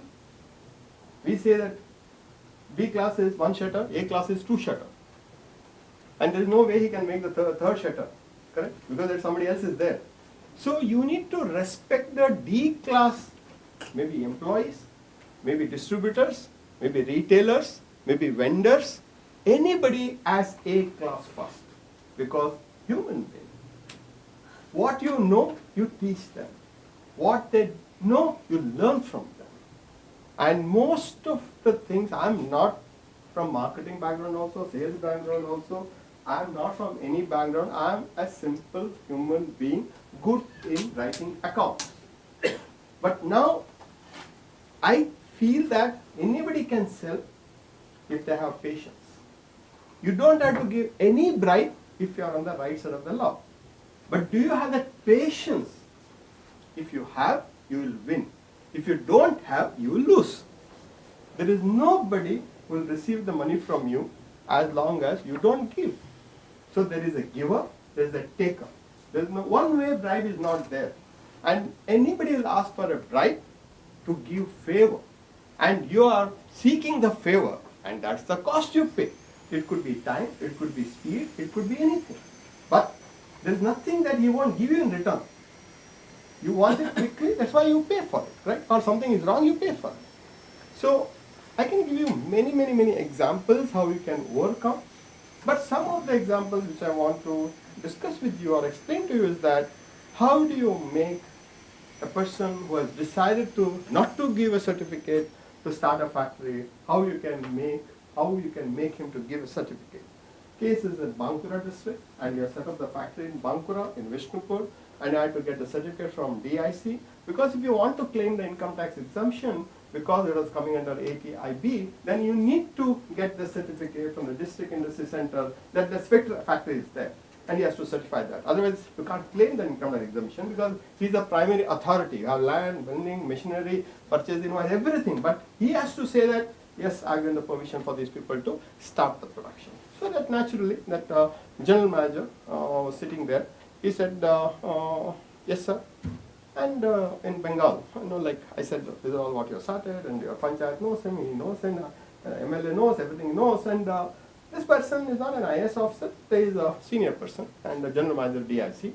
He said that, ठीक है sir, and ठीक है sir, हमारा staff आपके साथ बात किया होगा, पूरा बात किया सर, ज्योति लास्ट में हम कुछ नहीं देता है सर. हम तो इधर आया हैं आपका लोगों के लिए, आपका लोगों के लिए काम देने के लिए, हमको तो थोड़ी पैसा देने का ऐसा नहीं हो सकता है. ठीक है, हम सोच के हम आपको बोलेंगे, आप नेक्स्ट मंडे आ जाओ. He knows that I'm coming from Bangalore, and I said ठीक है सर, मैं मंडे तक आ जाता हूँ सर. आप बैंगलोर जा रहे हैं? वो सोचता हूँ सर बैंगलोर जाने का है, नहीं जाने का है, और किधर तो शेयर जाने का है, हमको तो किधर भी घूम सकता है. So next Monday I went again, and he didn't call me.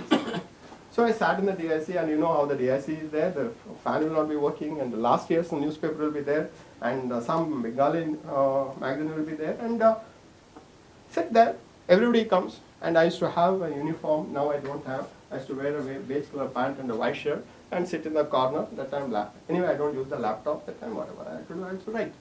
And everybody says that Ujala ka MD aaya, Ujala ka MD aaya. And he said, Baitne do na, must have told in his own way. Evening, he passes. And he looks at me, oh, aap aa gaya, theek hai, kal baat karenge. Right?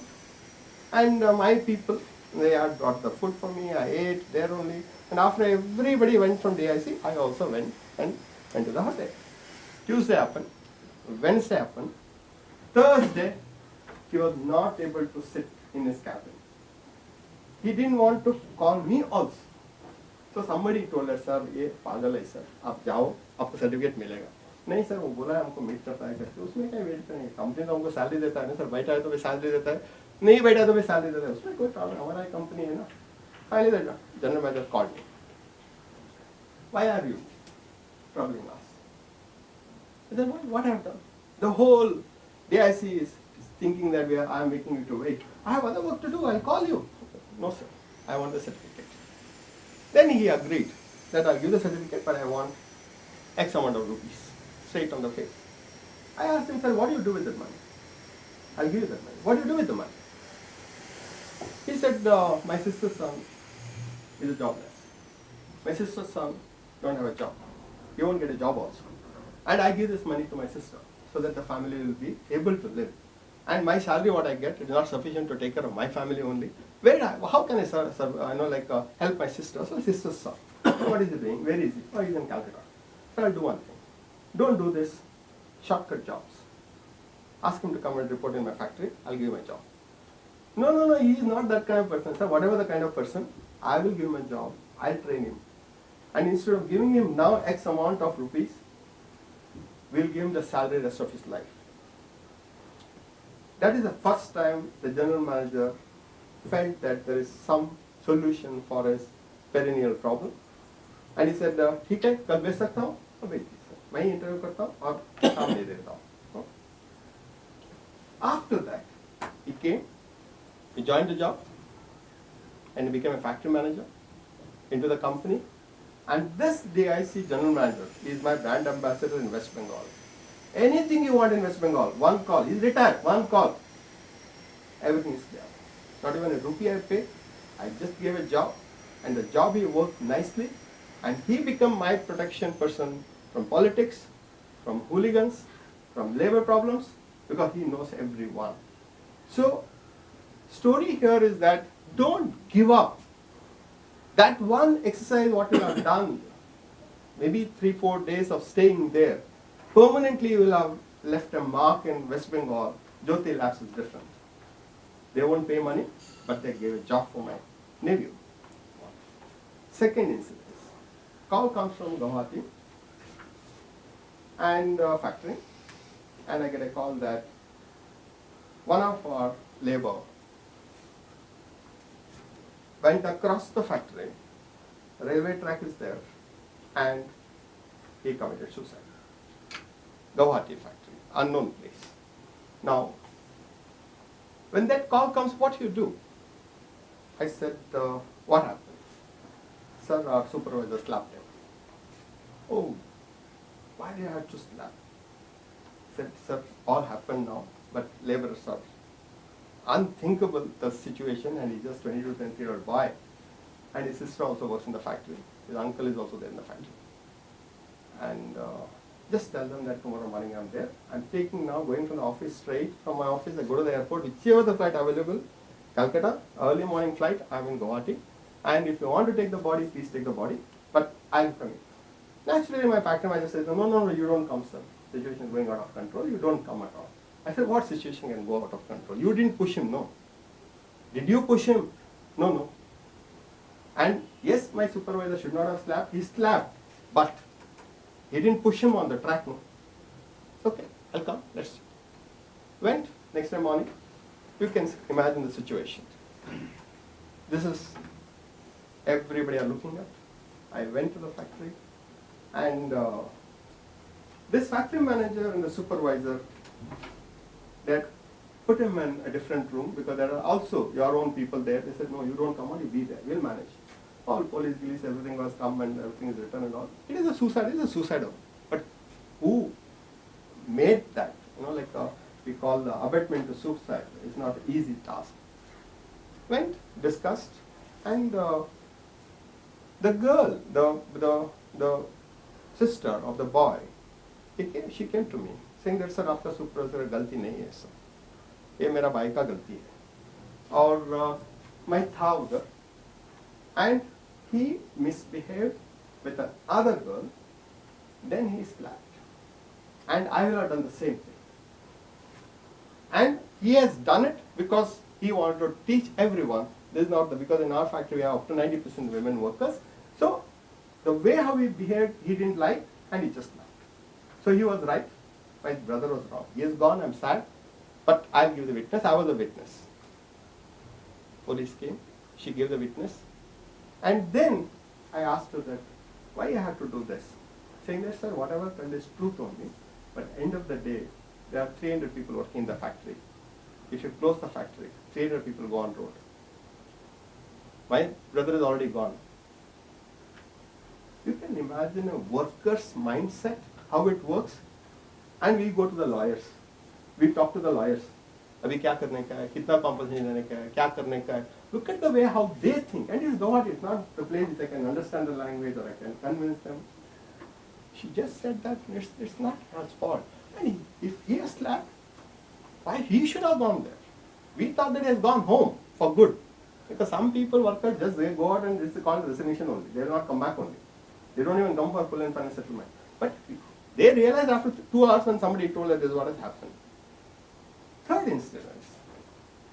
I get a call from Vellore market that wholesaler has beaten our sales staff. And beaten our staff. How serious it is? Slaps in the marketplace. I said, stop sales in Vellore. Stop sales in wholesale market. And I'm coming tomorrow. Go to the next day morning, call all the staff, sales staff, saying that it is not done. Stop supply to entire Vellore market, no jala available.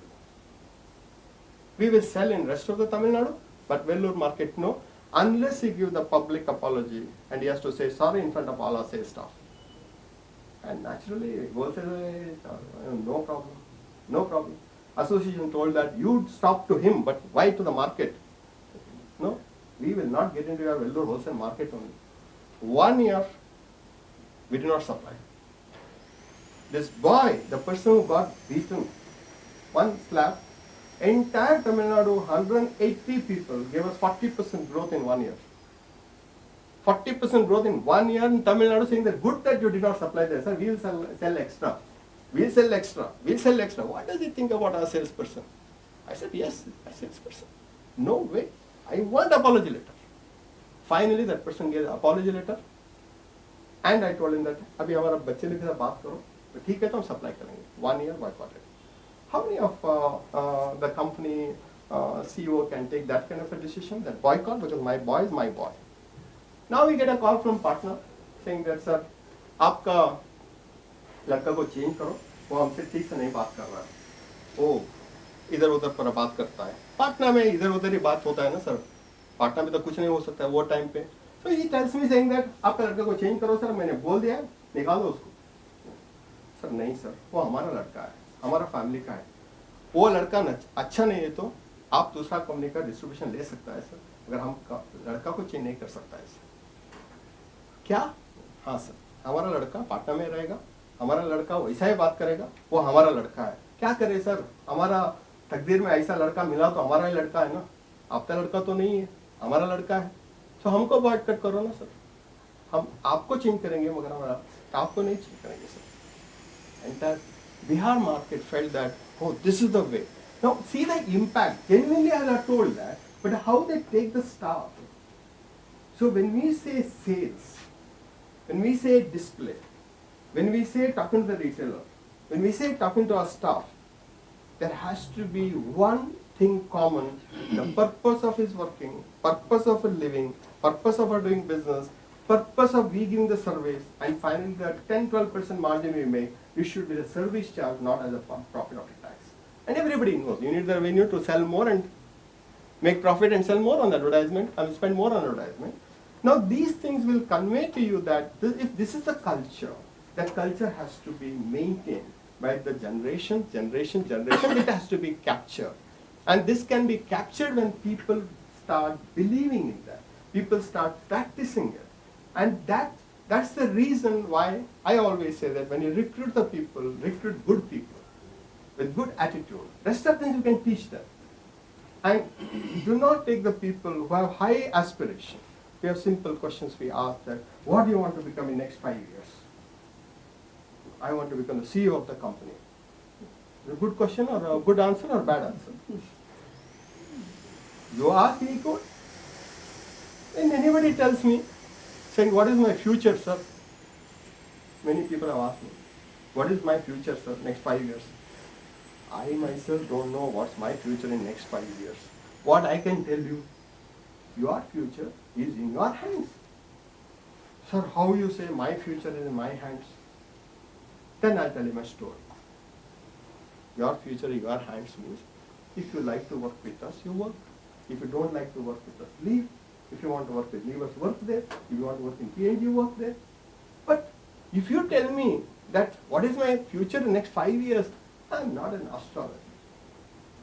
You work, you climb.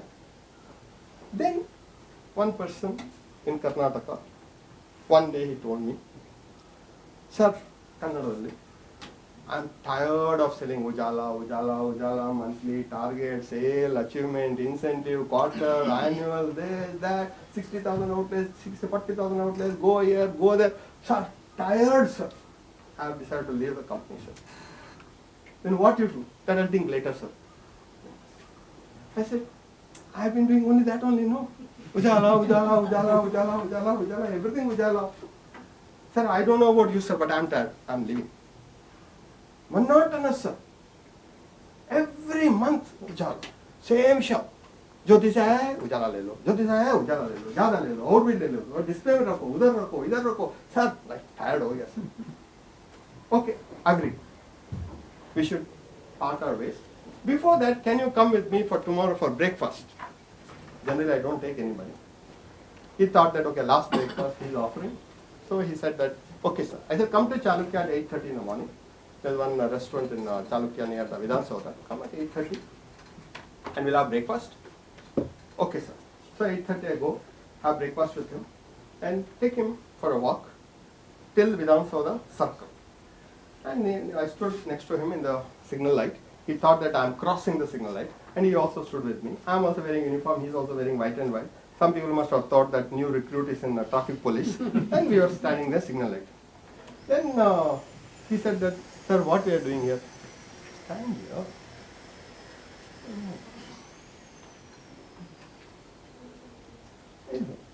Then he said this after 10 minutes, sir, what are you supposed to do here? Okay. You're not selling Ujala, no? No frustration, no? Ujala is selling with frustration. Is kuch nahi hai na? Ah, sir. Okay, sir. Okay, sir. I told him that you look at that policeman and see how calm he is and how the traffic people who can't wait for 90 seconds, they're blowing the horn. And so much stress, you can see. This fellow sent from here to here, there to here, and there, come here, go there, and that's the most popular Vidhan Sauda circle. And correct, sir. No, I want to talk to him. That's why I'm waiting when he'll come. Then that fellow also thought there's some white and white wearing, there must be something happening, maybe some department must have sent him. He came and said that, Kanadale, what happened, sir? Sir, I'm from Jyoti Lab, sir.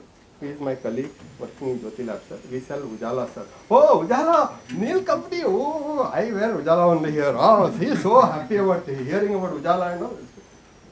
And this boy, sir, he is a smart fellow. He earns good salary and he goes around and good sales he does. But he is bored, sir, of selling Ujala, bored, sir. So, I want to ask you, you are standing in the signal light from morning till evening sending the car from here to there, another car from here to there, here to there. You are not bored about your job, sir? Then he said, oh, this is the most important job in Karnataka. You know, CM comes from here. Governor goes from here. And CM salutes me. I don't know who salutes first. CM salutes me. CM salutes me. Governor salutes me. And whenever the VIPs come to the airport, in the walkie-talkie they tell me the car number. Very, very responsible. Very responsible. Then I told this person, he stands, and how many hours he stands, sir? 12 hours, 13 hours, 14 hours. How much salary you are getting, sir? 35,000 rupees. Then I told him that. Is he working? He is working with pride. And he's so happy to see Ujala people standing here. And if for you it's tired, then he said, no sir, I'm sorry sir, I'll work with Ujala. And he became a state in charge. Correct? Why I'm saying that do we spend that extra effort as a head of institutions or head of whatever it is with our people so that they stay with us? The newcomer will be worse than him. So you can't just let go of people. Exit interview, HR people doing is a compliance. And most of the things comes as personal reasons, personal growth, family reasons, and pursuing alternative opportunities. That's not exit interview what you want. Exit interview is that he is leaving because somebody has not treated him properly. If he is leaving, when he has not performed, we feel happy. Correct? But you have paid a salary for the last 3 years. Then why did you wait for 3 years to send him? Correct? So these are all the things which you need to understand. So next 15 minutes, I'll just tell you that the entire program here, objective was get that outsider view for in every business. And the people who have come here, who have spoken, we have seen one extreme of Dr. Gurraj Kiriyor making a presentation for you. And other extreme you have seen other presentation from other professor for MBA students. Correct? And now you know why MBAs are not employable. Correct? Design thinking. Good, I was not there. Siddharth told me. Siddharth told me that good, you are not there because I haven't had one conference call, so I was outside. When he came, he gave me the signal. He gave me the signal. I said, nothing you can do about it. They should know. The topic out of that, what you have learned is that why MBA students are unemployed. At least you have learned that, no? It is science. In science, then nothing right or wrong. It's the result. So you got. You are already using the knowledge. Correct? So it's the result. It's the result what you get. There's nothing right or wrong. You understood that as long as the teaching is like that, output will be like that. Correct? Correct? But when you're all employed, don't worry. You're all employed. Don't worry about it. But what I'm trying to say is that the way how Manjunatha teaches the sales, the way a professor teaches about the sales, the way how Lakshmi explains about the sales, the way how Gautam asks about the sales are different. Different perspective. So a person who is studying sales, you should take him to the market. Correct? Can you teach swimming without seeing how the swimming pool looks like? What we do? Swimming teaching, push them in the water first, then we'll have coffee in front of them. By the time we finish coffee, we'll have learned swimming. That's the way to teach. Not that write down, this is the water, this is the level, this is the danger level. पूरा समझ में आता है. एक बार डूब जाता है ना, पूरा level हो जाता है. And there are various techniques. Even if they drink water, we know how to take the water out. Only once you should take it. That's all. So you have learned that. The second one is that 5-year business plan for me is very, very important. Please write a 5-year business plan. Whatever you think it is practical, please write that. And then first year you take it and divide it into 4 pieces. Then take the first quarter and make it for 3 months. And take the first month and start working yesterday onwards. Only then you will achieve it. Otherwise, program like this is like a rubber band. They bring it like this and bring it like that, and bring it like that, and once the graduation opens, when you go back, boarding pass, flight, landing, conveyor belt number 3, take the bag, tell the driver will come, पीछे डालो, miss call देखो, बात करो, घर आ जाएगा, explain हो जाता है, next day morning 4 meetings, start the meeting, and anybody says that how was the last Kava Center for Family Managed Business? Super! What you have learned? Plenty. What have you adopted? Lots. What is them? Takes time. So, please ensure that the day when you feel, the day when you prove that you are dispensable of your own organization, you have arrived as a leader. And when you have created a team, don't create a team which will do your work. Create a team which they do their work, keeping your objective in mind. And when you are not perfect, don't expect any perfection from your employees. 90% is good, 85% is good, 70% is good, 35% is not good. But you need to ensure that the team works, and that's very, very important. And the humility of Bhaskar Bhatt, the honesty of Balaji Bhatt, and the presentation what director has made here, industry academia partnership, and in any of the institution you have nearby your factory or office, adopt a couple of them, use them for your research purpose, and honestly they will do your research work. Don't have to give to any big agency. They are also using the same kits only here and there. So you can use them, adopt some kits and pay them some fees if it is required, but that can be done. So that the college thinks that this factory or this company helps us a lot. And religiously, please take every 4-year break for 6 months to 1 year and invest the money to study. Time and money you need to invest. If you don't invest, somewhere your juniors will take over because they know more than you. Today we are seeing ChatGPT, what Prashant Shana has shown it to you. And it's an amazing world which they are there which we don't know. And what we don't know, ignorance is not bliss. Ignorance is here could be fatal, right? So you need to be extra careful in that, and religiously please take break. And when you take break, you think that the company will not function. When you take break, company functions better than when you were there. I'll guarantee on that. I'll guarantee on that. Correct? 2004, I went to Wharton. 2008, I went to Harvard. 2011, we acquired Henkel. 2012, I went to LSE for 17 months. Nothing happened in my sales. If anybody, I don't know why my chairman allowed me also. I said, sir, every 4 years I want to go, sir. Go, no problem. You are studying, you study. But when I go, I don't pick up anybody's calls. Because we are not into hospital industry, we are into consumer goods industry. 100 ज़्यादा हो गया ठीक है, नहीं हो गया तो करो ना, मैं क्या करूँ लंदन में बैठ गया, इसको 100 का बारे में, ये आपका काम है. Correct? Everywhere I say it's not my job, it's your job. Not my job, your job. What I am trying to tell you is that when you are not there, people will be more responsible. And I always tell our senior people saying that what decision I have taken in that situation, please take that decision and go ahead. Something goes wrong, I am there with you, don't worry about it. And Raghu had come in that time, in 2012 he had come, and I told Raghu, you come in, I am going, I am not there. You come here, no, I am here. You understood what I said? You come here, a big package you have worked out, and you should be doing it. Why should I do it? Correct? However, he was a fantastic person. He was the issue, used to give me the text messages every day, those days, saying that this is fine, that's fine, that's fine.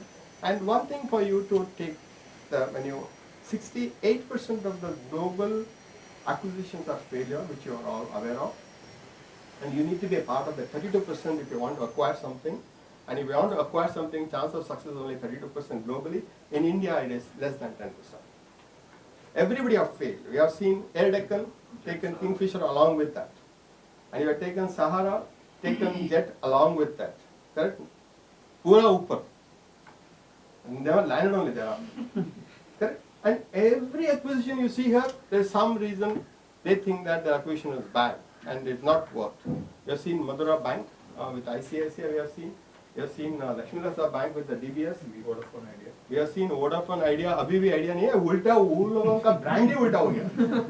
The company is only VI हो गया. Must be have engaged international brand manager. The congested the agency the at the V केला मत जो मूला dot gala. Must have done amazing thing. And I don't know whether it's been paid also or not, because the balance is so bad. So what I'm trying to tell you is that you need to be extra careful. So when Raghu came in, I told him saying that anything to do with the people of Jyoti or Henkel, leave it to me. Anything to do with the technology, process, procurement, you do whatever you want. So he used to give me the list of people that these 7 people I'm not happy with. These 25 people I'm not happy with. These 30 people I'm not happy with. I used to deal with them.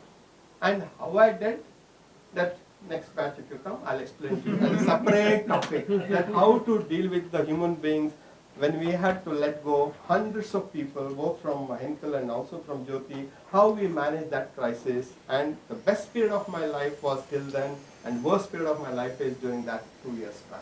I let go of your performing people. And I became more like a HR consultant. I started talking to my competitors, saying that Sir Raghu has come and Raghu this person is not required and he will be a good fit for you, can I send him to your company? And I started engaging them to my competitors. And all the competitors are very happy because they are all working still, they are happy. And they said that, why are you sending your performers to us? Saying that, sir, according to me he is a performer, but according to Raghu is not. And Raghu is the CEO, I am not the CEO. So with that there is a way, but don't just tell them that I don't need you. And salary I fix, package I fix. So more important here is that when you are running an organization, whether small or medium or big or large, the concept is the same. You need to be extra sensitive for human requirement, and if you slap one, it's company is slapping employees. If one supervisor slap one worker, it is a company's culture is getting affected, that okay, they got a big one. Same way, if one of your sales staff is got slapped in well-known market, you should take the slap as slap on your cheek. That is what you need to demonstrate. And genuinely I feel that that was required. Any questions? I'm not just started, I just started now, it's just a preamble. So that was our genuine effort of bringing everyone here and making you to understand, and we are done whatever the best we could get from the speakers, but next time we ensure that your Wi-Fi, their houses will be fine, and we send our own technology person to ensure that such things are taken care of. Housing as much as possible, we did, but next time we'll see if something more better can be done. And all your suggestions, we take it very seriously, and for us, each one of your presence here made us to feel we are proud that to have all of you here, and people coming like Prakash Belavadi, the dimension in which he has spoken, those are all the things will go in a long way. And at any point in time, in your respective places, if you want any of the speakers who have spoken here to speak in your companies, please let me know. If some of them are in Delhi, I can always tell them that go and meet them and talk to your senior management sometime. It requires. And every 4 years, religious break you take, and it will help you to build your own knowledge. All good? Yes. Yeah. Is that okay? Yeah. We have one, that he who waters be watered by pleasure. There was one memento for you. Oh, for me? Oh. Yes, absolutely. Memento for me? Yes.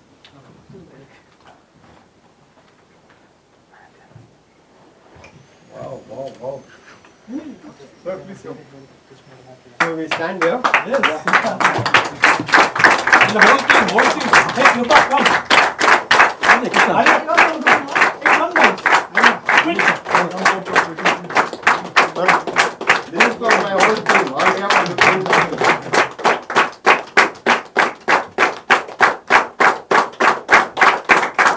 Thank you. We all will also go and join, sir. You can smile. We can have this. We'll stand here. Yeah, that's better. Come. Ujalas. Hey guys.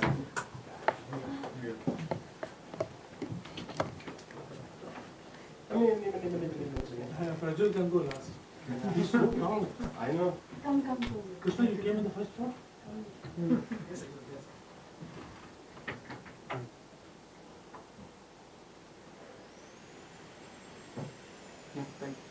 Okay, Thank you, sir. He came in. Yeah, before that, I just forgot one thing to tell.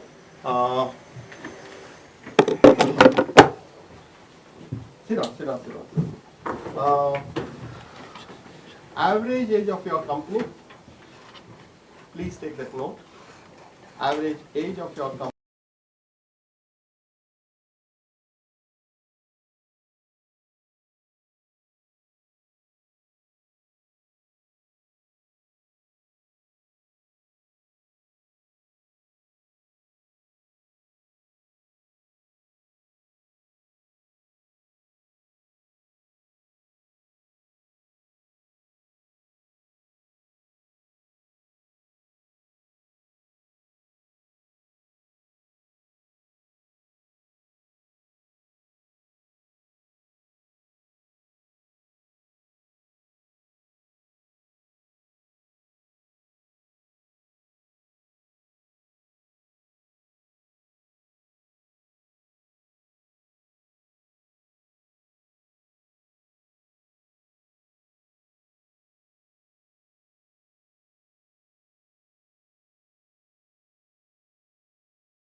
Because thereafter anyway it will come down.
You tell them,